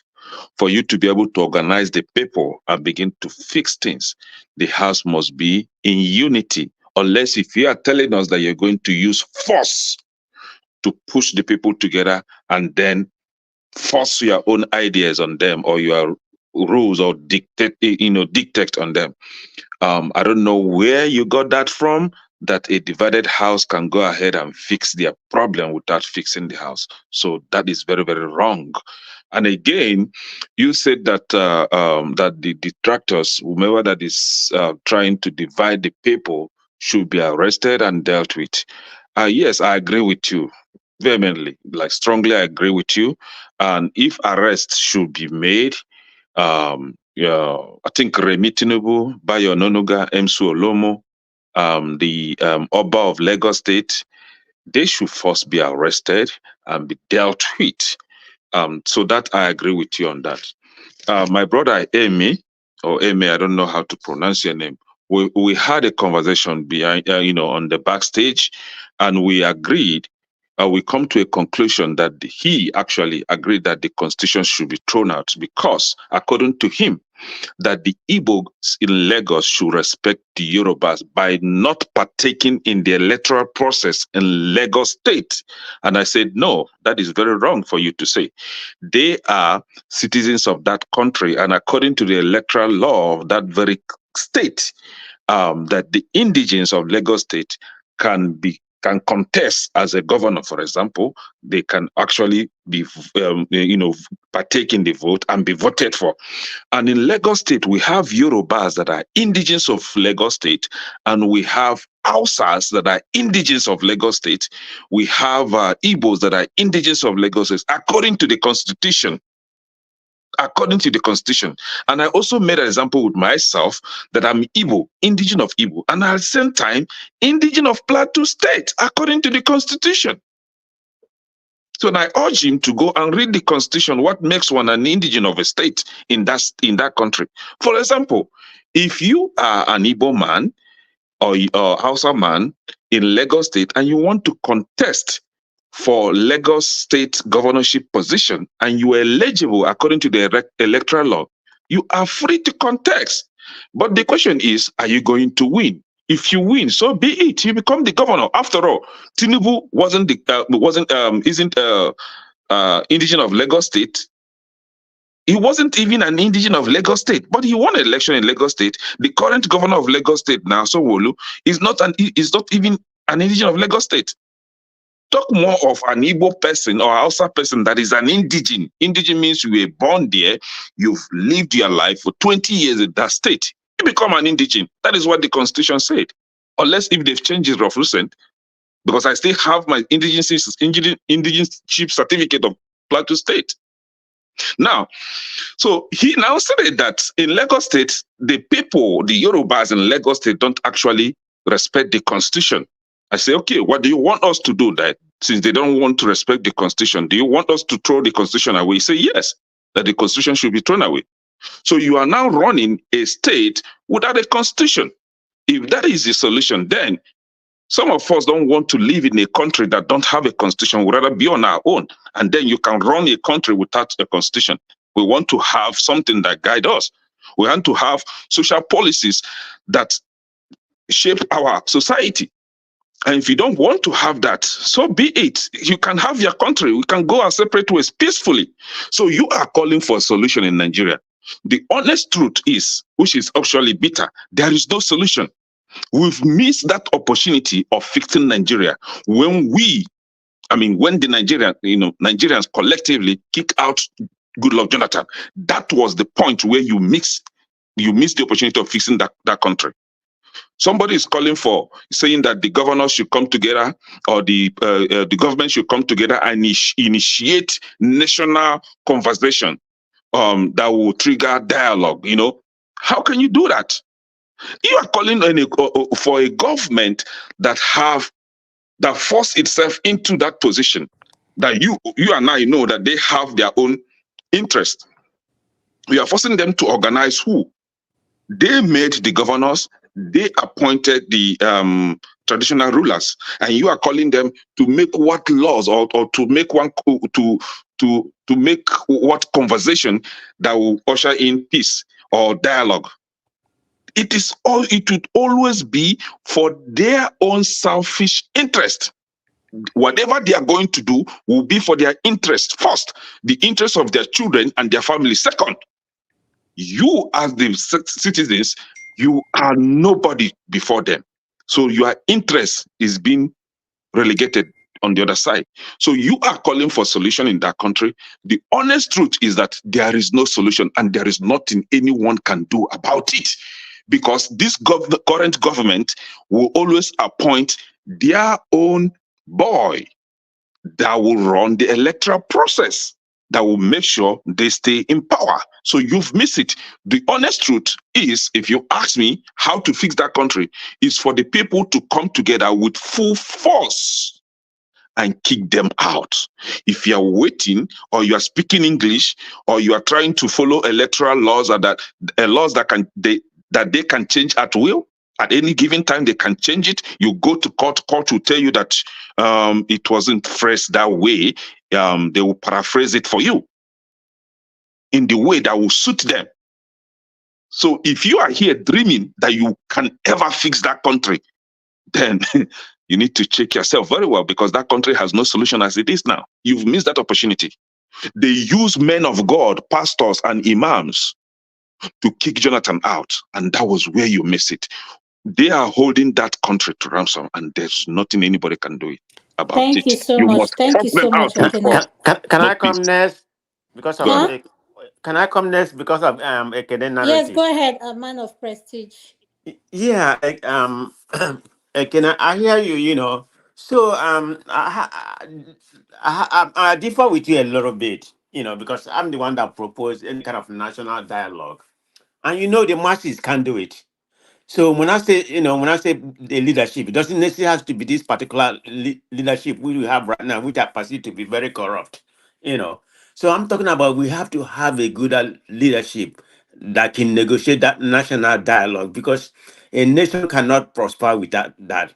And the part you propose for people to come together, that's not possible. We are very tribalistic people. I mean, the Igbo we initiate say, okay, let's go protest or push the government out. The outside we say no, or the South where Yoruba we say no. So we are very tribalistic people. There's no unity. So that idea, it cannot work in that space we have. So that's the way I see that country. It has to come from top to bottom. It can't come from bottom to the top. And if you decide to come from the bottom, I mean, they have the ammunition, they have everything. They will destroy you. I mean, you and I Thank from you. that country. We know how that country, function. That's not going to happen. Look at the last protest that happened. Did you know that Nigeria has that much military people? Look at the forces that was brought up for just people protesting for their own rightful place. And you see army, weapons everywhere, like they're going to war. You know, and you from southeast, look at the military. From one place to one place, is taking point everything. And look at what happened. Look at what's happening, right now in Imo State. You know, because of it Man of might be some prestige. that Man make of some. prestige. I share your sentiment. Olumide, you can't keep interjecting. You have to wait. Let I that mean, it's person just like land, some that please. make some utterly nonsense statement that that I think they should sit at home for the whole month for Igbo, the whole government apparatus should sit at home. Then the government, the chief police in that state, concurred something, said it was a threat coming from IPOB. I'm mobilized. I mean, every part of Imo right now is militarized. I'm not talking about the military that was before. Go and look what's going on in Imo State as of yesterday.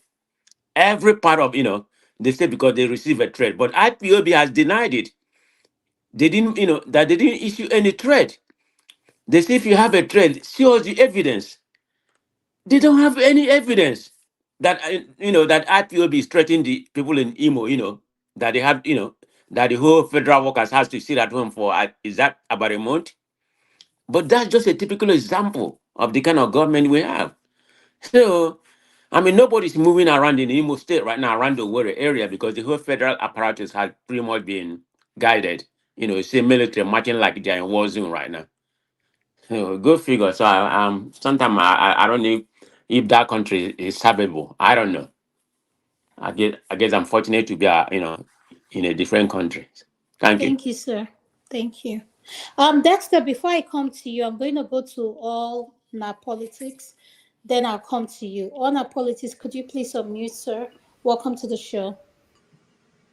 Adam, I'm still here. Oh, Who is that? KJ, we didn't say you don't sleep now. Uncle Mr. KJ, KJ. Make please on leave us allow Let me on take our on our politics now, Let's politics. please. He learn our just came in. politics. Then I'll take you and Dexter next. Thank you. Honor politics, you have the floor. Thank you. Oh, okay. Una good evening. Good evening. I don't know for some reason I got I tuned in late, but even at that I was pretty much off and on. But I got the part of a little bit of two Nigeria submission, and my brother from Canada, and I would like to just make one or two statements based on what they say, and that would be my submission. First of all, Tunanja, I don't know what you are up to these days. I don't know whatever it is that you are doing. Man, keep it on, man.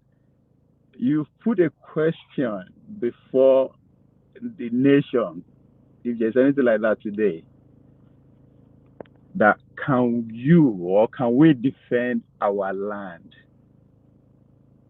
That question hits from so many levels, especially if you are following what is going on in the world today, the change that is taking place. But most importantly, you went ahead to actually pinpoint some history about America and every other thing. I mean, you are spot on. That's a very, very potent question. So can we actually defend the land that everybody is claiming? Because nobody is entitled to, according to. So thank you for that. I really, really appreciate that submission. I'm my brother from Canada. I for the past almost how many minutes I'm trying to look for words to actually put together how to describe what I want to say without sounding off point or anyhow. But my brother, I will just advise you, bros, go read. You have no clue what you talk about pretty much all the time. Go start reading about the history of the country that you live in currently, Canada. And I will recommend you to start with the Trudeau's family first, before you even come and talk about if there's democracy or not, because you have no clue. Everything what you talk about now, garbage. I'm sorry to put it. I'm sorry for my language, but people don't check you or ask your own.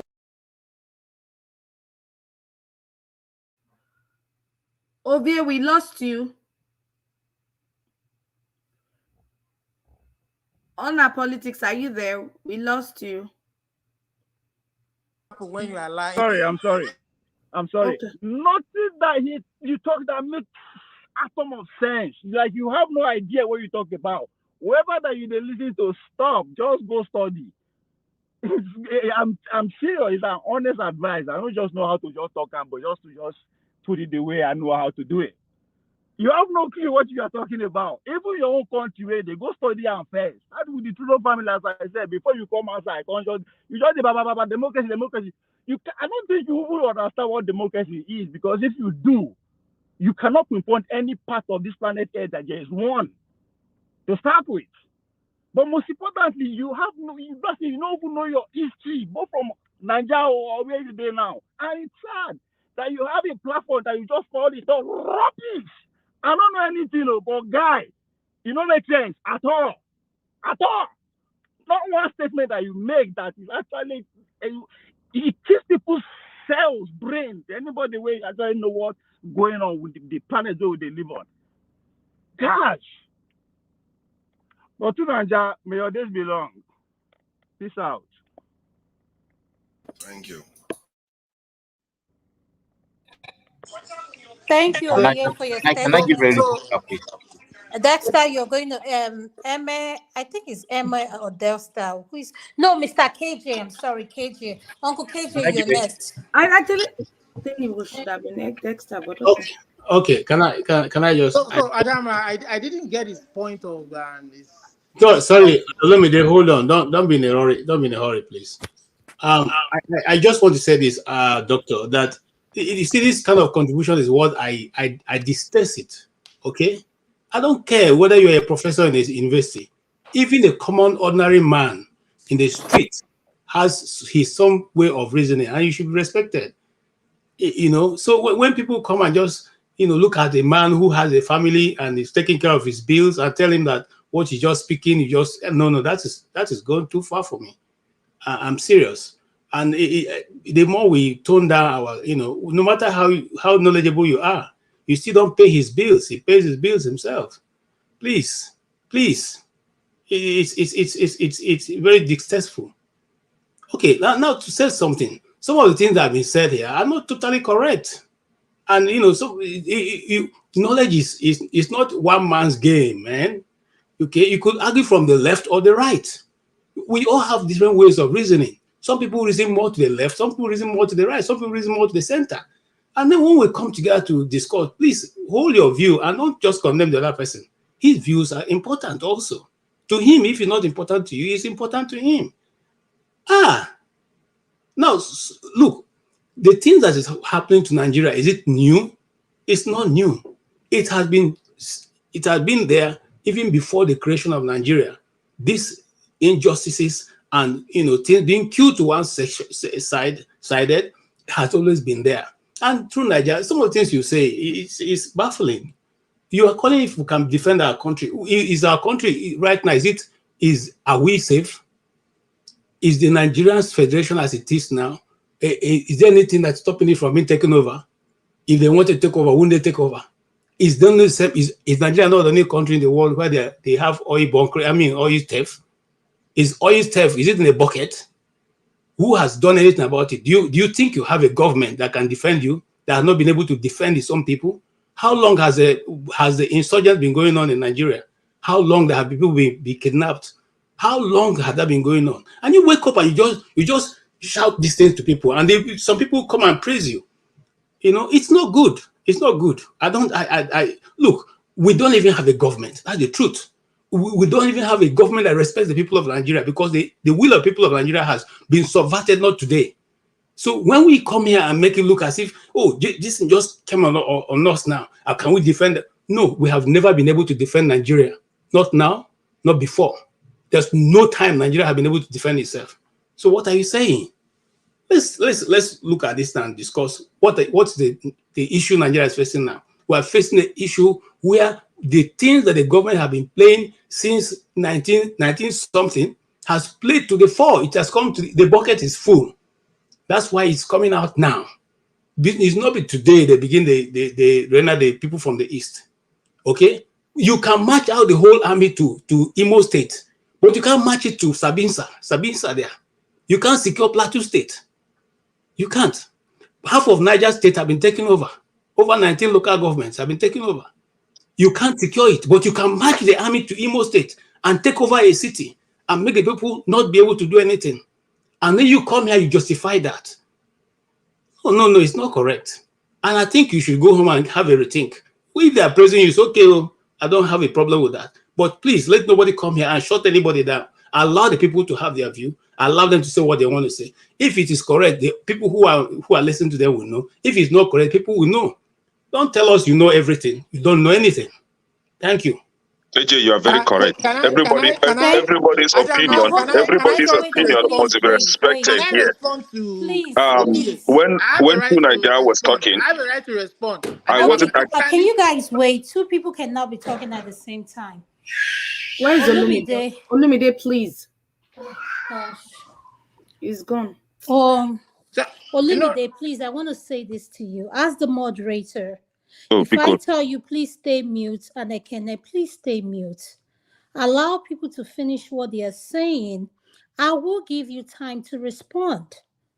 I will. Dexter has been waiting patiently. Elmer has been waiting patiently. So you two are not just the only one here. So we have to allow other people to air their views. If you want to give a pushback, I will allow that to happen. Just wait. Let's have people speak. That's all I'm asking for. Please. Dexter, could you go on this? Thank you.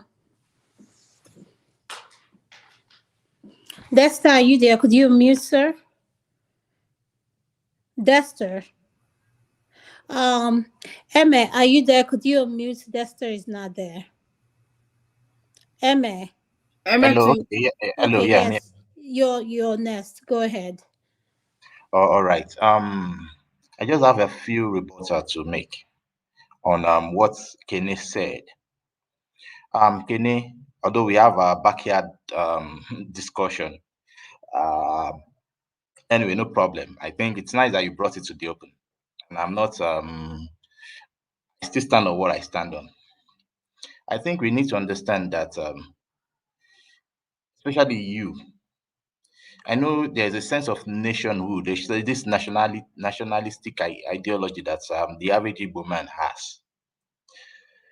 But that is on the peripheral. When you go deep down, you understand that we have divisions, and those divisions must be respected. Because if you don't respect it, or if you are not aware of it, let alone to respect it, eventually you come out naive, and you might be punished for that.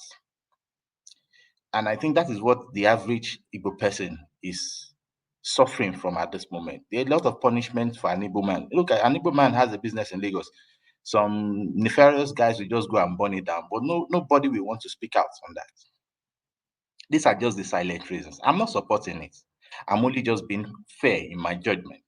And that's why I've made my statement. Now, you are saying something that if you are an indigent, you are an indigent by birth, and because you are born there, you are eligible to contest any election there. I beg to differ. I don't think that is right. I think maybe you need to go and revisit the constitution again, and maybe really? we'll come back. Yes, I am not certain that is correct. But with what I found, I think you have to belong to a member of that community indigenous to that state. And that is the emphasis there, before you can go for such an election. So if you are not indigenous to that state, well, maybe they let it fly and it happens. But I don't think it's going to happen in every places like that. Some states or some group of people, some communities will go against it, and they might be right to do that. So I would advise that you go and revisit it, and then maybe you come back. So is Tinubu an indigenous of Lagos State? Now, Ekene, you cannot ask him a question. Let him have community, his submission, please. A community, we have a Yoruba community. You need to know that. And because there is a Yoruba community, some things can just be left without checking on such. So if you say is Tinubu an indigene of Lagos State, if the Lagosians accept him to be that is fine. That is with them, Lagosians. But that doesn't mean they will accept you as an Igbo man. You need to understand that. And until you understand and respect those little gray areas, I'm sorry, you might be punished if you are not careful. That is it. And you think, oh, we are one Nigeria. No, we need to understand that being one Nigeria, it is not just black and white. It is a gray portion. There are a lot of different times that you are not one, and there are a lot of times that we are one. So we are one doesn't mean we are one all the time. I have no cross in this. I'm not a Lagosian. As a Yoruba man, I don't see myself being a Lagos president, even though I was born in Lagos. No, even though I'm a Yoruba man. So there are little things that you just have to be aware of. And that's where I'm going to submit this time. Thank you. Yeah, can I respond? Ekene, you can respond for 1 minute, please. 1 minute. Stick to the time, please. Okay. So you are telling me that the only way I can survive and live in Lagos State is by respecting Lagos State. Don't misquote me. Yoruba. Survive. No, hold on. Hold on, please. Please. I was told to not to interject you. Please learn that as well. Don't interject, so please. You are saying that for me as an Igbo person to live and thrive in Lagos State, I have to respect the Lagos Yoruba indigenes by not participating in the electoral process. You are very wrong. I think you need to go and read the constitution of that country very, very well. And then you don't want me to participate. Please, can you learn to shut up? Please, can you learn to shut up? Please. Please. You don't want me. Please He's taking my time. Please, I would need my time back. Okay, go. You don't want me to participate in the Lagos State electoral processes, but you counted me as a population in Lagos State. My numbers is added to Lagos State indigenous so that they will have higher numbers to demand for whatever revenue allocations from the federal government. You see how your sense is. You see, when I say that you can't eat your cake and have it, it is for people like you. You can't choose and pick. If you want to stand on a particular position, stand there. Let's know where you're standing. You cannot deny me the opportunity of participating in an election, and you want to count me as part of Lagos State. That is twisted. And again, let me tell you, you must not be a citizen by tribe. You can be a citizen by birth. In Texas, for example, I become a citizen by naturalization. So I have the right to contest as a governor of Texas. I have a right to contest for a Yeah, governor of okay, any but state thank you that I so become a much. citizen. Thank you. So don't come here and twist education. You Yeah, need to go and read the Constitution very well and yeah, thank you, understand it. thank you. So Adam, Can I I say haven't something made my before any own. other I person haven't made speak? my own rebuttal to. Yes, hold on. I know you have your Olumide, chill, pushback. chill. Before you say it, I want us to be mindful of something. You do not have to like what someone else's opinion is, but allow them to have their own. Let them say how they feel about that subject. Whatever we are talking about, allow them to voice how they feel. Yes, if there's something you don't agree with, you want to push back, wait when it comes to your turn. Then you can push back. Olumide, I'm giving you 1 minute and I'm going to go to Mama Hcho, please. Dexter, I'm Okay. taking the permission from you because Mama Hatre is here. She's an elderly and I want to recognize her. If you don't mind, thank you. Olumide, Okay. go ahead, 1 minute. Thank you. Quickly. So, OVA, you know what? See, I want to believe that you probably smoked something other than cigarette before coming on air tonight. No, no, no, If you come Olumide, and- you can't do that. You can't do that. No, no, no, Okay, Olumide, I take you it can't back. do I that. take it back. I take it back. I take it back. Okay. So, you know what? When you want to speak to an issue, you know, I don't know how to describe what you just did. You want to come on here and attack my person, and you know what? I'm not going to take prisoners myself. If you try that shit next time, I'm not going to take prisoners myself. I'm going to give it to you very hard because when I spoke to Nigeria's point, I didn't tell him he doesn't know anything. I didn't tell him he lacks sense.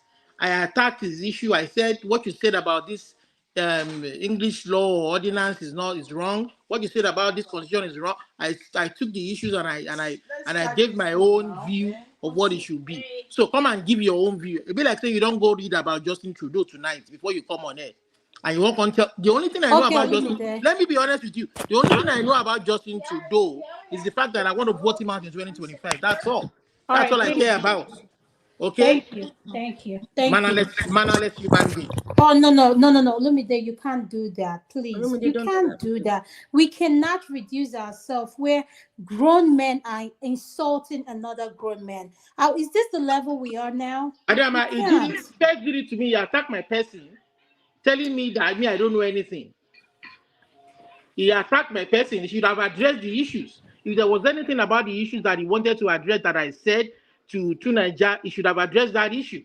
He shouldn't All come here right. and tell me I don't know Okay, anything. All I right. Thank you. apologize, Now you Olumide. know something. You don't smoke banner. No. Thank you. Okay. Thank you.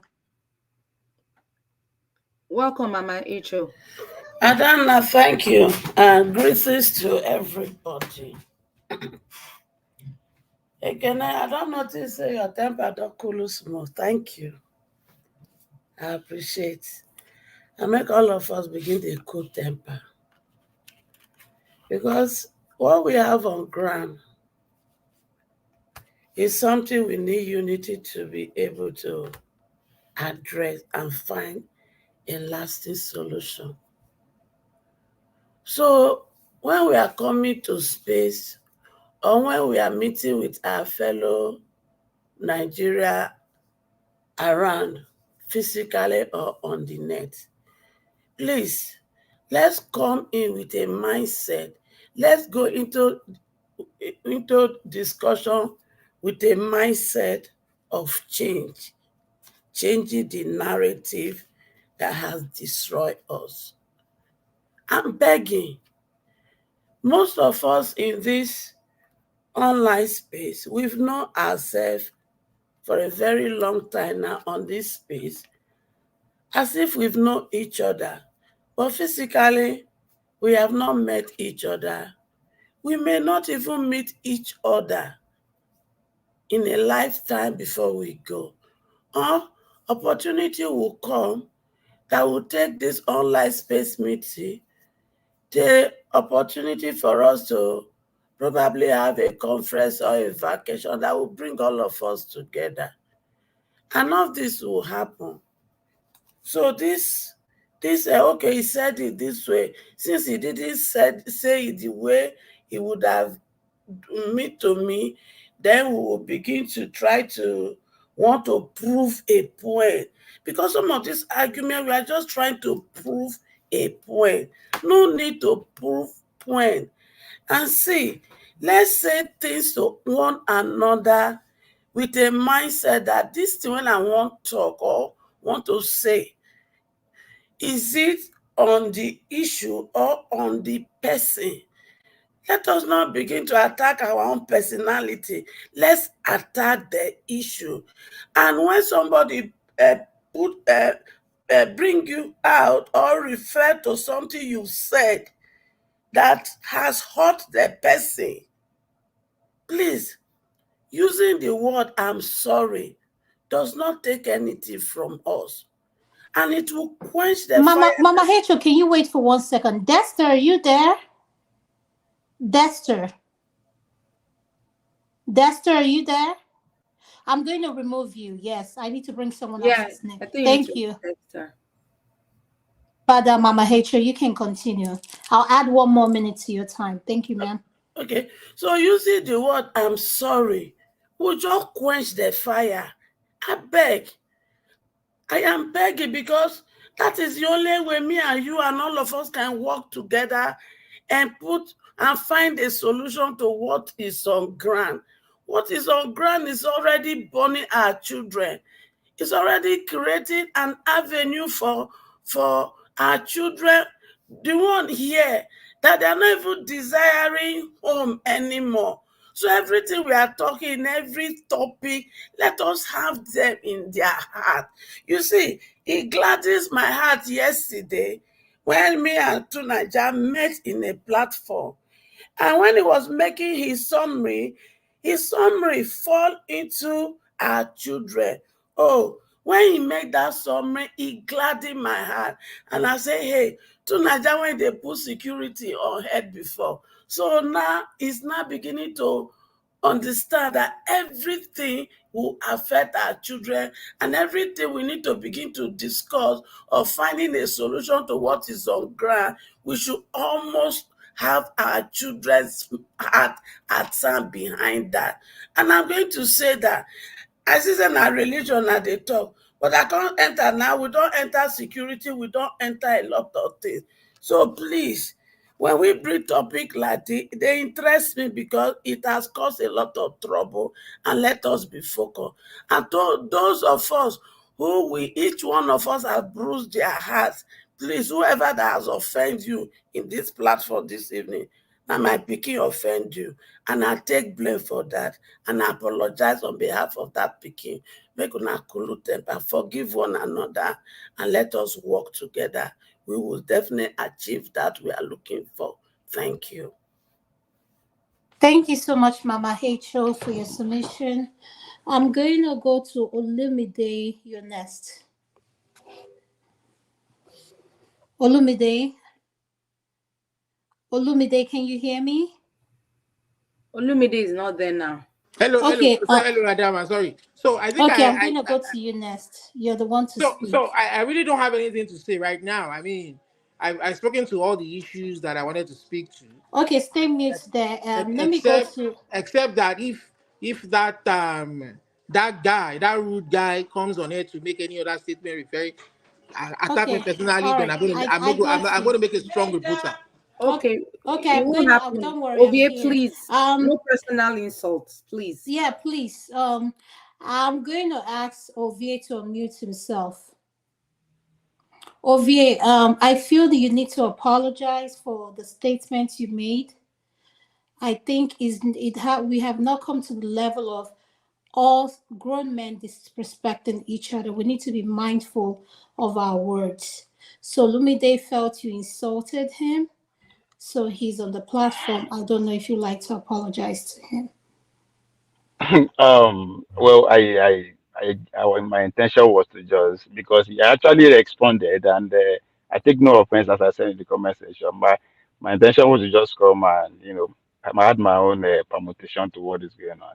Asking me to apologize, I don't think there's a need for that because one, the intention is not to insult. I don't think I insulted him, but if he felt that way, he has already responded.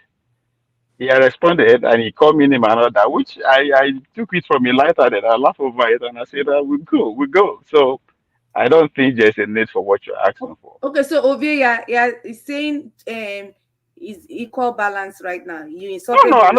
yeah, I said it now. I said, I'm not, but now, yeah, what I said now, what I said has been said. I take no offense. I meant on his or he felt that way. But I mean, he responded. I'm cool. Okay. Let's, Warning to everyone, please no personal insults, please. Please have your say. Why people have said that, Ovie, is there anything you want to say? Yeah, I mean, let's continue with the national conversation if that's okay. Yes, And go I had ahead. my own That's what we contribution. want to Okay. speak about. Yes. And yeah, Yeah. go Thank ahead. you, Mama Echo. That towards the end of your submission, you alluded to the fact that we are supposed to be talking about the religion, but it's a cause or a point. But at no point, I mean, as I said, I joined late, and all the submission that I've heard, nobody actually says anything about that. But instead, I have a little glimpse of the kind of what is going on right now in Nigeria in terms of one would say the hatred towards the Igbo, the Yorubas, and all that. The usual. I said the usual because I don't know. At times, if we listen to us, I use the word us in diaspora in general. It's as if we are living in a different world from what the reality on ground. I said that to say because we are more fortunate in terms of having access to various varieties of information, even on one subject. You can do as some of us who live as especially America, Canada, or Britain, or anywhere in Europe for that matter. You have access to various sorts of avenue of news. But it baffles me that we oftentimes fall into the trap of the Nigerian elite, what they want us to talk about. Maybe because we depend on we so much rely on the elite news, the channels, the arise and all that. Because what is happening right now in terms of na Igbo, na Yoruba, na Igbo, they eat us. It's not different from what happened 8 years ago when Buhari took power. Now Fulani was Fulani and Saudi. That's all from the beginning to the end. The country continues. The men, the elite profit as the country continues. We just occupy ourselves with a narrative. It's the same thing. We don't start again. Now Yoruba, now Yetibo, now Igbo, they do it. Now this, I did it. The same. Yes, we know change. They not.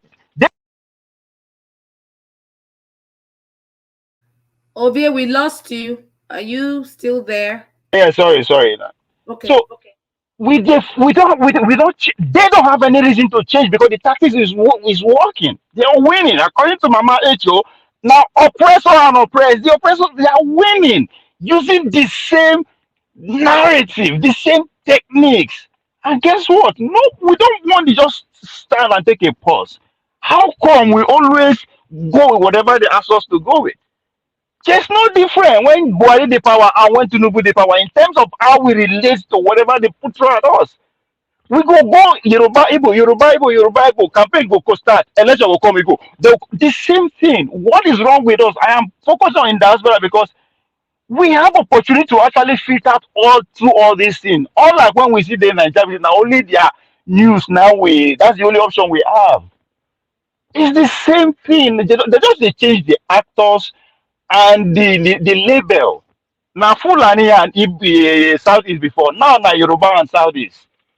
It's the same thing. So even if not somebody from Southeast become president, will be become president, guess what? It will now be the same Igbo and some other tribe again. Because it works. So if we don't change the conversation, if we keep following their own conversation, nothing is going to happen. As I said, they don't have any reason to change because it's working. Now we will change. Again, now they say they won't protest again. The last one they said there was a victory that I cannot record. It was a campaign. Another one is about to take place again. The same thing all over again. So what is wrong with us in diaspora? That we can't just actually sit down and just see through this nonsense. That is the same thing. Thank you. That's my submission. Okay, thank you. Before I say anything, I want to go to Niger. Then we'll have our final submission.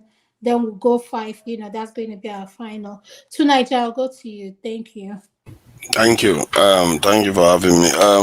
I think the argument I was making was very simple. If it's basic deductive reasoning. If you have the same problem with other people and yet they are functional, why is your own not functional? Why is it that we think the tribal divisions is what is the core of our issue? To divide people is so easy. I've played a video when I was hosting a show here to let people know that dividing people is so easy. You can divide the people just by one paragraph in a letter. And human beings don't understand their mind. They don't even know the mind that they have. How easy it is to divide. Haven't you guys seen families fight to the death?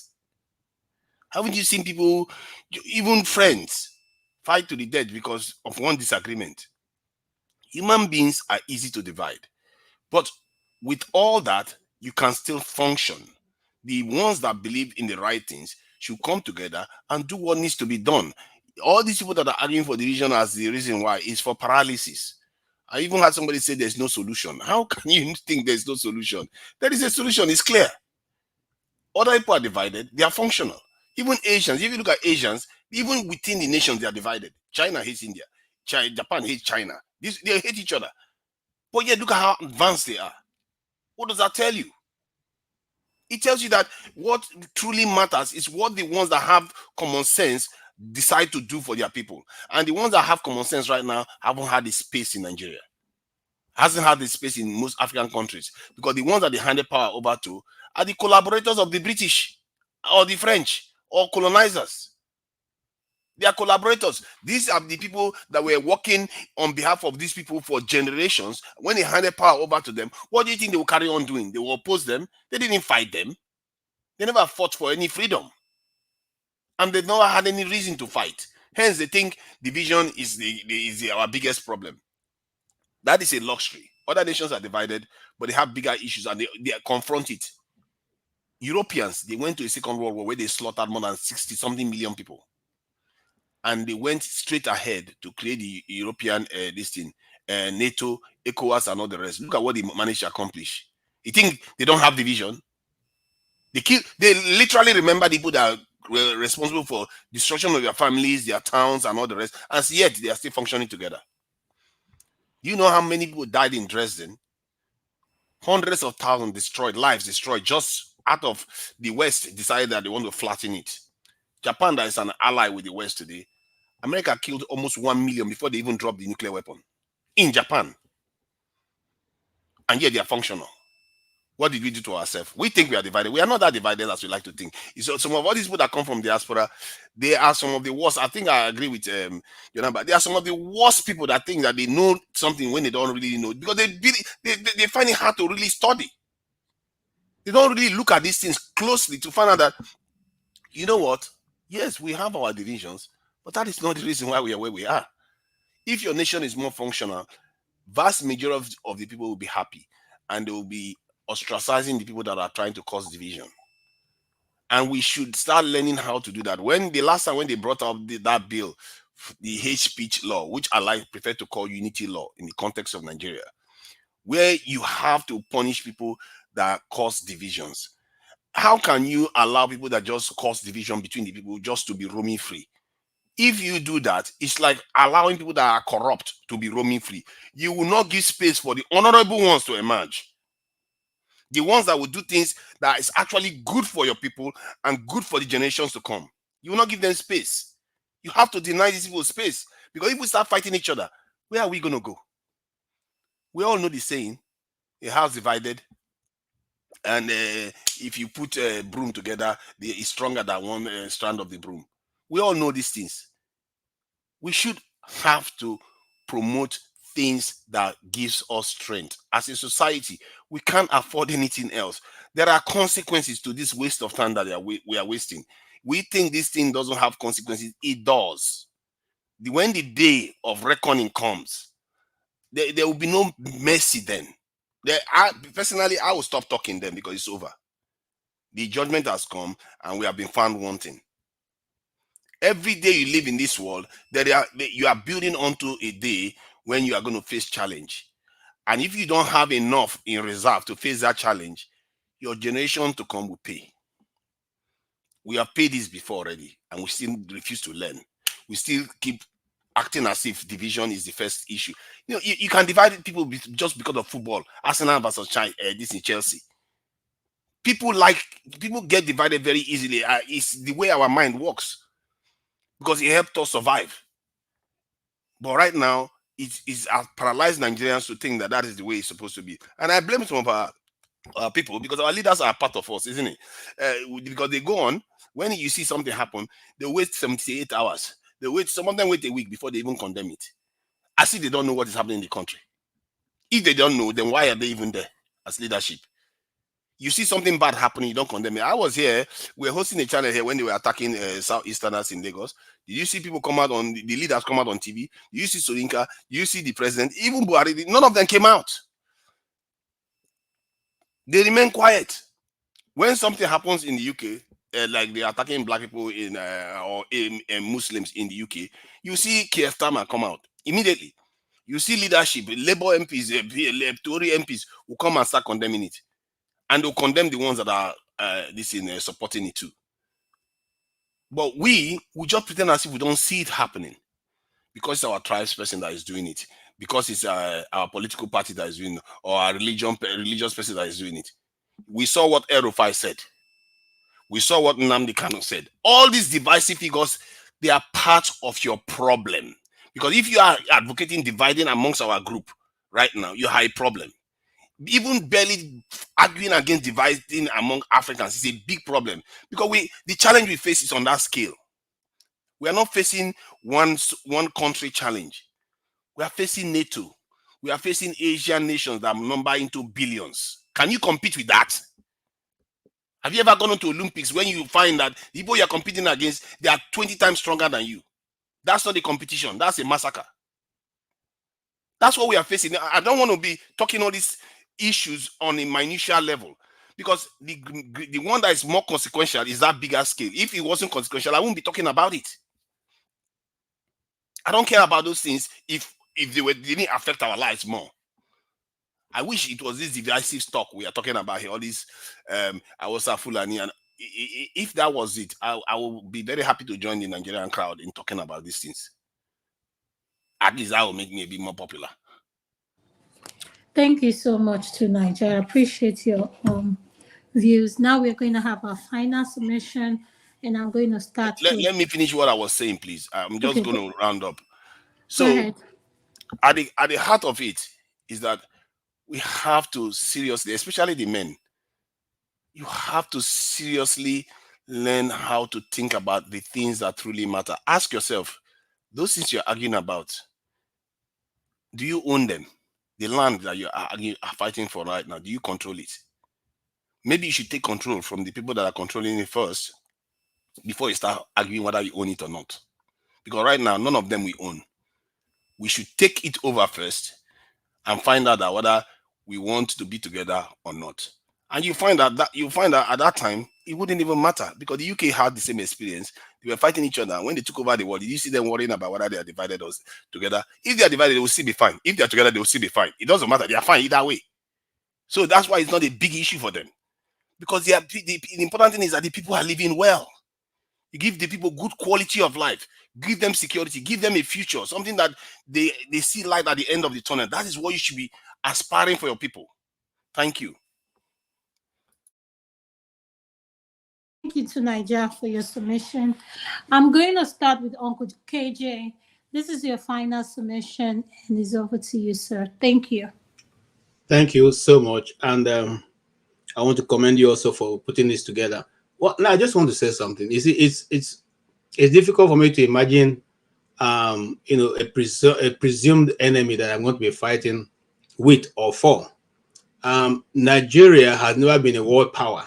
So it wasn't like we are a world power before and then we lost it. And so now we are being afraid that we're going to be attacked from all angles. And so we have to put things in place to checkmate our enemies or presumed enemy. We are the enemies of ourselves.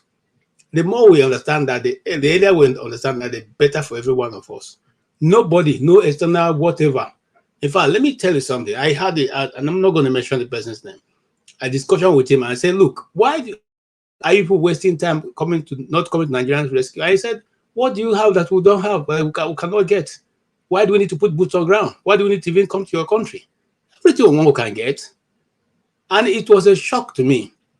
I said, look, if people really want to, if you think if you want to develop your nation, it has to come from within you. Your leaders, they are, sorry to say, I don't want to use the word he used, but it simply means your leaders do not care about you.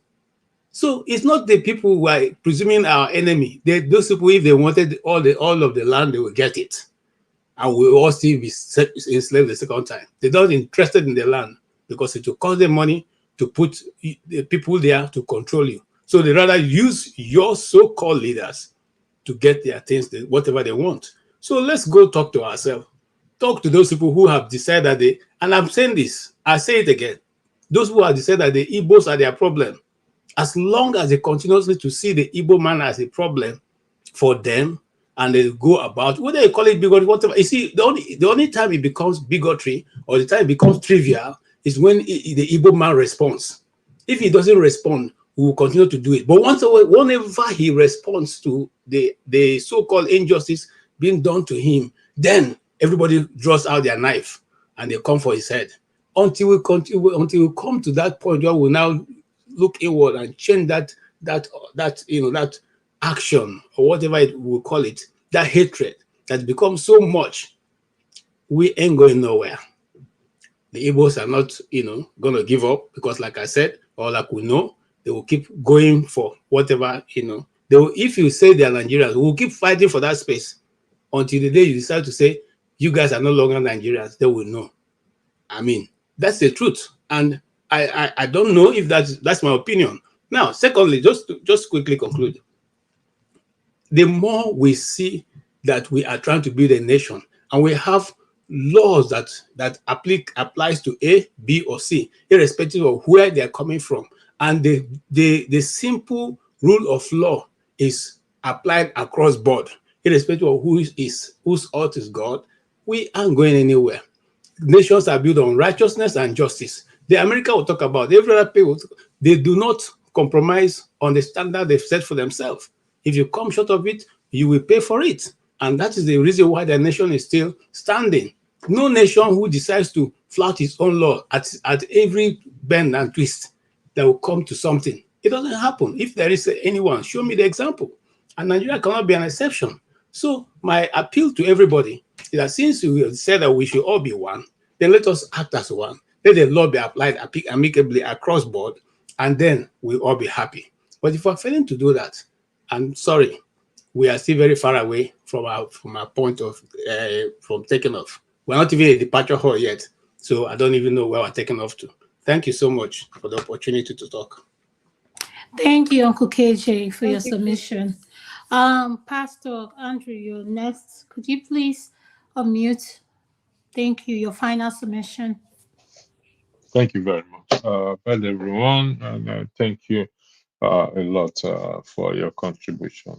We have to see how we will push for unity rather than division. The Igbo man is not our problem. Neither is the Hausa man or the Yoruba man is our problem. Emery, let me just say this. Everyone have a right to vote, regardless of where they are. So that argument that certain individuals should not vote while in Lagos State, that's absolutely not right. Nowhere in the world that happens. As long as they're living there and they are registered to vote, they have a right to vote. And that's how it happens all over the world. So that is not the message we preach here. The message we preach here is unity. So I hope you will take that back, because it's not in any book, no matter how you want to defend that. It doesn't promote unity. It's a word I use for it is discriminatory in nature. So that's not correct anyway. In terms of not preaching divisiveness, we will go forward in that subsequent ladies segment. I will preach, bring up topics that will unify us, that will change our mindset, and our forefather said, what really matters to us. That is what we will have to be now talking about, not this. How we reorient ourselves from this tribal and ethnic issue, and going forward. So I have nothing more than that to say. Thank you. Thank you so much, Electricity. I'm going to go to Mazi Prince. Your final submission, sir. Thank you. Could you please unmute?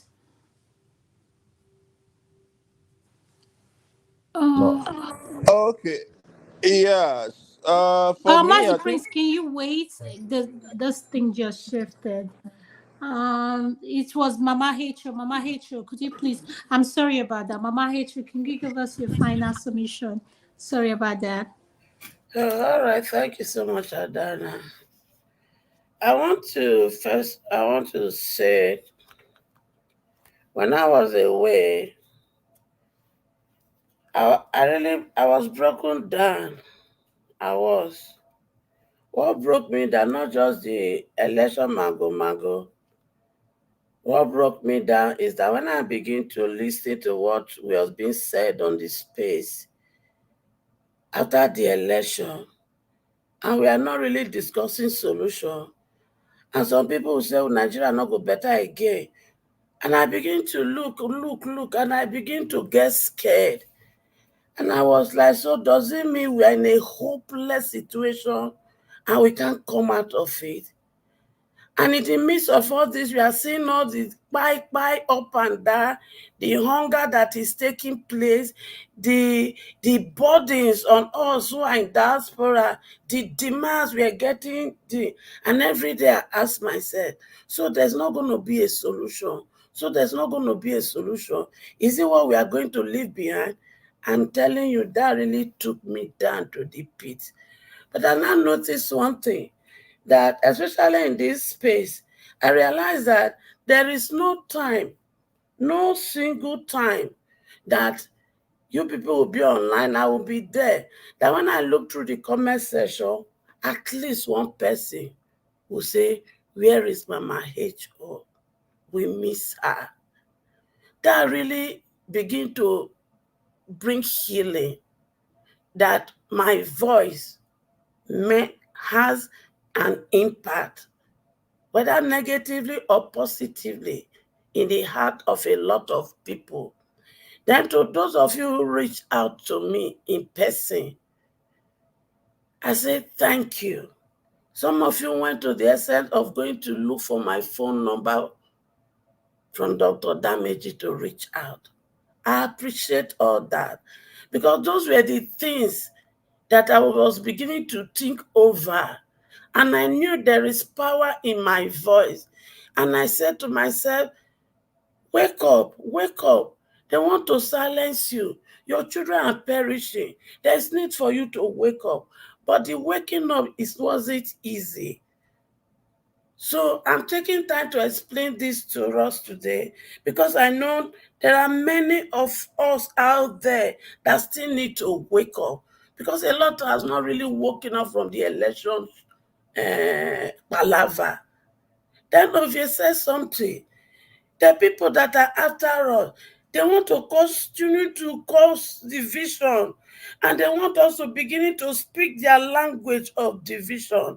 And as long as we are going to speak the language of division, there is no time we are going to begin to think and plan concerning if we are going to take it through election, for us to begin to plan our strategy 2027. So please, we have a nation to rescue. Let us begin to think of it. Let us begin to think of it. And please, to our men, and not so na ego dey up. Like, let's put those ego aside.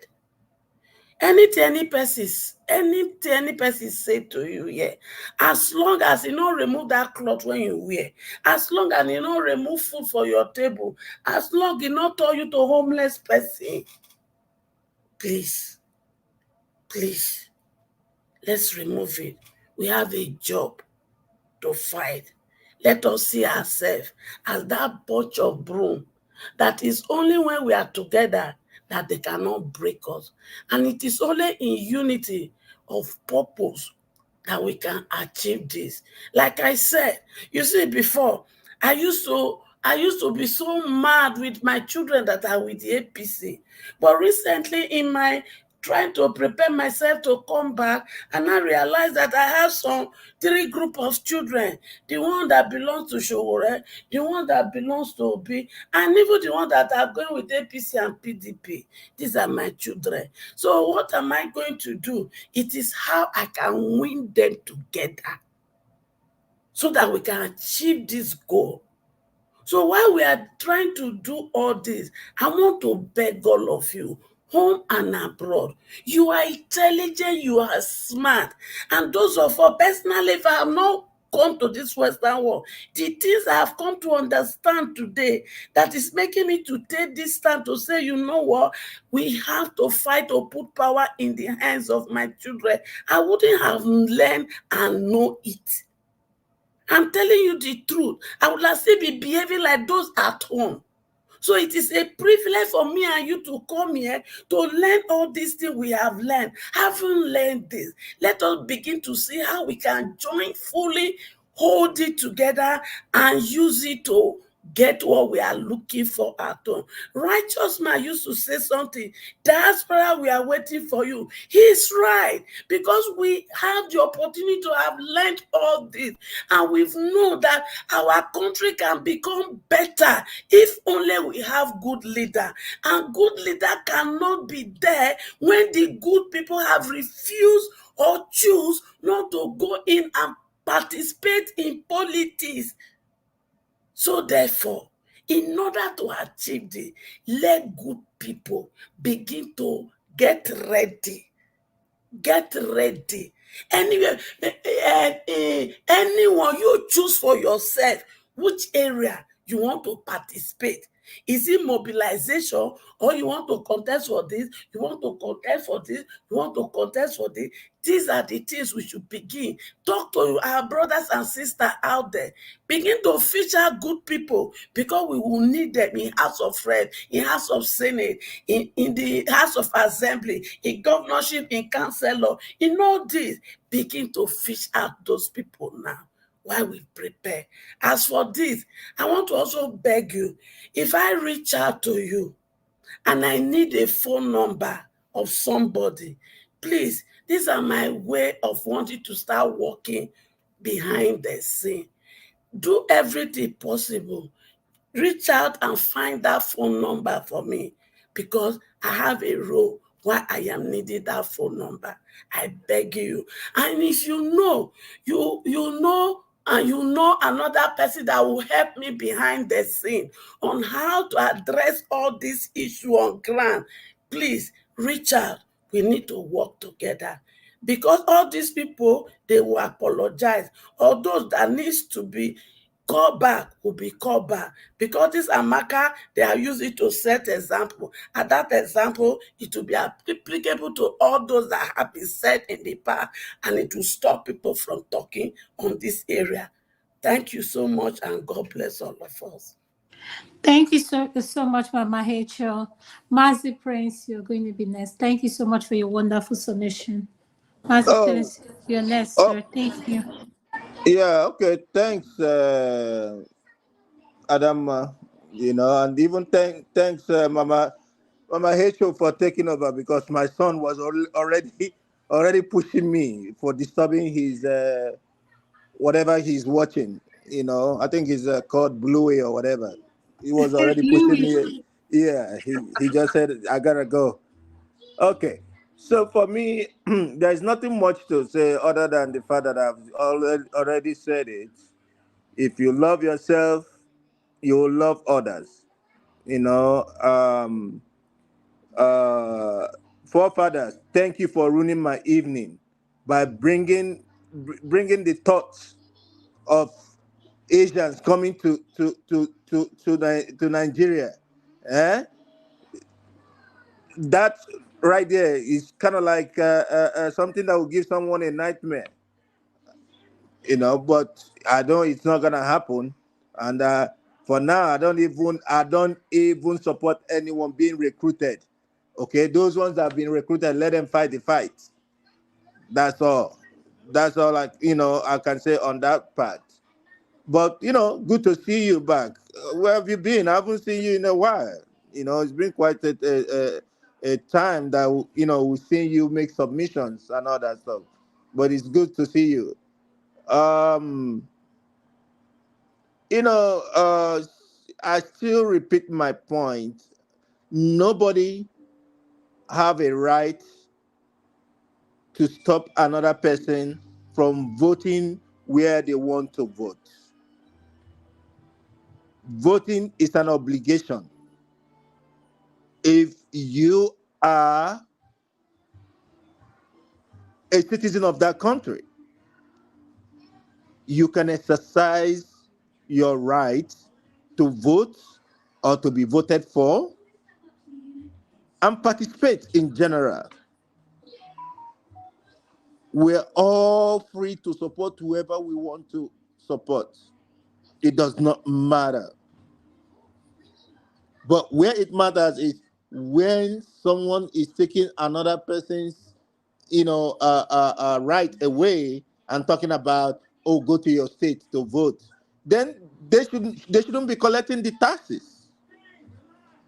They shouldn't be collecting the taxes and all the money they've been collecting from those people.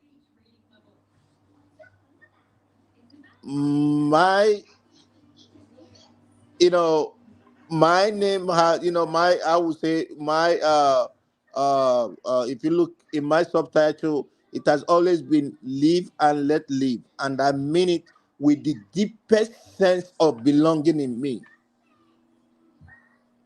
Edo State, your elections are coming. They've brought up this one now. They are using it to confuse you guys. Igbos are not your problem. I'm saying it so before you guys will be there, before you know it, some people from Edo State will start going after Igbos, and guess what? APC will steal the election in Edo State. It will be gone. Look at their candidates.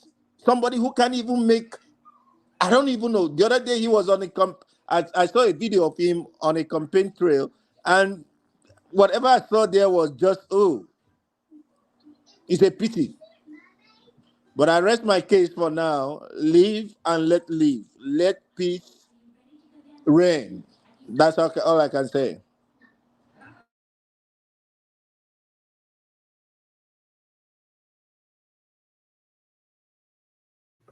Mazi Prince, thank you so much. Emma, you're next. Could you please unmute, sir? Thank you. All right, thank you. Um, it was a wonderful discussion we had. I respect everybody's opinion, and I'm going to give it a thought again. But as of my present status, I am still saying that yes, for us to unite, we must still respect our differences. We are not Western cultures at this moment. So we must grow to that point. For me, I don't have a personal Sorry problem if I with that. interject, let me ask you a question, please, if you do. Hold on 1 second. When you say respect our differences, would you mind shedding some light? What is this different? What is or are these differences that you want us to respect? Is voting considered as our differences or a right of everybody? Yeah, by constitution, it is your right. I understand. So I wouldn't say it is not your right to vote. It is your right to vote. But the thing is that you can't, anyway, let me just, I think it is my own assumption though. And I have seen it play out. That is why I am sitting on that stand here. That you can't decide for the landowners the way they want to rule their land. Let me put it that way. A group, for example, now, a group of Yoruba can't go to Edo and decide for them how to rule their land. We would rather just let their own equilibrium that is local to that place take over.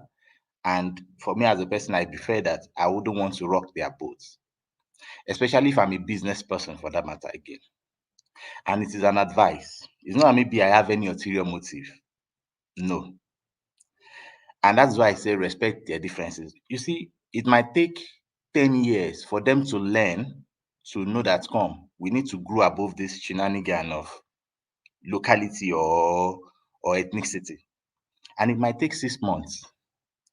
But they have to grow their way and learn it. I have learned it as a person, but I can't influence a community decision if the community as a whole haven't come to that consciousness yet. And there's no way you can expedite that, maybe by numbers or anything, because it is their land. One way or the other, they will find a reason to fight against you. And this is to my Igbo brothers. I'm not saying you shouldn't do whatever you want to do, but I'm only just saying apply wisdom. I have nothing against anybody. I have nothing against any tribe. But I'm just looking at things on a surface level and thinking deeply, because when you continue to talk about nationality and there's this problem all the time, before you know it, some persons would have used the agency of government to punish, to wicked, to do nefarious things against a set of people.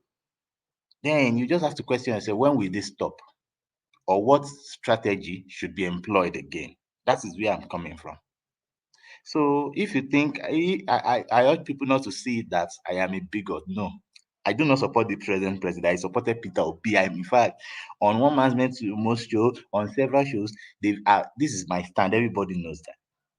The name Emiloko is not because of Tinubu. It's because I am not the person that I want to fight to ask for my turn. So I use my name to say, hey, me. This is me. And it also means Emiloko truly. But that people should not forget that I'm here too. That is why I use the name Emiloko. So I'm not an agent of anybody. This is my free thinking. And I've also listened to people. I've listened to forefathers in submission. I have listened to you. You also made submissions. And I also consider that. Again, maybe I was wrong in certain issues.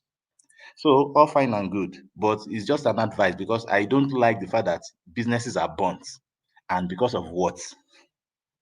You get the point. That is just why I'm saying maybe you should just understand and dish sometimes when some people say bullshit, you bullshit them as well, and then let them really know why you are even there. If they don't appreciate your presence, they will appreciate your absence, because when you are not there, they will know, okay, something is wrong. So that is just where I'm coming from, but I might be wrong. All the same, I hope that we get it better. I hope that we unite. I hope that we respect ourselves and unite well. Thank you. Thank you so much, Emme. Tokwe, I'm going to go to you next. Could you please unmute? Your final submission. Adama, please, before talk, I just want to one make man. just one statement. Yeah, go ahead. Otope, no, You are hold on. not from Lagos State. I reason, okay? You are very correct. And most of Not the from leaders in Lagos are not even Lagosians. They are not even Lagosians. They are from Osun State and all that stuff. And for me, I don't even see Igbos deciding any election in any state. We are overseas. And But the wherever problem, you are allowed to vote. All I'm saying is they should be allowed to vote, for Christ's sake. It's a simple thing. and I pray that will always happen. I hope that happens. If I want that to happen, you get the point. But the thing is, businesses are lost because of all this rubbish. That is where I'm coming from. But all the same, I get your point. Thank you. I feel like interjecting. Hold I on. apologize. Electricity, you're Oh, going to okay. interject. Sorry, moderator. Yeah, please. Topa, do you have anything to say? Yes or no? No, I just wanted to thank everyone on the platform joining us today. Thank you so much. We appreciate you. Thank you so much. Olumide will you're next. After that, one man will come to you. Olumide, could you please unmute? Okay, yeah, thank you. So, Eme, I just want to react to MSC. When you say stay away from their politics, or maybe some days will change, you are giving in to tyranny. That is tyranny. You are saying that they should subject themselves to tyranny. See, the politics of every state, even the Yoruba state, the politics of every Yoruba state is different. Lagos is a cosmopolitan city. You understand? So if you have a large number of non-Yoruba people in the state who can swing the vote, just go before them and argue. What is the fear there? What is the fear that you feel threatened by non-Yorubas? There. What is the fear? You live where you live. You live in the US. There's a large number of non-American people who will vote in the election and will possibly swing the election one way. You know, we are talking about an election where, see, I don't even get the point where you're arguing from, Emma, because we are talking about an election even when Yorubas contest against themselves. And these people rig elections. These people rig elections, yes? It's Lagos Yoruba land. Lagos is Yoruba land, yes. It's Yoruba land, but it's a cosmopolitan city. That's what I'm saying. So we are talking about a place where you understand the politics are different for one another. We are talking about a place where even among ourselves, some particular people are rigging elections and preventing others, not because they are afraid of the non-Yorubas taking over their resources, but because they are afraid of letting go of the resources that they've been feeding on. That is the truth of what is happening. So let us not come here and say they should leave here. Sorry, Olumide, I didn't want to interject you twice, but you shouldn't be categorical in saying that your subjective view is the truth. That's what you think. No. I'm saying that from my own point of view. You cannot say what you think is the truth. That's fine. You make your own because point. somebody else also contributes. You make your point, woman. You are chopping my time. So I'm saying from my own point of view, where I see it, that it is the plain truth. Allow the people elect who they want to lead them. The way Lagos is a cosmopolitan city. There's a lot of non-Yoruba people living in Lagos that will swing the votes one way or the other. But unfortunately, some people want to still hold on to the jugular of the people of Lagos, where there's no water, where there's no electricity, where there's no free health, where there's no free qualitative health, where there's no, everything is just all nonsense. You understand? How do we want to develop our country when we can't have a free? We are saying that the constitution, we are not happy with it. Okay, fine. They handed it over to us. Even that same constitution, they won't allow it to operate the way it should operate. They won't allow hold a free and fair election. You understand? They will put people there that will do their bidding in all of our institutions. They've corrupted it, they've crashed all our institutions. from the judiciary to the health to the educational sector to the, and then people who have better ideas are saying they want to come in and implement those ideas, and we want to vote them in.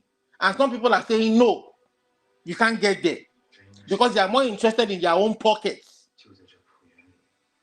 And maybe they are being influenced by our former colonial masters. I mean, the truth is not far. It's not far-fetched. It's possible.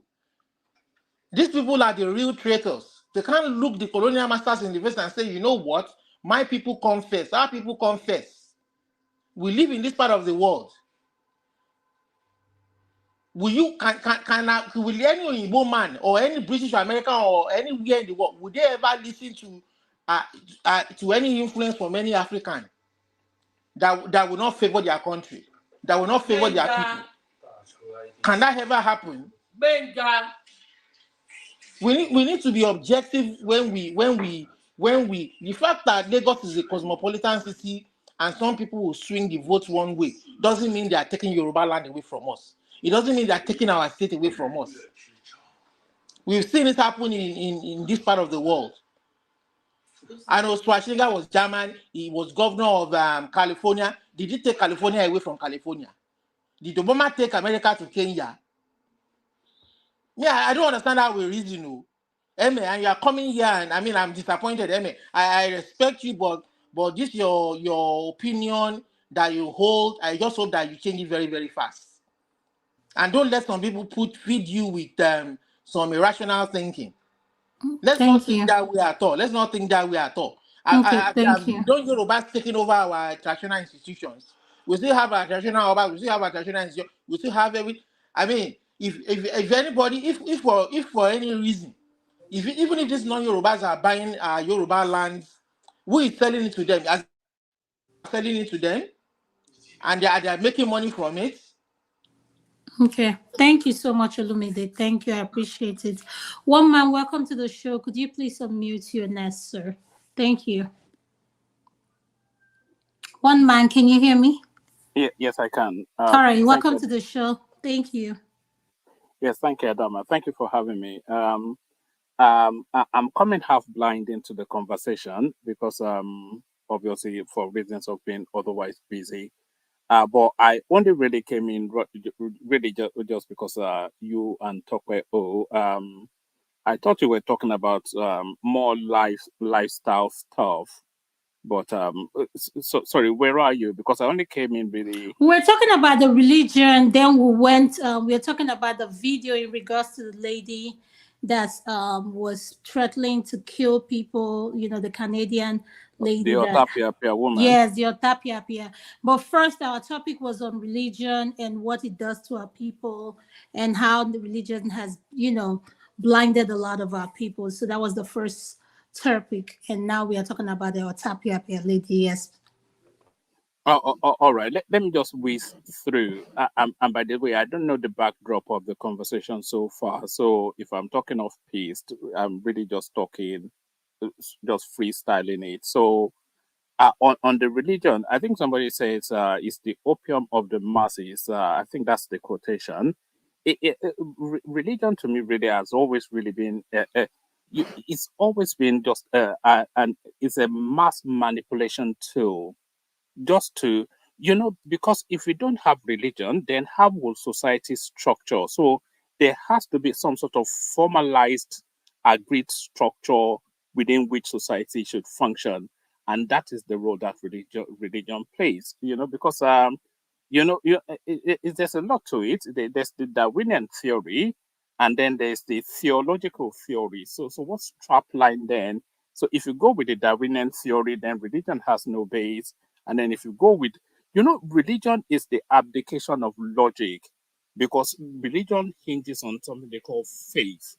And you can't have faith and logic coexist in the same paradigm. So you have to abdicate one for the other. And with religion, because it's faith-based, then you have to abdicate logic. And once you abdicate logic, then you coalesce behind some sort of... So religion really, I see it as a tool just to, not so much to manipulate, but to structure some sort of society. So that's just the broad strokes on that. But to this Otapia woman, so I see this Otapia woman as an offshoot of elections lost that has not yet been let go of. Because that's the narrative. We cannot say it's not, but we all know that that's the narrative around which it wraps around. So it's starting to crescendo, and the way this thing is propelling, it could lead to spaces that a lot of us might not be able to pull back. So I think those sort of rhetorics now needs to be pulled back. They will say, "Oh, did Tinubu wife not say X, Y, Z?"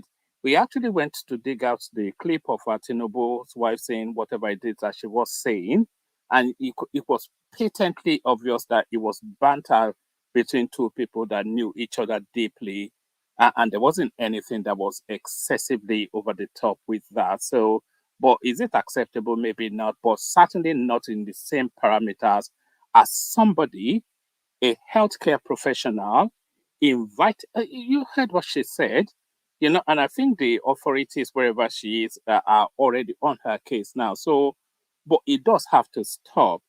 And there's only really one person that can pull it back, and I think we all know who that is. But that narrative now needs to be caged, card. We're only 2.5 years next to the next election, so it can be tested again. But all this drum beating, ethnic jingoism, excessive use of language, now crescendoing into this sort of putting a tapia in people's food. That is not form, and it's not acceptable. So it must stop. The rhetorics needs to be dialed back, because a lot of these platforms, you hop from one to the other, and they ratchet it up and they ratchet it up, and then the propaganda dies. And then when you want to bring a contrary view, they beat you down, they howl you down, they screech and squeal. So it just needs to be toned down. So that's just broad strokes of it. Like I said, I'm coming blind into your conversation, and I don't know how you've crafted it so far, but that's just my little insight. Thank you so much, One Man. I appreciate your input. Thank you for joining us. I'm going to go to Niger for your final submission, sir. To Niger, are you there? Could you please unmute? Thank you, sir. Thank you. Thank you. Thank you. I agree. I think I agree to an extent with what One Man said, and a few other people, and we are beginning to realize that people that are causing this type of division should be called out and ostracized. We can't keep allowing them to keep dividing and not allowing the nation to function. And some of all these elements are actually given spaces to do these things, and you find that some of them are overseas, and to be fair, some of them are in positions of power in Nigeria. And the leaders we have in Nigeria, they buy into this narrative because they too use it to get away with whatever nefarious activity they are up to. And societally, the people have to realize that these people are a problem. And I think the diaspora, because they contribute to some of this discourse, they too have to understand it. You can't say, oh, this is Igbo, Yoruba, Osa. They are in all societies where they show up. We have to condemn them and ideally have a kind of hate speech law or unity law to curtail these people, their comments, because they inject divisive discourse into the state, and they weaken the state. They cause instability. That's what they do. And when we learn to start ostracizing our voices, then the voices that are there to build will start emerging, and those ones are the ones you want to start emerging, and especially the ones that are advocating for the security of your people, because without security, all you are working for is for naught. And when I talked about some people coming to, all the other parts of the world, they are very, very alert to this. They don't play around. And the idea that because they are not knocking at your door, they are not a threat, that is not an excuse to ignore them, because we did think that the British didn't exist once, and it didn't stop them from coming to Africa and do whatever they liked with us. They are there now. And we can see them now. Not like before where we didn't see them. They were just in England and Scotland doing their own business. Nobody knew. Now we know they are there. And now we know what they are capable of doing. We all know it. How can you see these things and pretend as if they don't exist? And you rest your people's future on the fact that maybe it might be too painful for them to come for you. These are people that want to go to Mars. How can it be too hard for them to come to Africa? See, there was this discussion that they were having. They said there was this report that came through that the world, ocean currents might change and it might affect the living standard and the survivability of certain regions of the world. What if that changes? What if they decide that Africa is the one that they need now? Then we don't have any say. This is the problem. Our people don't seem to be paying attention to what is going on out there. Most of the tensions you see going on in the world today, it's not because somebody went and attacked somebody. China didn't attack America. Russia didn't attack America. But yet they have wars going on. That should tell you that people know when another country is advancing, that is a threat to them. It's a threat to their power. It's a threat to their survivability. And we as a people, we simply have to recognize that every nation, including African nations, every nation that is technologically, militarily stronger than you, they are a potential threat to you, including African nations. You can't completely eliminate that possibility that one of them could come for you, because resources is the whole battle of the entire world. In short, it's the whole battle of living and creatures. They fight for resources all the time. Religion is not a good judge of how people behave. Politics is not a good judge of how people behave. It's about resources. People want more resources all the time. And if you don't learn how to protect yours for your future generations, you're going to face the same problem. As a matter of fact, you will invite it then. You know how they say, if you want to avoid war, prepare. If you want peace, prepare for war. And our people simply ignore that part of the equation. They don't. In other words, we are preparing for war all the time because we keep not preparing for it. By the fact that you are not preparing for it, you have made it possible that it's going to happen to you. And that kind of weakness, I cannot sit here in good conscience and say our people should not do something about it. I'm sick and tired of our children, women, and society getting ravaged left and right. I just watched a video of an Indian lady beating another Indian, but the difference is that one of them is lighter skin and the other one is darker. And the cruelty that I saw there is just, they finished beating the son and they started beating the mother. Another woman was beating another woman with stick, pulling her hair all over. This is in a police station. BTI, you people don't know the cruelty that's out there in the world because you are just a little bit darker.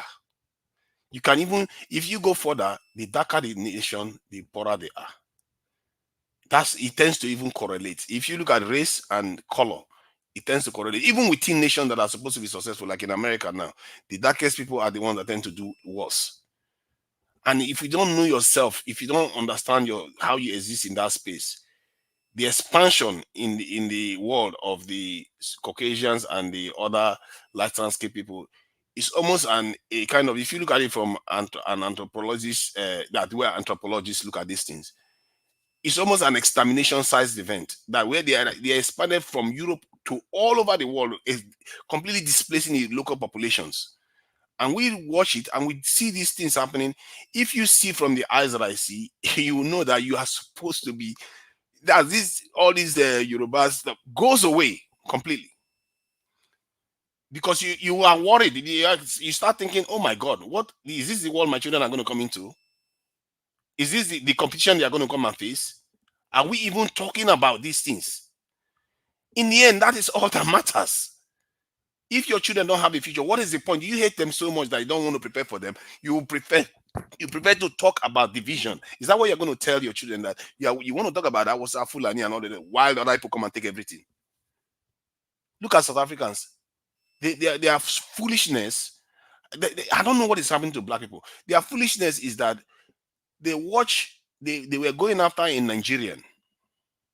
That Nigerian have our parents generation just 50 or 40 years ago were taking pay cut in Nigeria to support the parents of those black South Africans.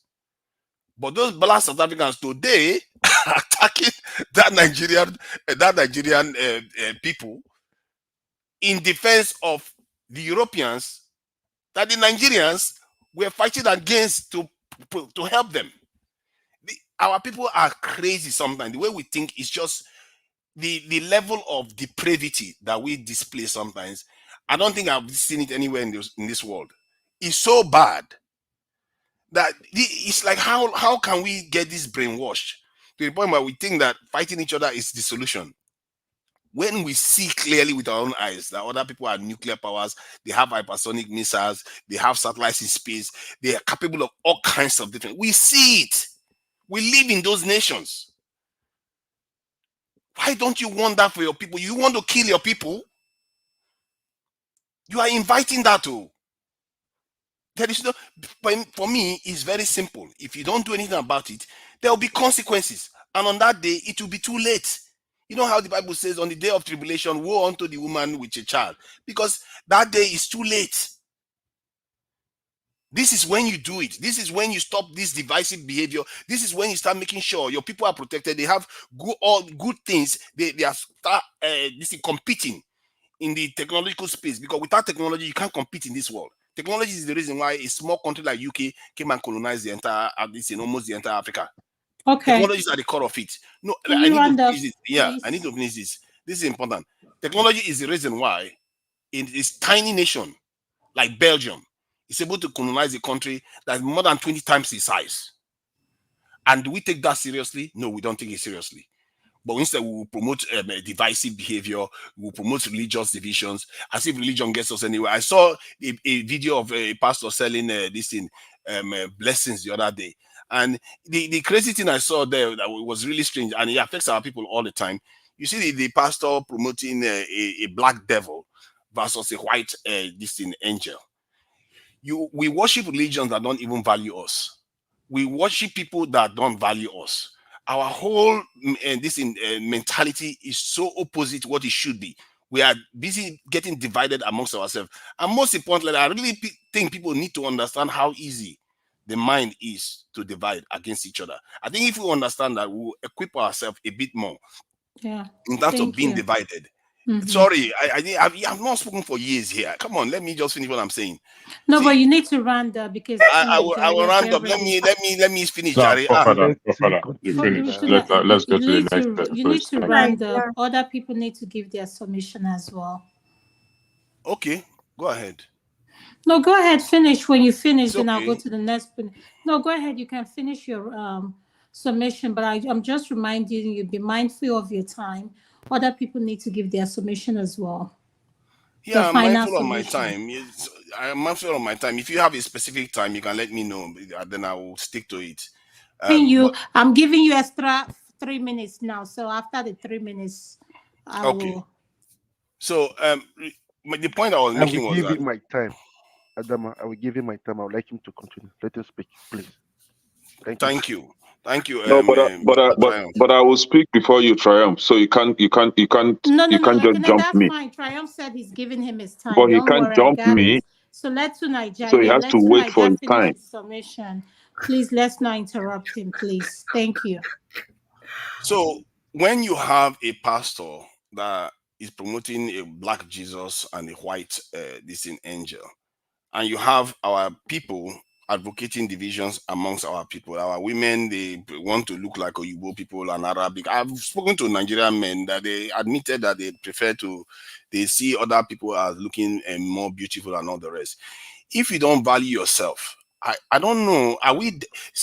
Maybe we are already dead, but we are just don't realize it. Maybe we just are going through the motion right now. Because I feel like sometimes our people don't realize the consequences of what they are doing. When you promote other people over your own people, what do you think you are doing? You are advocating the demise of your own people.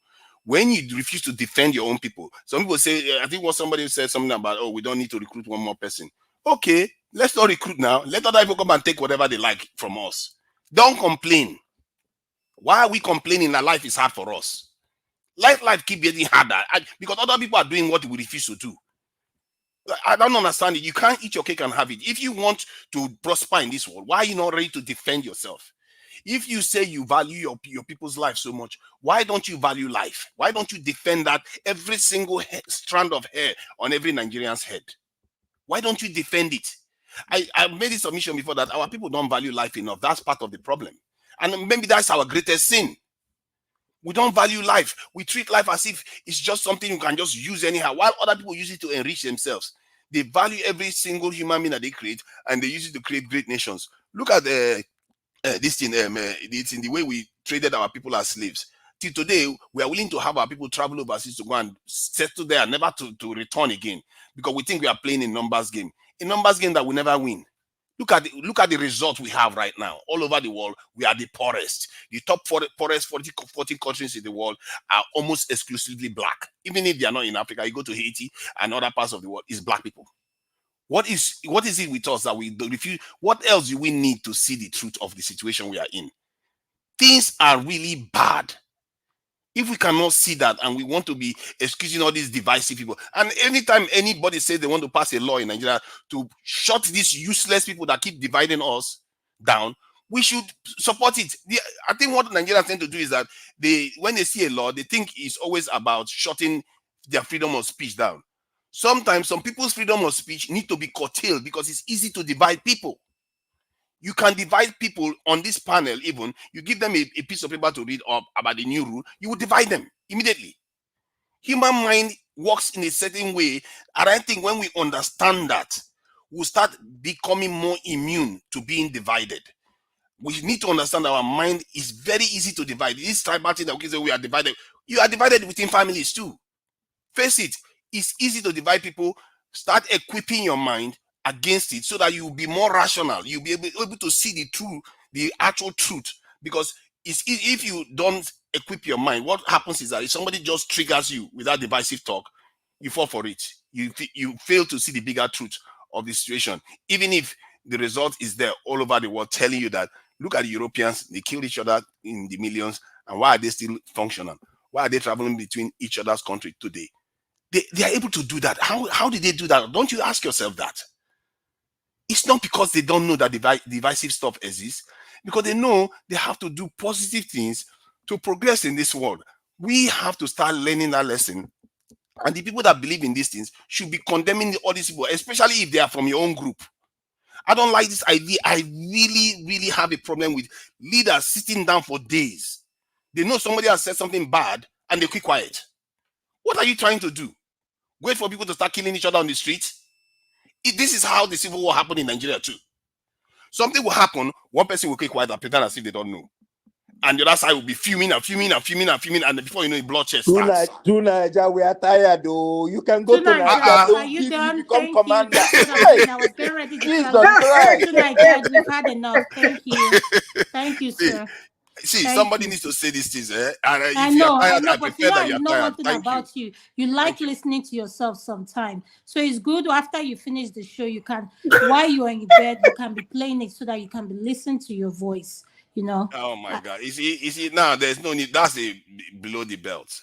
If I don't believe these things, I won't even have time for you to hear today. So don't play that with me. It's not edifying. You are highly welcome, forefather. Understand? It has Thank been you. long we've had from you. Don't worry. Yeah, you're highly welcome. Thank you very much for your support. Thank you. I keep quiet. Thank you. Mr. Triumph, are you the moderator? Thank you. Okay, it's my turn, right? Yes, Ekene, Okay. it's your turn. Thank Thank you. you. Forefathers, I thank you. You said that tiny Belgium was able to colonize a country, and that reminds me of the population of the Biafran nation, which is more than 14% the population of Belgium. So Biafran is right, calling for secession and having its own country. And again, I don't think you start fixing your country from outside. My people say that charity begins at home. You should fix the inside of your house before you go outside. So if you, forefathers, you are always calling for security, how to defend Nigeria. But I wonder if you are part of the military, because if you want to defend Nigeria, please go and join the military and defend Nigeria the proper way. Don't sit behind this platform and start bamboozling people to come and defend a country that will never be defended, a country that is as useless as something that I don't know.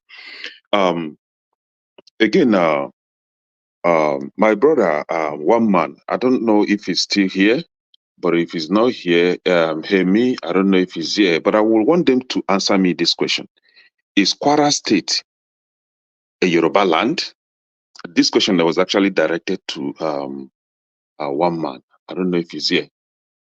We'll need answer from one man. Is Kwara State a He's Yoruba not land? here. He's not Yes. here. And okay, let me answer it for him. Kwara State is a Yoruba land, but Kwara State, the emir of Ilorin, which is the capital of Kwara State, is a Fulani man. And Kwara State, I don't think Kwara State has ever have a Yoruba man as the emir.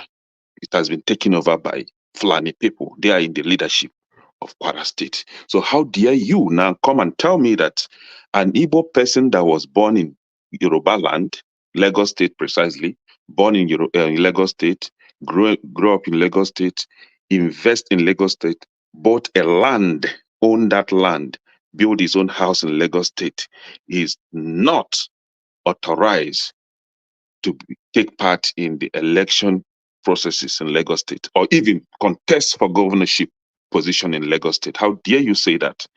That is very, very condescending to my people. You have no such right. If you cannot say that to a Fulani man, you cannot say that to an Igbo man. It's because of say finish. So for an Igbo man that have purchased the land in Lagos State, you don't come back and tell me that they don't dictate for the landowners. Who are the landowners? The owner of the land. That Igbo man that owns that land is the owner of the land. How dare you tell me that my own house, I bought the house, I bought the land, I built house, and my own land that I bought and paid for belong to Yoruba man? How dare you say that? If you come to the east and buy a land and build, that belongs to you. I cannot come to your house and say this land belongs to me. You live abroad. Hold on. You live. Hold on. I don't even know that you are here. You refuse to answer my question, and please don't interject me, please. I'm very sure you live abroad. You bought your house in abroad, and you are not telling me that one Caucasian person or one American person will come and tell you that this land belongs to us. See the double standard that you have. See, our education sometimes, I think our education is a wasted effort because we get to school, get educated, but we don't have common sense of reasoning. We don't have it. And this is why it is okay for you to claim the ownership of your property where you live abroad, but an Igbo man in Lagos cannot claim ownership of his property. It is okay for you to say, I'm an American, but an Igbo man in Lagos State that cannot say that he's a Lagosian. He must be a Yoruba. That is double standard, meant for people that don't have sense of reasoning. Now, you are telling me that you are advising us to stay away from Lagos politics because you think you're a good man to advise us. Please keep your nonsense advice to yourself because we are not listening to that. If our business is ever touched in Lagos State, we are going to retaliate. Can you tell your people that? Please, we don't want that kind of useless advice. If you think that we will be attacked because we are participating in Lagos State election moving forward, let them try it again. We are not trying to run away from that country for anybody. We are part of the country, so nobody can bamboozle us. Carry your bag, come back to Nigeria, come and stay in Lagos and do whatever you want to do. I think that is the best thing to say. I ask you a question. I ask you a question. Is Kwara State a Yoruba land? You refuse to answer it. That means you're a coward. If you can't answer that, right? Please, you can't use those kind of words, please. The current emir of Kwara State today, Ibrahim Salu Gambari, is a Fulani man. Can you tell him to move to Fulani land? That he cannot be emir of Kwara State? Kwara State, the capital is Ilorin. They are the emir of Ilorin. Is Ilorin not a Yoruba land? State. No, is Ilorin a Yoruba land or not? Ilorin, is he a Yoruba land or not? Dema, can you let me respond to him? Simple question. Is Ilorin not a Yoruba land? No, wait. If you ask him a question, I want you to be aware that if he push you back and When I say it's time, your time is up, you need to respect that. So you can answer his question. Is your final submission. So however way you want to use it is up to you.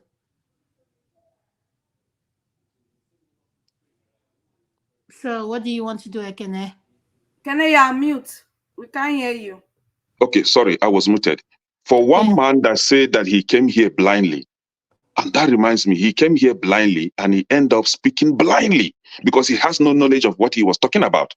If you are saying that what Amaka said was due to the offshoot of the election that she couldn't let go, are you not telling us that what Bayo Ononiga said against the Igbo people was also an offshoot of the election? Are you not saying that what Remi Tinubu said against Indigo was offshoot of the election? Are you saying that what two Yoruba guys in Austria said was also offshoot of the election? Are you saying that what wounded civilian and the guy in Italy has been saying against the Igbo people is also an offshoot of election? See, this is the kind of cunning people that will come with the idea of claiming that they are or trying to pretend they are clueless of what is happening. And indeed, they are very clueless. Clueless and at the same time wicked and tribal haters. I don't even know how to equate this kind of people, especially that one man. If you are talking about Otapiapia, you've never seen Otapiapia before. More Otapiapia is coming for people like you that don't want to speak and stand for the truth. For a tribal bigot like you that always want to defend your people when they're spewing nonsense to other people. Ekene, wait. You need to be mindful of the words you use. That I was just reciting what one man used here. No, I'm just putting it back to him. He used it here. You did not use any curse word, please. He used Otapiapia. Ekene, you've been saying Otapiapia when you came to your money, the 12th distance segment. You said you were Googling it. I heard when you said that. I was doing what? Let's be mindful of our words. Listen, we are all adults here, so we need to be mindful of how we speak to each other. We're not kids. No, he spoke to us like a kid. He spoke to me like a kid here. And I'm putting it back to him. I'm fathers, sorry, especially. One man especially. Disrespect Eme, and I don't want Eme to feed. I did not disrespect Eme. I asked him a question. Who is the emir of Ilorin? I'm not going personal to these people. They know what I'm saying. If I say that somebody is cunning, that person is cunning. If I say that somebody is deceitful, that means he's deceitful. There's no two ways that I can't put it in a different way. That is what they're doing. And they know themselves. I know these people here for a very long time. I know them on this platform, especially one man. I know him. So he cannot come here and deny the fact that he did not know or he has never heard of what Bayo Ononiga said, or Remi Tinubu, or the two guys from Austria, or wounded civilian that they said against the Igbo people. But he's now trying to play clueless of all these things, thereby condemning Amaka, what Amaka said, and then pushing it to aftermath of the election.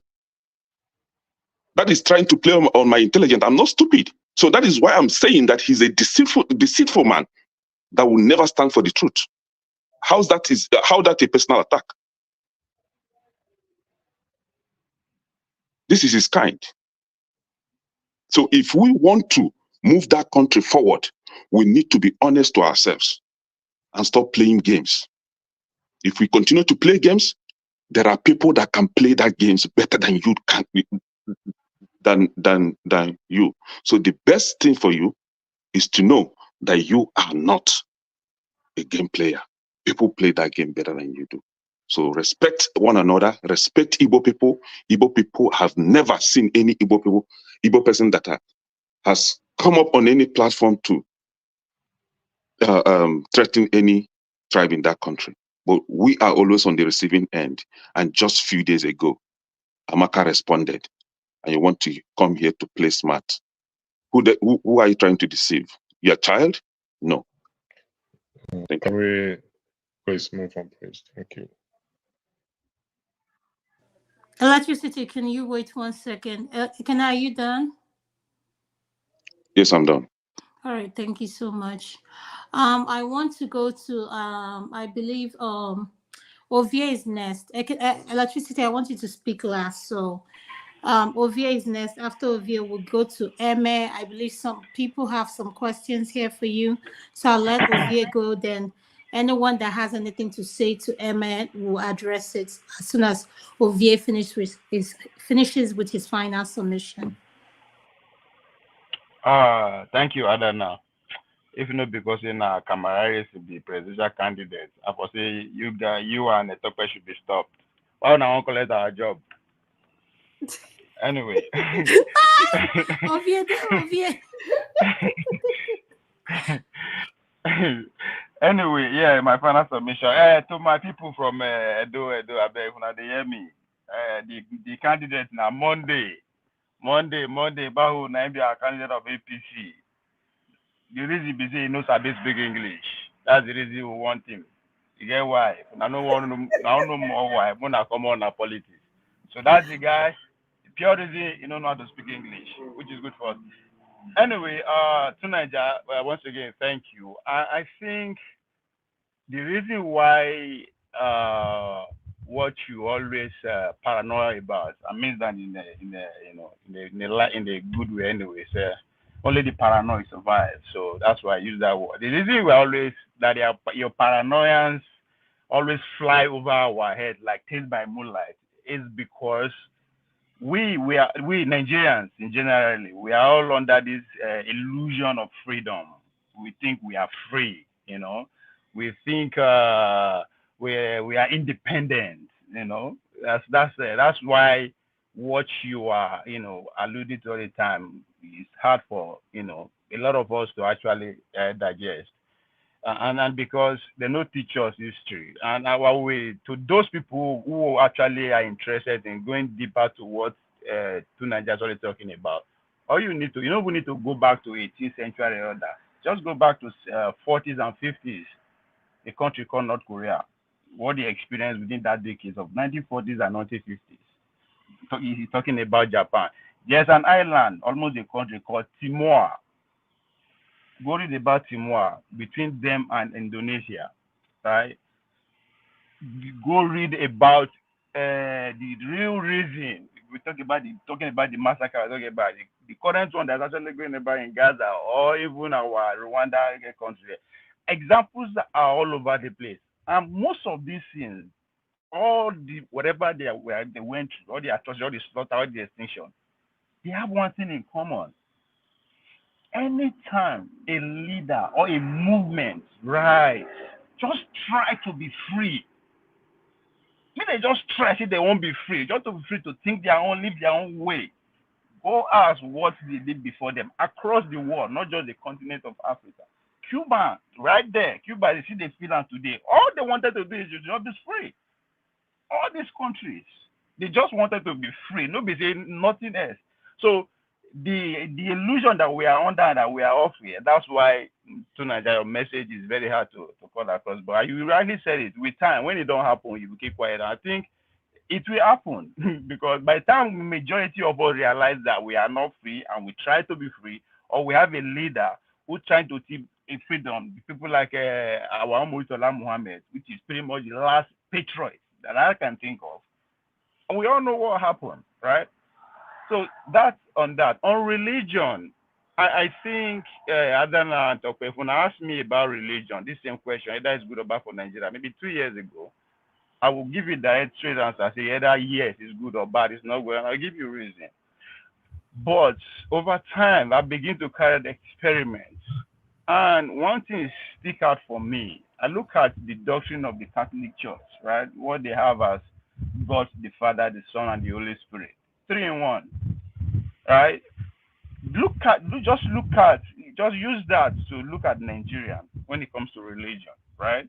We have the religion, we have Nigeria, we have the religion, then we have politics. What do I mean by that? I say a Muslim in the north or any part of Nigeria is a Nigerian. A Christian in any part of Nigeria in the south is a Nigerian. So now one person be that. And this same person, if they feel the good and bad of politics. That means the way we coexist. That's what politics is all about. How do we coexist as humans? It's what politics is about. It's about give and take, persuasion, and all whatever you want to put it. Like my brother from Canada always like to allude to, the bastardize and they corrupt the process and all that. But the cocoa be say now one person be now just one Nigeria, you as a person. Now be all these three. You are a Nigerian, you're either a Muslim or a Christian, but politics will affect you. So when we begin to see from that angle, we will learn how to take advantage of the structure that the religions have. I say structure because the most organized sector or group of people in Nigeria as we speak today are the political elite and the religious group. Whether we like it or not, the religious group are tight. They are organized in their hundreds, thousands, and millions. They have structure from. I mean, just take a look at Redeem. If you are from America, if you look at Redeem mission, just look at McDonald's mission and vision of doing business. It's the same thing. Every 5 meters, every 5 hours, you see McDonald's. You see Redeem Christians of God. The same thing in Nigeria. Actually, it's in their mission that every 5 hours also you should see a Redeemed Christian Church of God. Then when you look at that of Winners Chapel, right? Just look at Walmart in America. Every major town or city in America has Walmart. The same thing, Winners in Nigeria. Every major town in Nigeria, local government village, just Winners. So they are organized. So we should learn how to take advantage of those structures. Let's organize along those structures. Because some successful movement across the world came from that angle. The civil rights revolution is the one typical example, right? The supreme leader there is what? Martin Luther King is a reverend. Why we have to take advantage? Because then they feel whatever anybody is feeling. A Christian is feeling whatever a Muslim is feeling. Just like Obi will say, a Muslim is not buying bread cheaper, a Christian is not buying bread cheaper. If you don't believe in this religion, you are still feeling the brunt of the political elite movement. So for the fact that we have religious structure organized in every local government, state, everywhere, even in our offices, we have group of fellowship. How do we start talking about the real thing that actually affects us, which is our daily life, which is our security, which has nothing to do with religion, either Muslim or Christian? So I'm coming from the angle of, instead of either condemning them now, how do we who understand the importance of politics that is all over, because the idea of the elite is to make sure that these things don't they coexist. Yeah, the difference between a state and religion, like America will always say. But if you go into the coming of Trump, the second coming of Trump, religion is going to be announced as a national religion in America. I'm not saying it's a good thing or bad thing, but what am I trying to say? There is value in organized structure. That's why the elite, no one will show.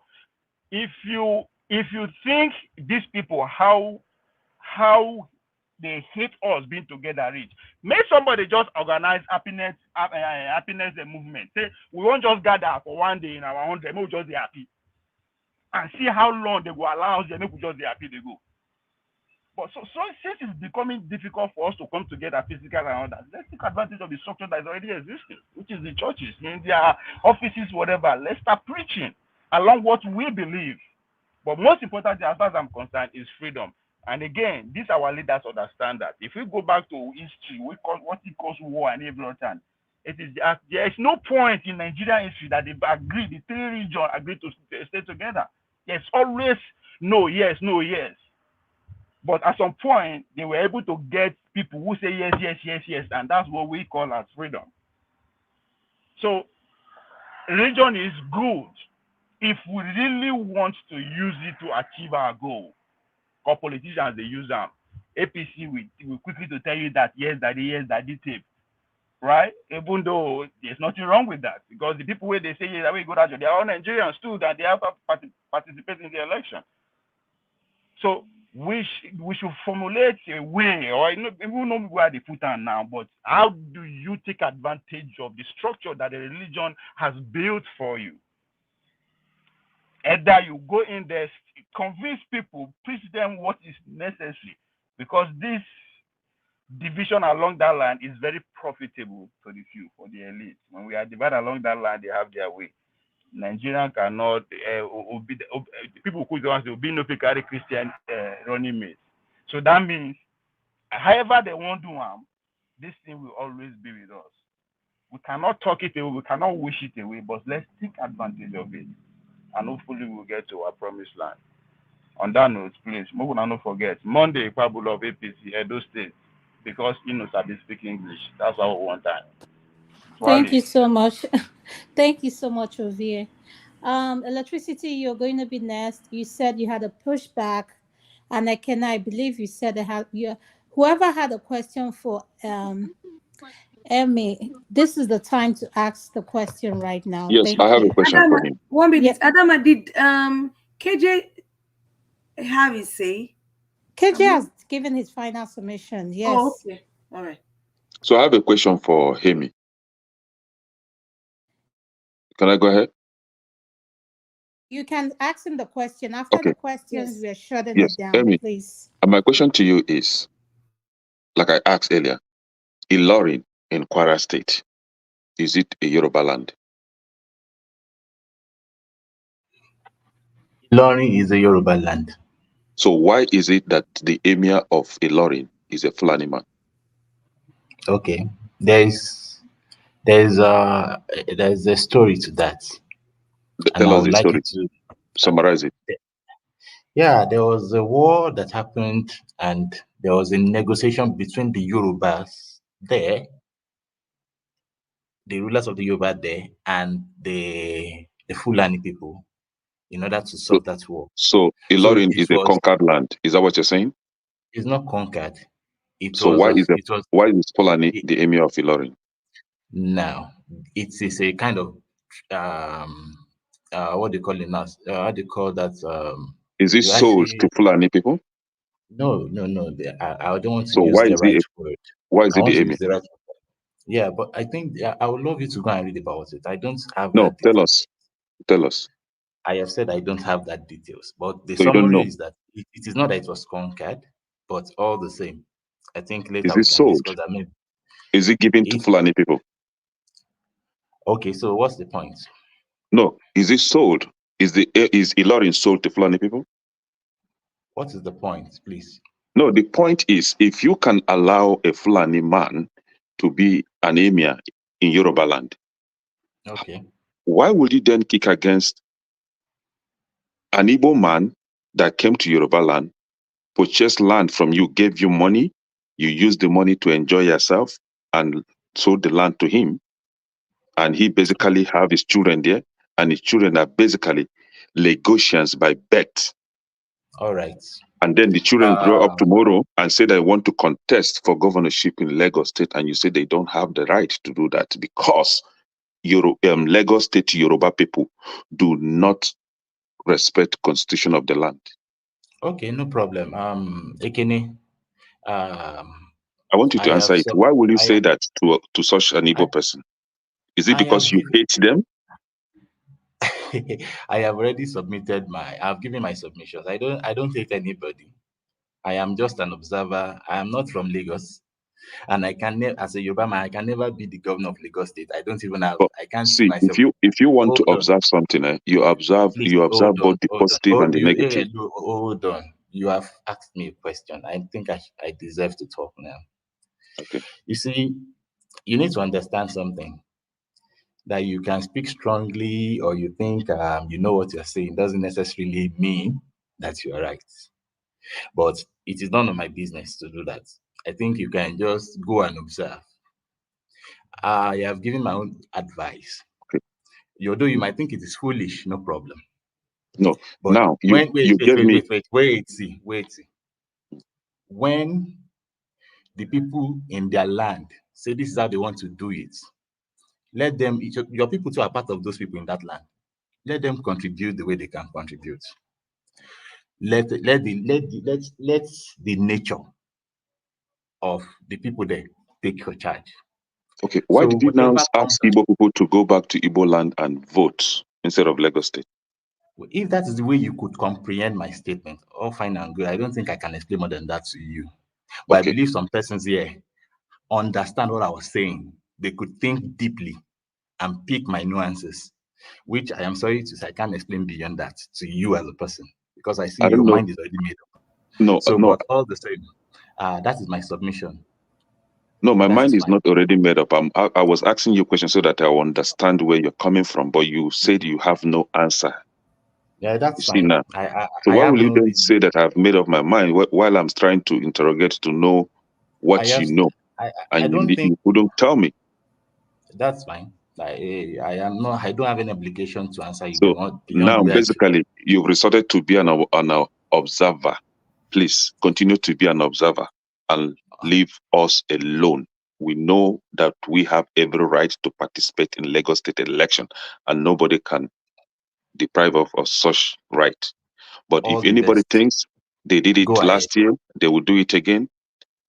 We had Hausa people then that always go against the Igbos whenever there is maybe they made caricature of Muhammad in the Europe, Western country, they will invade Igbo traders and begin to slaughter them in Hausa Ekene, land. all the In best. 2006, Eh, 2007, until we you, retaliated, yeah, that didn't stop. But in 2006 and 2007, we yes. put that to an end. But if any Yoruba person thinks that Mm. Igbos are that tiny that they can be bullying around, see, we can only endure for some You times, see, but at the a fact that you point, still we can't couldn't, have it any longer. the fact that you Please, can't even like still understand my statement, it is surprising because you're you making say, it you don't look have like anything to say. Look I at am me. the one fighting I you. gave you time No, to respond. You say you don't have anything. You don't Mr. have the Man, answer. I don't have business with you, sincerely speaking. In Me too. I fact, don't have business with you. Do I look like I have business with you? go and fight whatever you Okay, want to fight. Ekene, have you Enjoy yourself. Emma, Hmm? have you answered his Enjoy question? your observation, please. Enjoy yourself. So Please, have you I guys think finished with the question? I'm I Adama, done think with him. He has no my answer for Okay, me. thank you. Mr. I Adama, Triumph, think I'm going to come to you for your final submission, I sir. Adama, think I have made my submissions, and Adana, I You did your believe that No, submission. no, no, not for you. I'm saying Mr. for Triumph. for Adana, please, can I just put in something here, Yes, please? yes, ma. You can, ma. Yes, ma. And I am listening to you and Ekene behind the stage, and I'm shaking my head. Ekene ask you a question. I can tell you are not truthful to yourself. If you do not have the information to provide, I want to ask you, go and get the information because me, I want to learn. So get the information and bring it to us so that we can learn. Because there is Mama. only one way. Please, let me Thank be you. done. Let me be done, my dear. There is only one way for us to come out of this we are in. Truth. Standing for the truth. Whether it is from my tribe or not my tribe, truth must prevail. We have lived too long with lies. We have been built with lies. And the only way out of this is truth. So if you don't have the information, say you don't have it.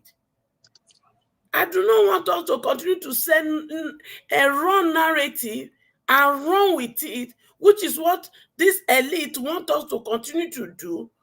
So if you don't have it, you don't have it. Because if Fulani can rule in Kwara State, which is Yoruba land, as an Igbo child of mine that is born and raised in Lagos, and his parents has been paying tax, and you are telling me they don't have right to vote in Lagos, I want to say no. It won't happen again. It will not. What happened in 2022-23, that is the end. And that is what we want to fight to put a full stop. Thank you, and God bless. Thank you, Mama H.O. Mr. Triumph, your Mama final Echo. submission. Then Uh, I can close down the show. Thank you, sir. Thank you, Adama. Ibiagozo. Tokwe, thank you for your concern. For Father, thank you for your submission. We love it. Thank On putting everybody in the house. I know that everything went successfully today. Happy to see that. Everybody expressed him or herself. And one thing just that I agree with Eme, what she just said. We cannot go to somebody's land and start dictating for them. Nigeria is not all that civilized as for now. We are not open. Look who they talk through. We never reach that stage. I know it's not the talk. I don't want to say I want to go and visit Adama and Tokwe be asking for visa. I don't want it to. Let everybody live their peace. Make peace reign, first of all. 2023 has come and gone. 2027 is coming. Leave that one first. Let's talk about today. Tata. Frank will say aujourd'hui. The religion is already a problem in Nigeria. Mama Ishu said earlier in one of these that the problem we have in Nigeria, we don't read. That's why pastors are using our head. And that is true. When I came to Europe, my eye open. So every day they talk about me, I will read back that Bible to them. Now like this, now like this. So that Moderator, is it okay is it. to ask him one question? Today, Let him finish his submission, then you can ask him the question. Ask After that, my we need brother to Ikene. close. Ask Okay. Ikene.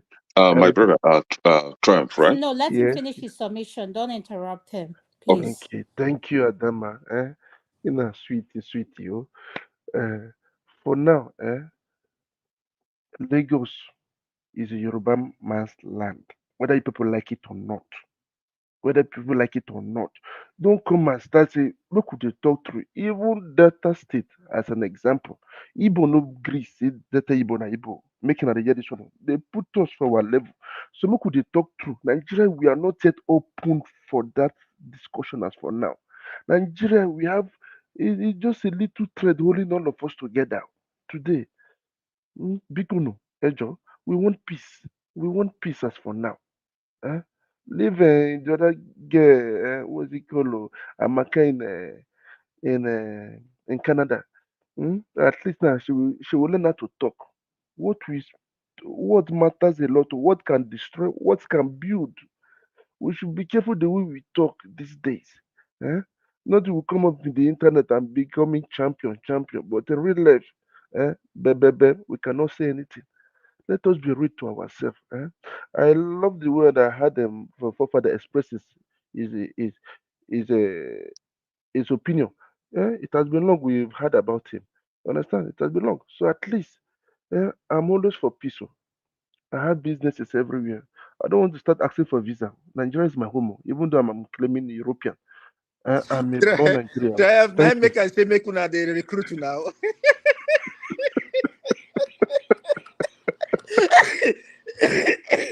His village people should be recruited, man. For real. So can I ask you now? Second, now you can go ahead with your Okay, question. Mr. Triumph. So you are not telling us that Lagos is a remote village, a village that is not ready to accept civilization. So if Lagos is not ready to accept civilization and gives residency right to whom is due, why is Lagos State busy collecting taxes from these people that are not Yorubas? Why is Lagos State counting them into their own population census, since they are not ready to also obey the constitution by giving them the constitutional right of contesting and even be voted, vote and be voted for in an election? Why do you want to choose and pick? Are you being honest to yourself? You want me to reply you, Ikene? Yes. Even in America you live today, what could they talk through? Even the black American, no even accept black African. Yes or no? It's not true. It's not true. Ekene, Why will you say that black No, Americans don't Ekene, let accept him black answer the Africans? question No, you because asked I me a really question. want to. Yes, let him answer, listen, let please. us be real. Let us be real. Let us be real. My Even brother, that place you are in America, you are not welcome 100%. I am You're not welcome. I welcome can go and vote anytime I want to vote for 100%. whomever I want to vote for. What are you saying? One thing is that let us be real at times. Understand? Because of I know what we blacks are facing in the Western Africa is our home. When the Baka go start, all of you go run go back home. The world is boiling now. Forefathers said something, you guys are not paying attention. The world is boiling now. Everywhere want to explode. And we are not prepared. We the blacks are not prepared as usual. Kama soro toto no ni. We are not prepared. Sometimes it pains me inside. There is something what we need now in Nigeria. All in Africa, we don't love each ourselves. It's not only in Africa we want to pull another black man down. A black man want to pull another black man down. And when we see the opposite color, we start worshiping them, worshiping them, worshiping them. I see it every time, even in my businesses. And I shake my head. I say, Kidele you, Kibunke. Understand? So that is just it. Ekene, let us accept the truth. In your place in the southeast, if a Yoruba man comes now, say he wants to be a governor, will you people accept it? Like, Can I answer him? Yeah, The head of civil service in Anambra State in last governorship. I'm talking Triumph, governorship. Triumph. I'd ask Kenneth that same question. If you read my comments in the private chat, it's the same. I agree with you, Triumph, and Kenneth should be told. Can I answer both of you? Answer? I'm being muted. I can't even respond to all these questions. Why am I being muted? Let me answer and my both answer is yes. A Yoruba man can come to Anambra State if he is an indigenous of Anambra State. A Yoruba man by birth, he can contest for an election in Anambra State. And I told you that in last dispensation or last administration, a Yoruba man was the head of civil service in Anambra State. That was How is it difficult for you to understand? That was Pardon me? okay. I think that's enough question for the night. They can contest. The question is, are you going to win? The question. We've answered the question. We may not be okay with whatever response we got, but I think Ekene, we are going to go deep on this further. This is not the last time we're going to talk about this. Before I say anything, Uncle KJ, are you there? Yes. Uncle KJ, do you have anything to say, sir? Yes, I just feel that Mr. Trumpet is being disingenuous, because what you have said doesn't hold any water anywhere. You know why I say that? You are living in a Western world, and I'm sure you own a house there, and I'm sure you are free to participate in the election and the governance process. And I'm sure you also make contribution in the either the county or the local government in which you belong. And nobody has ever said, no, you cannot speak because you're a black man. Let us tell ourselves the truth. If you do not want Igbos to participate, because I don't see these things happening to a Hausa man, I don't see it happening to a Jukum man, I don't see it happening to a German or any other ones outside of their states when they go to other places. If you look at the geography of Nigeria, it's only the Igbo man who has nationally spread himself, go to a location that he does not own a place, develop it, build houses, rent it to people, do business as if the place he's living is in his own hometown. Those houses built there, those hotels built there. Agura Hotel is the first hotel in Abuja. It's owned by Igbo man. Okay? When you guys will not put money in Abuja, Igbos went there and put their money down and built the town. Tomorrow, you wake up and say, Igbos don't have any right to vote in Abuja. Okay? Now, this is the same thing that goes on. So if you do not want, since you know that the country is not developed enough when people can now go to Lagos, with over almost 25 million people, and say it's a metropolitan city and people can be able to live and express themselves. If you think that is not possible, let us divide the whole place so that everybody can be on their own lane. It is simple. You cannot keep telling us these stories. It doesn't happen. Did anybody ever tell the Hausas not to vote in Lagos? Did anybody ever tell them not to vote any other place? No, it is only the Igbos, the prodigal sons, the unwanted, okay? The ones who have become slaves to others. So whenever you feel, you can just wake up and address the nation of the Igbos and just tell them whatever you think, okay? And that's why Tinubu could say, we are going to drive Igbos and own their property, or even own the Igbos and own their property. Is that what people say? You live in the Western world. Has anybody spoken to you that way? If they speak to you that way, you even have the right to call the police. A policeman once stopped me and spoke to me. He was only asking me for a certain document I gave him. And then after that, you know what he told me? He said, sir, if I have not treated you well, here is the place you can. He gave me a card, a total card I can, press for charges if I don't think he has treated me properly. And I said to him, it's okay. I mean, I don't. He said, no, you can have that, the standard procedure. If I didn't speak to you the way you like, if I didn't treat you properly, you have the right to make a report. Okay?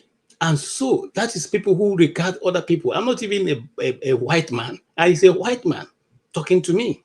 So when we who have been together and you stand up and say, let us speak the truth. What is the truth? Are you not a nation? Is Igbo man not a Nigerian? What is the truth? Sometimes when people say these things, it really triggers me off. What's the truth? That I leave my backyard and cross over to your place and I become a stranger, or because I'm Igbo? Come on, guys. Let's tell ourselves the truth. And then this always think saying when the team break out, my brother, even if it breaks out in the next 100 years, can we defend ourselves? Yeah, even if the Nigeria use all his resources to invest on ammunition, arms and ammunition, can we defend ourselves? What are we saying now? Please stop these things, okay? Because you make us believe that there are certain things going to happen. No, if it happens tomorrow, we are all in it. There's nobody who can defend us, not even the whole Nigeria will all become the army of Nigeria. So please, what I'm simply appealing is, let's tell ourselves the truth. And if you guys who are talking on behalf of government, if you feel that the Igbos have become such a canker worm that cannot be contained, allow them be on their own. That's all we're asking. Thank you, thank you for the time given to me. All right, thank you, sir. Upon considering still seeing people here in the platform, I'm going to give my final submission. Then after that, I'll open it up for a free show. I mean, a free flow where people can say, interject, ask, like, let's have a real conversation, but let's have respectful conversation. My final submission is this. For me, the earlier we realize and start seeing each other's as Nigerians first and as human, let's look at each other as human beings and one Nigeria, the better it's going to be for every one of us.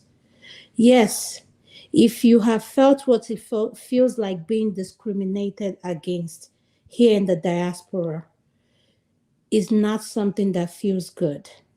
And to have another human being feel the same way, it breaks my heart. It really breaks my heart.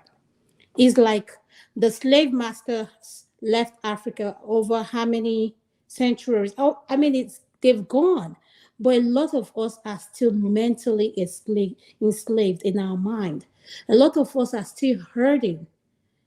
And I don't know why we can't see that the politicians, people who are in the higher position, are using this tribal thing to put us apart. Like, I don't know why we cannot see that what unites us is greater. If we come together as one Nigeria, we can accomplish a lot. If I'm in Nigeria tomorrow and I have an emergency, my prayer is someone to save me. I don't care what your ethnicity, what language you speak, just I need help. We need to start looking at things differently. We need to start, because this tribal hate has been going on for so long. We need to get healing. We need to learn to forget, let go of the past. But I don't know how we are going to let go of the past if every little thing that happens, the tribal card comes out. This person says this. I understand that each ethnicity has their own faults or whatever challenge they are facing.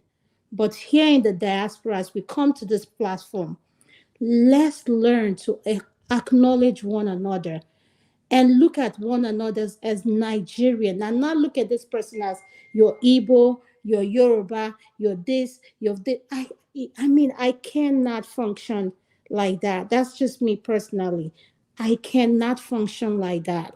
We need to start healing. We need to move forward. At the end of the day, the elites are getting richer. Our resources are being transported all over the world. Look at where our economy is. And to add on top of that, we are so divided. And I mean, I can't get it. It's one thing on the other. So let us start with a change from us. Let's look at ourselves and say, what can we do differently moving forward? How can I make a Yoruba or a Hausa person feel comfortable. Because I have friends, colleagues who, Nigerians who are just good people. I don't care where they come from, and these are people, if anything happened in my life, they will show up.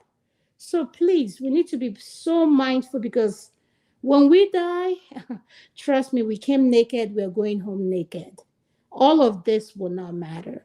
So, but the legacy you leave for your family or for those loved one, it is what that will carry on.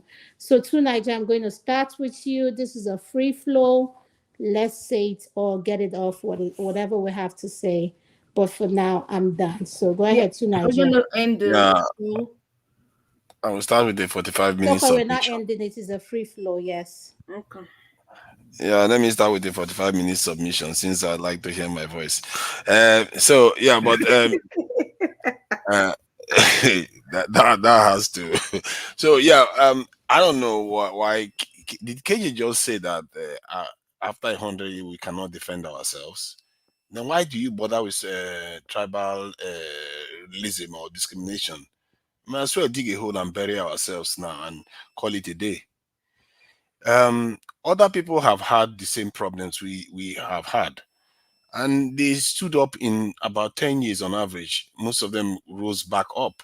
China rose back up, India rose back up, Singapore rose back up, North Korea rose back up. North Korea, if you think we have suffered, North Korea, all their structures were destroyed, 80%. When you know what it means for a whole country, 80% of its structure being destroyed, it means some towns, nothing was left standing by the Americans. They destroyed everything and they built it back up today that America won't even mess with them. So you can stand up if you choose to stand up as a man. All those people are men. They are actually smaller men than we are. We like to think that we are bigger and we are this and women love us, but we can't even stand to defend our own heritage. We should be able to do that, and we can't lie down and die. What is the point?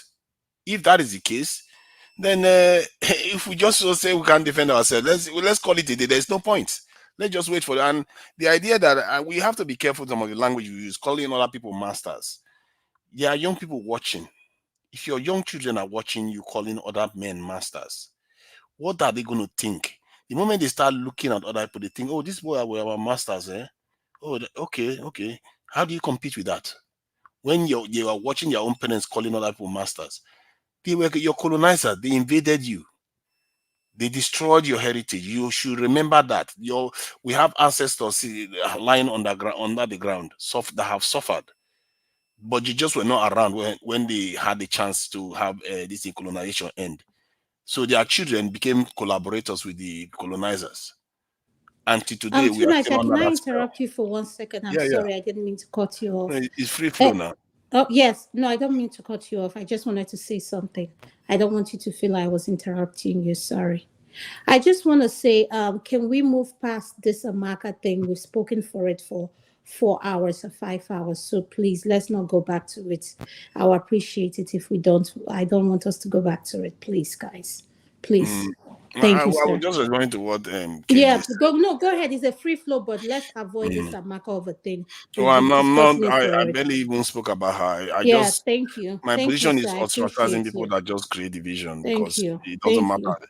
They are Thank all you. part of our society. So I'm just saying, from my point of view, that we have to be preparing for the world that is actually in front of us, and we we really need to start having those discussions strongly. These things are coming fast, thick and fast. And even the UK now is now already looking to recruit people from the Commonwealth to go and fight their war again. We just did that in the Second World War. What did you get for it? They barely even recognize us that we fought for them. They use us as cannon fodder whenever they need us. And then when they are done, they put us in poverty.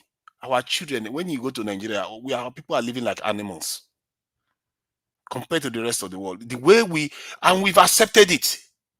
That is even worse. That we now think it's a way of life to live like that.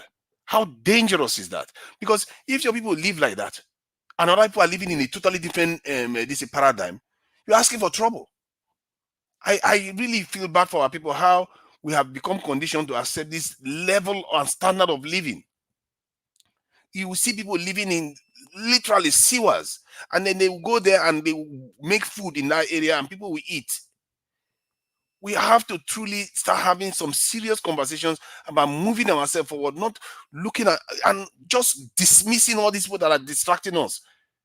Some of them are actually paid agents. We all know now that the people are paid to undermine us.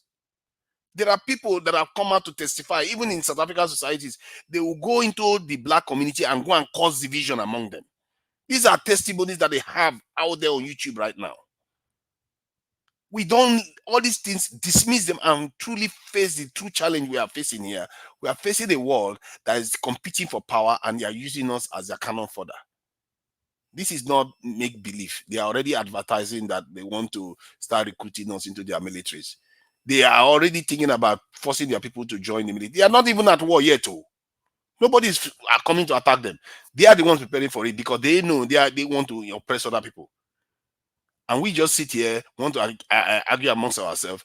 And for me, our men have to start waking up to their responsibilities. Because we can't, personally, I can't bear to watch our people suffer. But I don't want to interrupt you again. No, that's the more reason reason you are free to interrupt. No. You are free to interrupt. This is not the go back to monologue Nigeria anymore. and become a major commandant. I sincerely, saying it. Go back to Nigeria, you become a commandant. That would be so nice. And then your village people, let them be recruited. And then by the time you do that, I will encourage my village people to join you. Why not? Why not? Okay.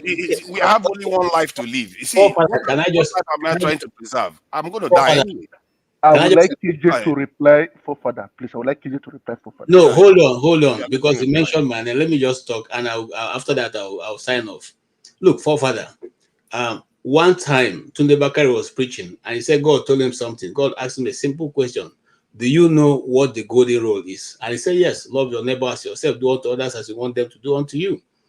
And God said to him, no, the golden rule is those who have the gold make the rule. Now listen to me. Those who have the gold make the rule. If you don't have a gold, how can you be in a meeting of people making the rules for gold owners? I don't know if you understand what I'm saying. If you're not a landlord, how can you be in a meeting where there are landlords? Landlords are meeting. You don't have a land, you don't have anything. You go and sit in a meeting of landlords. You will not even be invited. So what am I trying to say in essence? Right now, we can't even feed because the government is stealing everything that the people own. The people are struggling to eat. And you are asking the same people to begin to prepare for what you see coming ahead. That thing you see coming ahead is inconsequential to anybody living right now in Nigeria. Because what is the most consequential thing right now for people in Nigeria is how to eat 1 square meal a day. You see, I'm a realist. I like to look at things the way it is and analyze it and take my chances. So what is the chance open to Nigerian people right now? Everything has been stolen dry. Whether we like it or not, we are part of those who have said that the man who is there or the government should move in the direction that move. I'm not trying to blame anybody. I'm simply saying what you are saying is coming. Even though if it's going to come, we cannot do anything about it. The little bird, what's it called now? The chick was carried by a kite, and the chicken was shouting as the kite was flying into the air.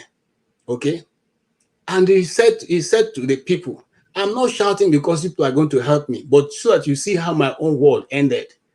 So what we are simply saying now is that we are like that small chicken. Okay, we eat. Look, if you like, quote from now till tomorrow, what happened in North Korea. The only difference I can see, and juxtapose what is going on in Nigeria, is that as I hate to say this, but I need to say it. They destroyed almost everything in Igbo land, and we started from scratch. That is what the world fear. That mentality of being able to stand your ground, and we are still speaking.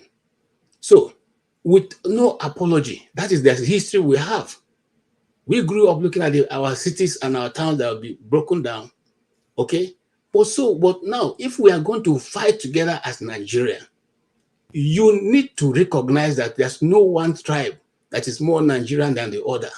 And the laws have to be respected. If we are going to live by law, let it apply to everybody. If we're not going to live by law, if it's now dog eat dog, then tell us so that we can prepare adequately to take our position. You see, we can't keep bantering back and forth. The thing we are looking for is how to fortify our own nation. But are we even a nation before we can do that? We are not a nation. Okay? Look, how do you, now, let me say this. If sometimes when we talk, people, think maybe I grew up in the North. I went to all my schooling days were all in the North. All my friends, majority, I don't even have Igbo friends. Now, but as long as we can remember, they have always been what the Northerns call the Arewa group. Okay, they formed the company, they kept meeting. It was never seen as any problem until the Southern governors, just like 7 years ago, decided to start meeting. Then it became a problem in Nigeria.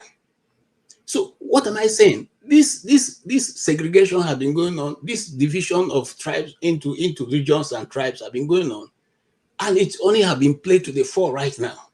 If we want to build a nation, you're citing an example of other nations. Those nations that was, like North Korea. After they finished that, did they divide themselves and say, okay, you are Qing, you shouldn't behave like this. You are Chong, don't behave that. No, the other nations that have survived this kind of trials, did they divide their people into this thing and say one side is supposed to be more of the nation than the other, and they got to where they got to?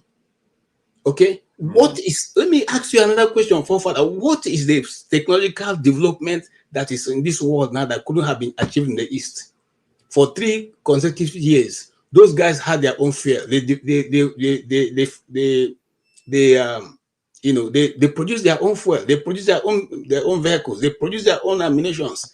Okay, and you are able to hold that war for 3 years. The Biafran currency still remains one of the best currencies in the world. And those people live amongst you, but greed and self-preservation of yourself to keep those people from coming to the fore or making use of those technology. And you still sit down and say, these things are normal. These things are okay. No, the Igbos are this. It is not.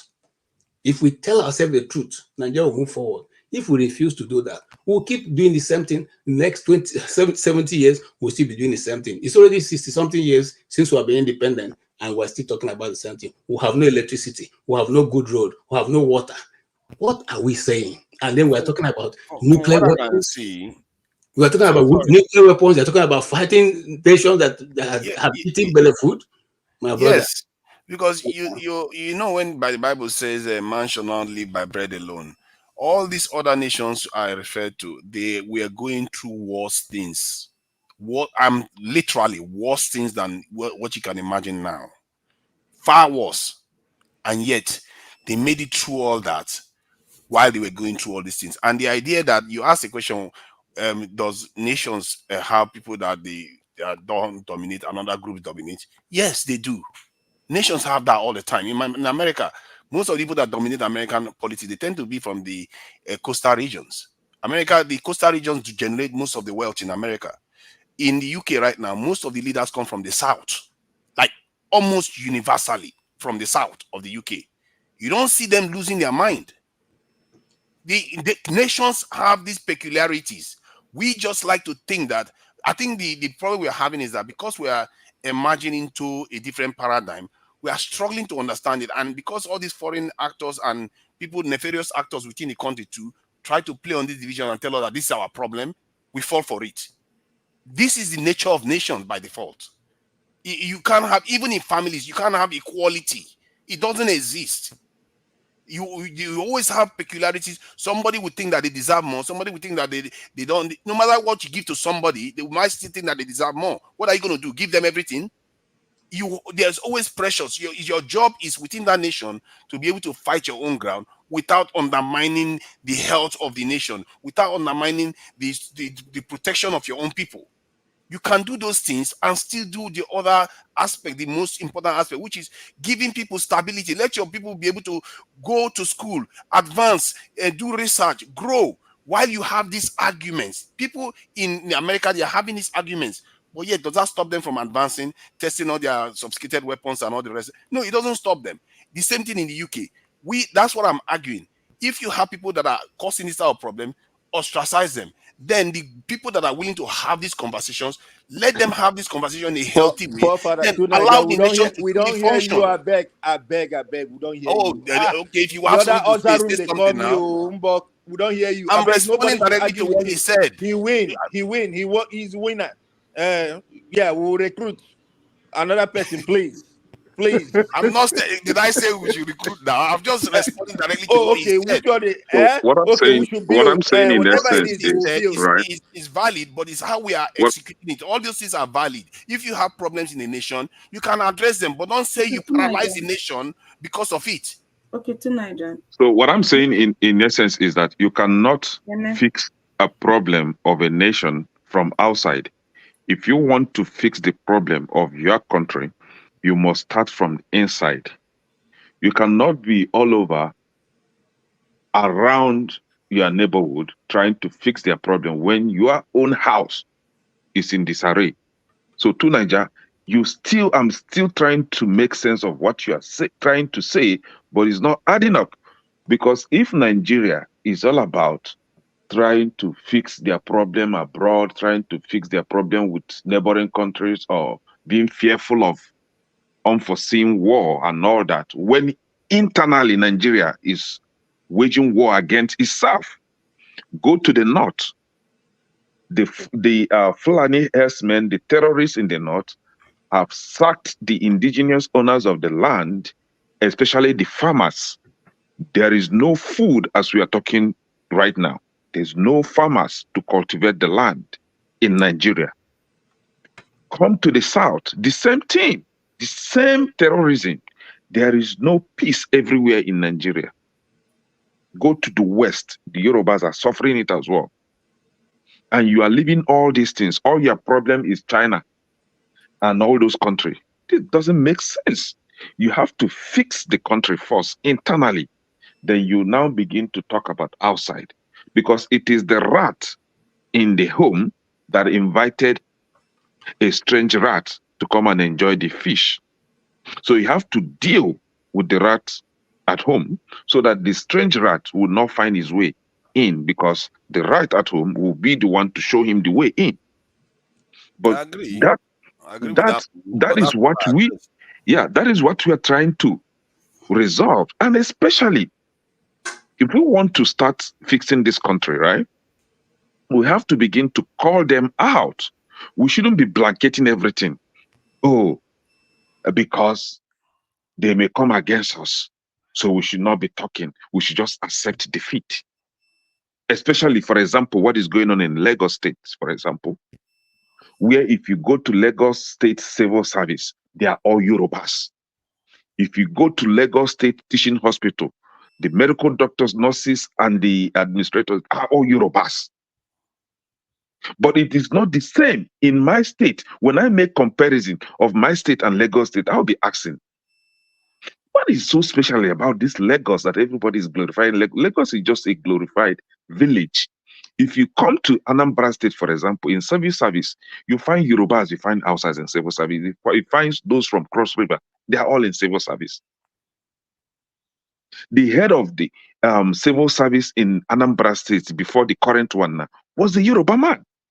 He's not even an Igbo, he's not even an Iberian by birth.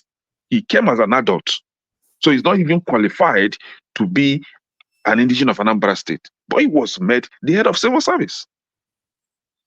If you go to teaching hospital in Nnewi, you will see Igbo people, you will see Yoruba people, you will see Cross River Line people in teaching hospital in Nnewi. And if you go to Nnamdi Azikiwe, there are other people in Lagos too. I don't know what point you're making. No, the one I know, I don't know about others, but the one I know, for example, that teaching hospital, Lagos State, is what I'm telling you.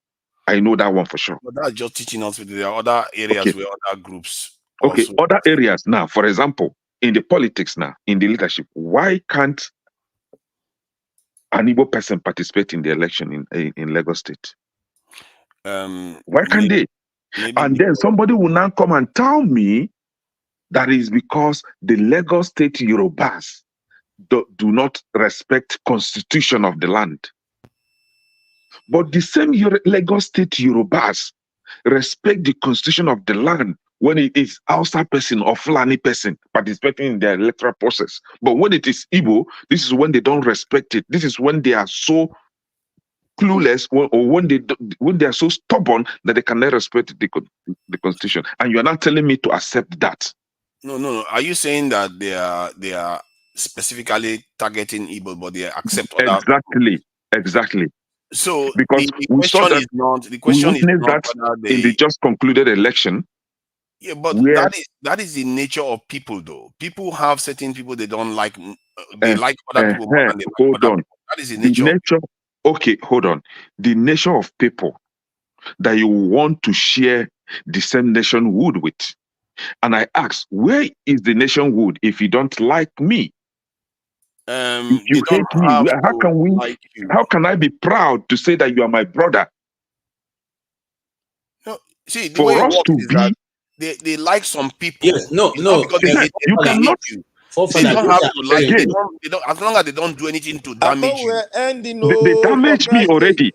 Forefathers, they damage me because they collect my tax. They counted me as part of them in the census counting, the population census. They counted me to beef up their numbers.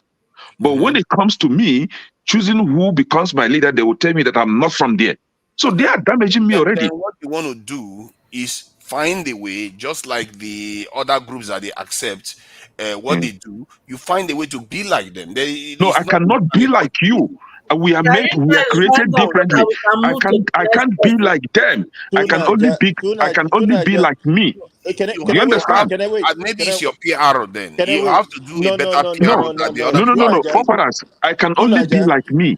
Can you guys Can, round or let so Do you let understand? I wait? somebody Can I else You wait? go can't force me to Can I give me behave one like second? others. Okay, If can I others are behaving like fools, you can't can force I me to behave can like I fools answer so that I will be Naija? accepted.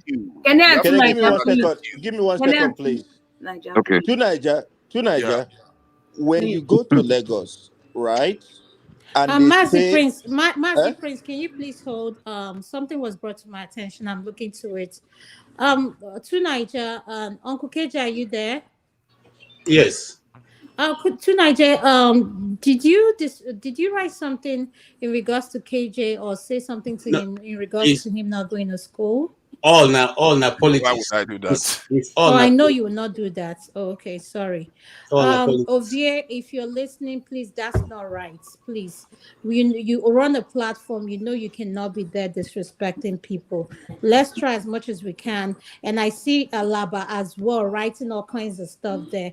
Electricity, could you please monitor the comment section because we need to stop this nonsense. People cannot All be right. on the comment section disrespecting panelists. That is not going to be allowed. Please. All right. Thank you. So, Tonight, I'm very so, sorry for coming to you on that. I take my words back. I sincerely apologize. Go All on. right. Thank you, sure. sir. all right, So, Man, gentlemen, to Niger, so gentlemen, please wait. Listen, I was Well, just gonna make a comment and just finish up. can you wait, No, please, let them please? finish up what they're doing. Electricity. I gave them 30 minutes. After it's up, we shut it down. Please monitor the comment section, all right, please. please let me speak and say good night to you people. Mama Angel, let me tell. I wanted to tell to Niger something. Okay, to Niger, when you go to Lagos State and they say Omoibo, I don't know. You say you are from Edo State or you are from I don't know where you are from. You are also included in the Omoibo. Get it straight. Okay, the only people that is exempted is either you are Hausa, or maybe your other part of Yoruba land, and that kind of a thing. So when you say, oh, that they should emulate other tribes or whatever, it, Mazi, we lost you. It's very laughable Mazi that Prince, are Tuna you just say okay? that. You're coughing. Are you okay? Mazi, are you okay? Mazi Prince. I just ate some peppery nkwobi, so So you Get dey me eat to okra, you dey food my dey talk. Let me talk, make I comot. I wan Eating is not allowed during this session. All right, No, can I? because No. Tokwe, I how was not can you making a see what he's submission. doing? I Is was his not making a camera not submission when I off? ate it. So you're telling him eating is not allowed. Please, can I say something and go and Yes, Mama sleep? Hecho, you Okay, can Mama say something. Icho, If you please. want to leave, yes, ma'am. All right. After saying what you have, you can leave because I'll start Okay. taking people out. Yes, ma'am. Thank All you. right. So the thing is this, my brother KJ, we're already in the war. If we don't know, for us not to be able to feed ourselves, we're already in the war. Even though the obvious have not really come up, we're already in the war. Making our farmland a place that our mothers, our brother can't go to the farm anymore. We're already in the war. And the weapon they are using now is hunger. Abacha said when insecurity persists more than 3 days, the hand of the government is in it. And the insecurity of our country has persisted more than 10 years. And we are getting to a place where some villages have been taken over. And the villagers have been driven out. And our government is playing blind eye to it. Next year, the hunger will be more because this year, our people are not able to cultivate. So those of us who think we are not yet in the war that Tunaja is talking about, we are already in it. And hunger is the weapon right now, plus the insecurity that has made us not to cultivate. So hunger is not a weapon that is killing us. I saw a video yesterday. My own person, my own Nigeria, put whether eba or tuwo or fufu in the hand. And he was using gota water as soup and touch it and eat it. Do you understand? So we're already in the war. Growing up, there are no street children in Nigeria. You either stay with your auntie or stay with your uncle, stay with relative. It's only in the north that they have their children as amajiris. But look at us now in the south. Did you see our children on the street? There was a video I also saw. Children 10 years below to the essence of age 6 when they were on the street. They interviewed them. Do you know where they were coming from? The east.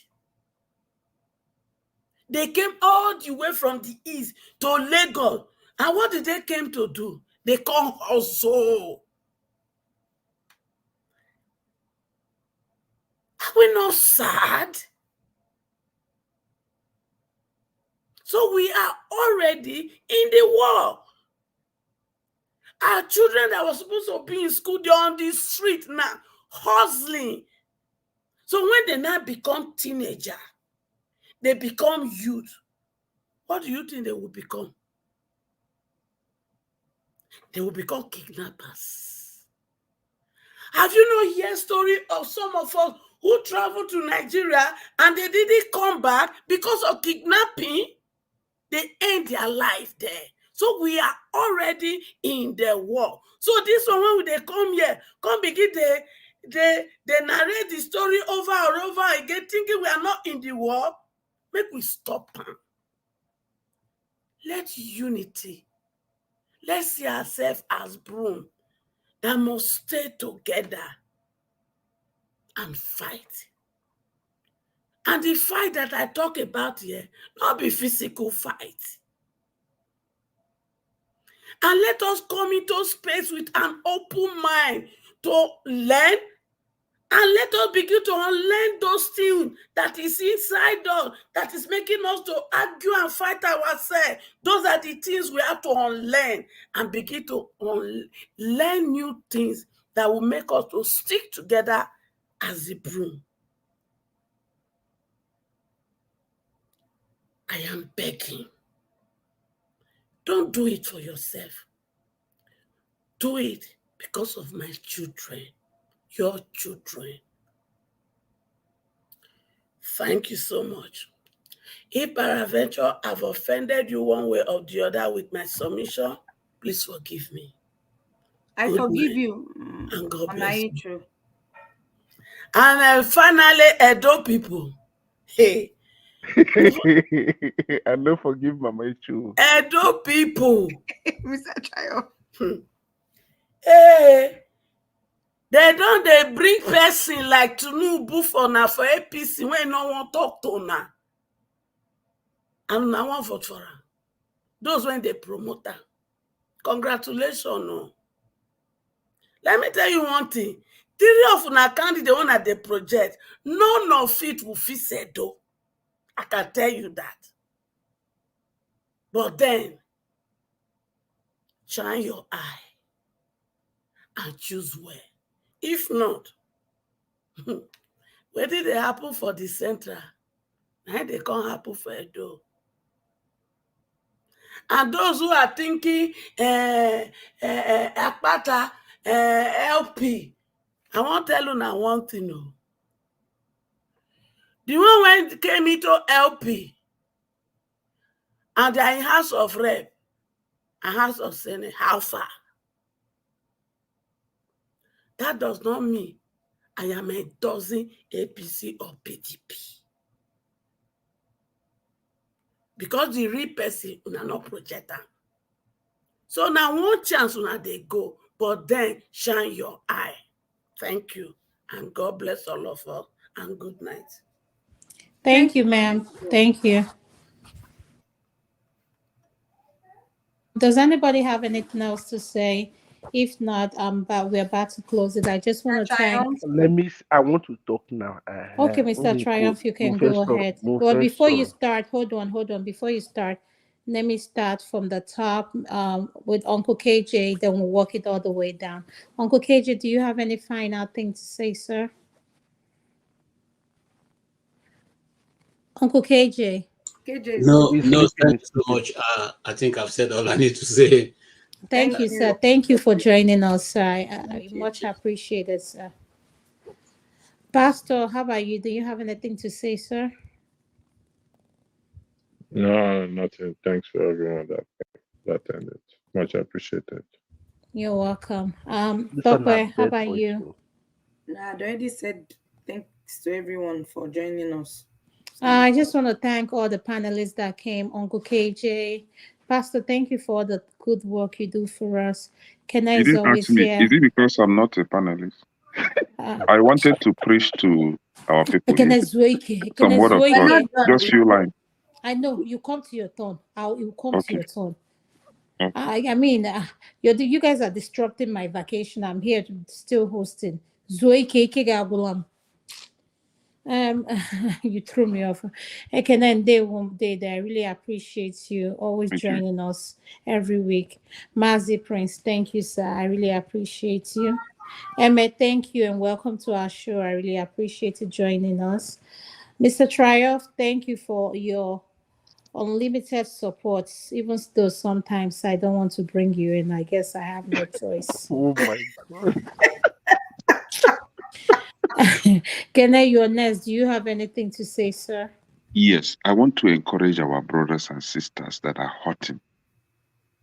Our brothers and sisters that have hatred in their hearts. Our brothers and sisters that don't love their neighbor as they should love themselves. Our brothers and sisters that are afraid, that are scared of someone else's progress or success, or jealous let me put it that way, to please seek the face of God and begin to repent from your evil thoughts and ways, so that this small world that we are into, that this small world that we are in, will be able to accommodate all of us. One day, will not be here any longer. Will not even know all this Igbo, Yoruba, Hausa, Fulani that we are shouting, carrying on our head. We won't even know if we were naked or covered, and our body will be rotting somewhere. We don't even know. Can we begin to learn to accept one another and live in peace? And stop fighting for politicians that don't even send our papa and our mama. Please. It's a small world. Others have lived and gone. We are here, we'll be gone. Others are coming. Please, let's begin to, if you are outside, if you are Fulani, what they call it, Muslim, accept Allah as your Lord and Savior. If you are Christian, accept God as your Lord and Savior. Non-religious believer, accept whatever you believe to protect you. Do not put your trust in man, which is the politicians. They will never come for you in time of need. Put your trust in God and respect your fellow man, because in man you find God. Thank you. Amen. Can you call all this other name? You know, call us we the Jewish people. Eh? I really feel slighted. You did not call us the Jewish people. No, Mazi, please know don't where listen the to Jewish people are Ekene. coming from. Ekene No. is sounding this way Can because I, so with all what you've Olabawago done, is going to bed. He with knows all what what he's you've said, planning. So he's trying to, his tone has changed. exactly. So, Ekene, you know Eh? I know you will. And then for 6 hours, Yes. with all the fire cracking in you, you now ended with the grace. No, what we are doing is the word of God. It's all charity. It's all gospel.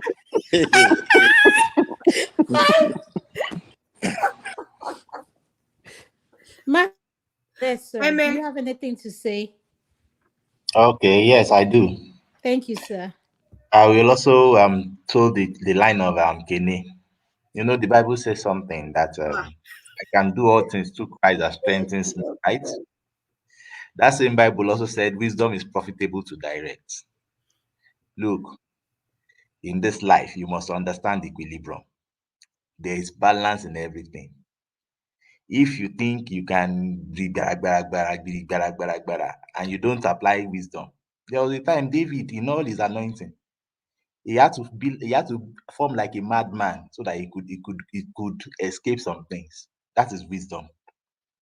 He didn't say, "Oh, I have the anointing of God, then I will go and fight that war." Then he used wisdom.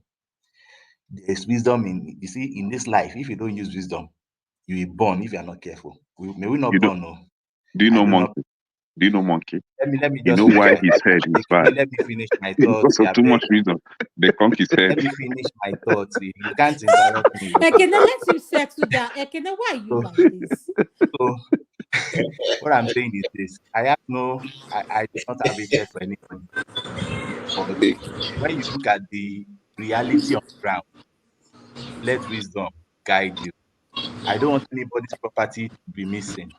I don't want people to take advantage of that and steal people's businesses. No. So because that's why I have 2 cents. Thank you, Emme. Emme, can I ask you a question? Just one question, please. Do We you no go come out again. No, no time no don't no dey no we'll go. go come out. Did you know Sarumi? Do I know who? Sarumi. Sarumi, I The forgot his jump. other name. Eh? Sarumi. Yes, Sarumi, Sarumi. Yes, Sarumi. yes, in Lagos. Did you know him? No, I don't know him. Okay. Did you know Yomiedu? Yomi Edu, Yeah. I don't know him. He was once an aspirant at Lagos. and he's from I think Sarumitu was, is he a nurse or one of those? Sarumitu yeah, he was was an aspirant a too. governorship. He was a governorship Yes. aspirant from. Mm-hmm. He he's from Ikorodu, but he stays at Ogba. Okay. Okay. Even Funshaw Williams used to Yes, Funshaw Williams. I You know know, Funshaw Williams. Funshaw. You knew Funshaw Williams. Okay. Funshaw Williams is somebody I've met physically. I've taken walks with him. He was in the Air Force. He retired from the Air Force. Okay, I'm listening. What's the point? Whose names? You know why I mentioned? You know why I mentioned their names? When you say apply wisdom, is this same application of wisdom today? They are no more. They are no Okay. more because somebody just wants to take the power, and it is what it is. I'm not gonna say anything more than that. But thank you, though. Wisdom will be applied. We agree. God Thank bless you. God bless you. Emily, if you don't mind me asking, who was speaking earlier? Your It's reference Emmett that to wants to David. talk now. Hold on 1 second, please, if you Electricity. don't mind. Yeah, I'm Emma addressing spoke already, so okay. Mr. Triumph was going to be the next person. Electricity, could you hang on? Let Mr. Triumph round up, then you can ask him your question. Mr. Triumph, any final Let say? our boss, Pastor, finish now. I have my Triumph time. likes to be the Let last. Pastor. Let Pastor. The people put me at the last. Last shall become the first now. Pastor, please talk. Thank you. How many times do I have to remind you you're not the moderator? I apologize until I'm No, I'm given the remind. No, floor it's not you, before not Pastor. you. I It's have to Mr. remind some Triumph. people here, Talking like about. I know Triumph. it's He Mr. knows Trump. himself. Until I'm given the floor, I'll speak. Do I have the floor? Yes. Yes, so Pastor. No. Adama, do I have? Yes, electricity is okay, please. No, electricity. Go ahead. It's some people here. He knows himself. He doesn't like following the rule, so he likes giving me a hard time. I have to keep reminding him. Okay. Emery, you said wisdom is profitable to direct. And you reference David behaving like a mad person. Do you understand the circumstances David behaved in that way? I do. That's why I quoted it. What was the circumstances, if you don't mind me asking? It was meant to be killed, isn't it? Or I think if I get the story right again, but I know that he wanted to evade killing. That's why he had to behave like a madman. I think it was He was chased by Saul, so he had to go through the enemy's gates. And for the enemy not to take him down, he had to form like a madman, if I get the story right. And I think that's it. Okay. So Are you they had to let him applying this? Are you applying this to your argument for the Igbos not to vote in Lagos State? Wisdom is profitable to No. direct. I'm not saying You're not answering my question. The question I'm asking you maybe you is, have an answer you want me to tell you that you want. No. I don't. No. I have told you Going that by this thing your is not white. argument.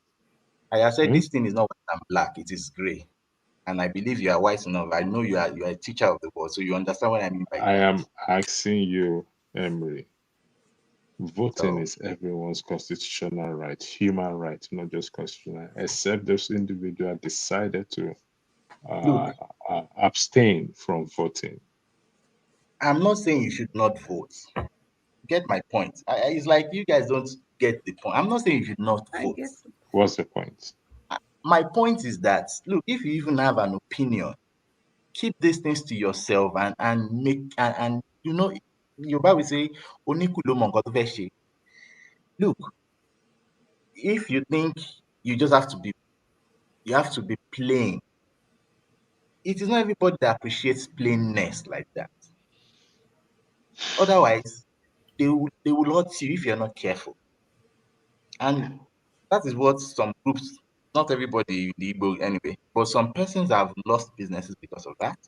Some have lost their life because of that. Why? Because the message was wrongly sent. I'm not saying you shouldn't vote. We are all citizens of the country. Wherever you find yourself, vote. But for me as a person, if I am a businessman, where I know that my business, either they vote right or they vote wrongly, I will still do my business and I'll be fine. I think there will be to a limit where I will want to interfere. And it is not because I am dishonest or anything. It's just because I am logical enough to know that in some things it is wise for me to just lie low and see what is happening. That is my own opinion. You see, So I grew up if in if if Lagos. you Uh, if you hold on think one that second. you can Hold make on your one opinion second. known as a group of people I and grew up in decide, Lagos. all fine and good. I grew up in Lagos, and there were several elections held in Lagos that people went to vote. This issue of bigotry wasn't Yeah. there. Would you agree with me on that? I will agree with you, and that is what I want for a nation. That is what I want. Okay. So it is certain individuals, minority, perpetuating this bigotry. So your suggestion comes across, I mean, your argument comes across to me as let's walk away from this problem. Don't let us address it because people, certain individuals, are there preaching bigotry rather than Look, facing that problem headlong. now that might look like that, but when you go deep down, you have to ask yourself that what is the real crux of this matter? And I'm just being fair enough to look at it and say, okay, I think this is it. Look, what do you call linen and cotton? They are not the same. If you are going to join them together, you must follow a particular rule. And once a linen thinks he's a cotton, that is deceit. He's not being truthful to himself. Once a cotton thinks he's linen, even if you like, put the law there and say we want to make one single cloth, it won't work. And it is not, look, I have no crux in this. I'm only just telling you what I think, Okay. the way I Thank God for you to say it's your thinking and not a set of rules. And let the record reflect that voting is everyone's human and constitutional right and God-given right, absolutely, except the absolutely, individuals decided to abstain from voting. They have yeah, the well, right to vote because their vote counts, their vote matters. That is how we'll get things fixed. If we keep checking out, we ain't going to solve this problem. I yield the floor back to you, Triumph. I mean, to the moderator. Thank you. yeah, that is I know it's a joke, Pastor. Mo fẹ́ sọ̀rọ̀ nísìnyí o, ẹ jọ̀ọ́, my women, let me talk now. So I leave the floor for Adama and Tope. I wrote something in the private chat for me not to forget. You know that everything going on in Nigeria now is all about politics. When an Fulani man was there, we were complaining, Fulani, Fulani, Fulani. Today is a Yoruba man there. Everybody now complaining Yoruba, Yoruba, Yoruba. I bet it with you. If an Igbo man comes in there, it will be Igbo Neo, Igbo Neo, Salo. You don't carry our money, run away. And that is it. They are just using it. All these guys, all these politicians, they are I playing don't the think game. anybody is calling Yoruba man, please. Let me land now. Ekene, Biko, Biko. You have the whole day now. And I talk little by little. Ejo, it's like this. In this world, we must learn something.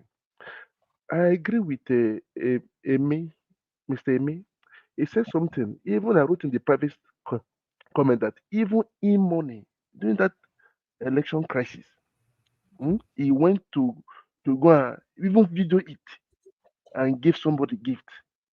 He used wisdom. He doesn't want anything to affect his business and his money. He knows what he's gaining. Triumph, that kind of business is a different thing entirely. Bros, You Biko, know that. It's a different Biko, thing. Biko. It shall not, it's a topic for another day.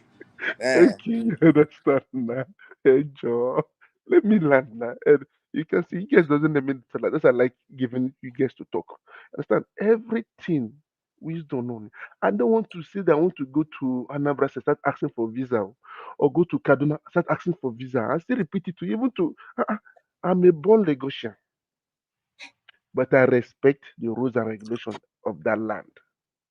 Even here, my business, they called me privately in a board meeting. I was one of the board meeting in a certain group here.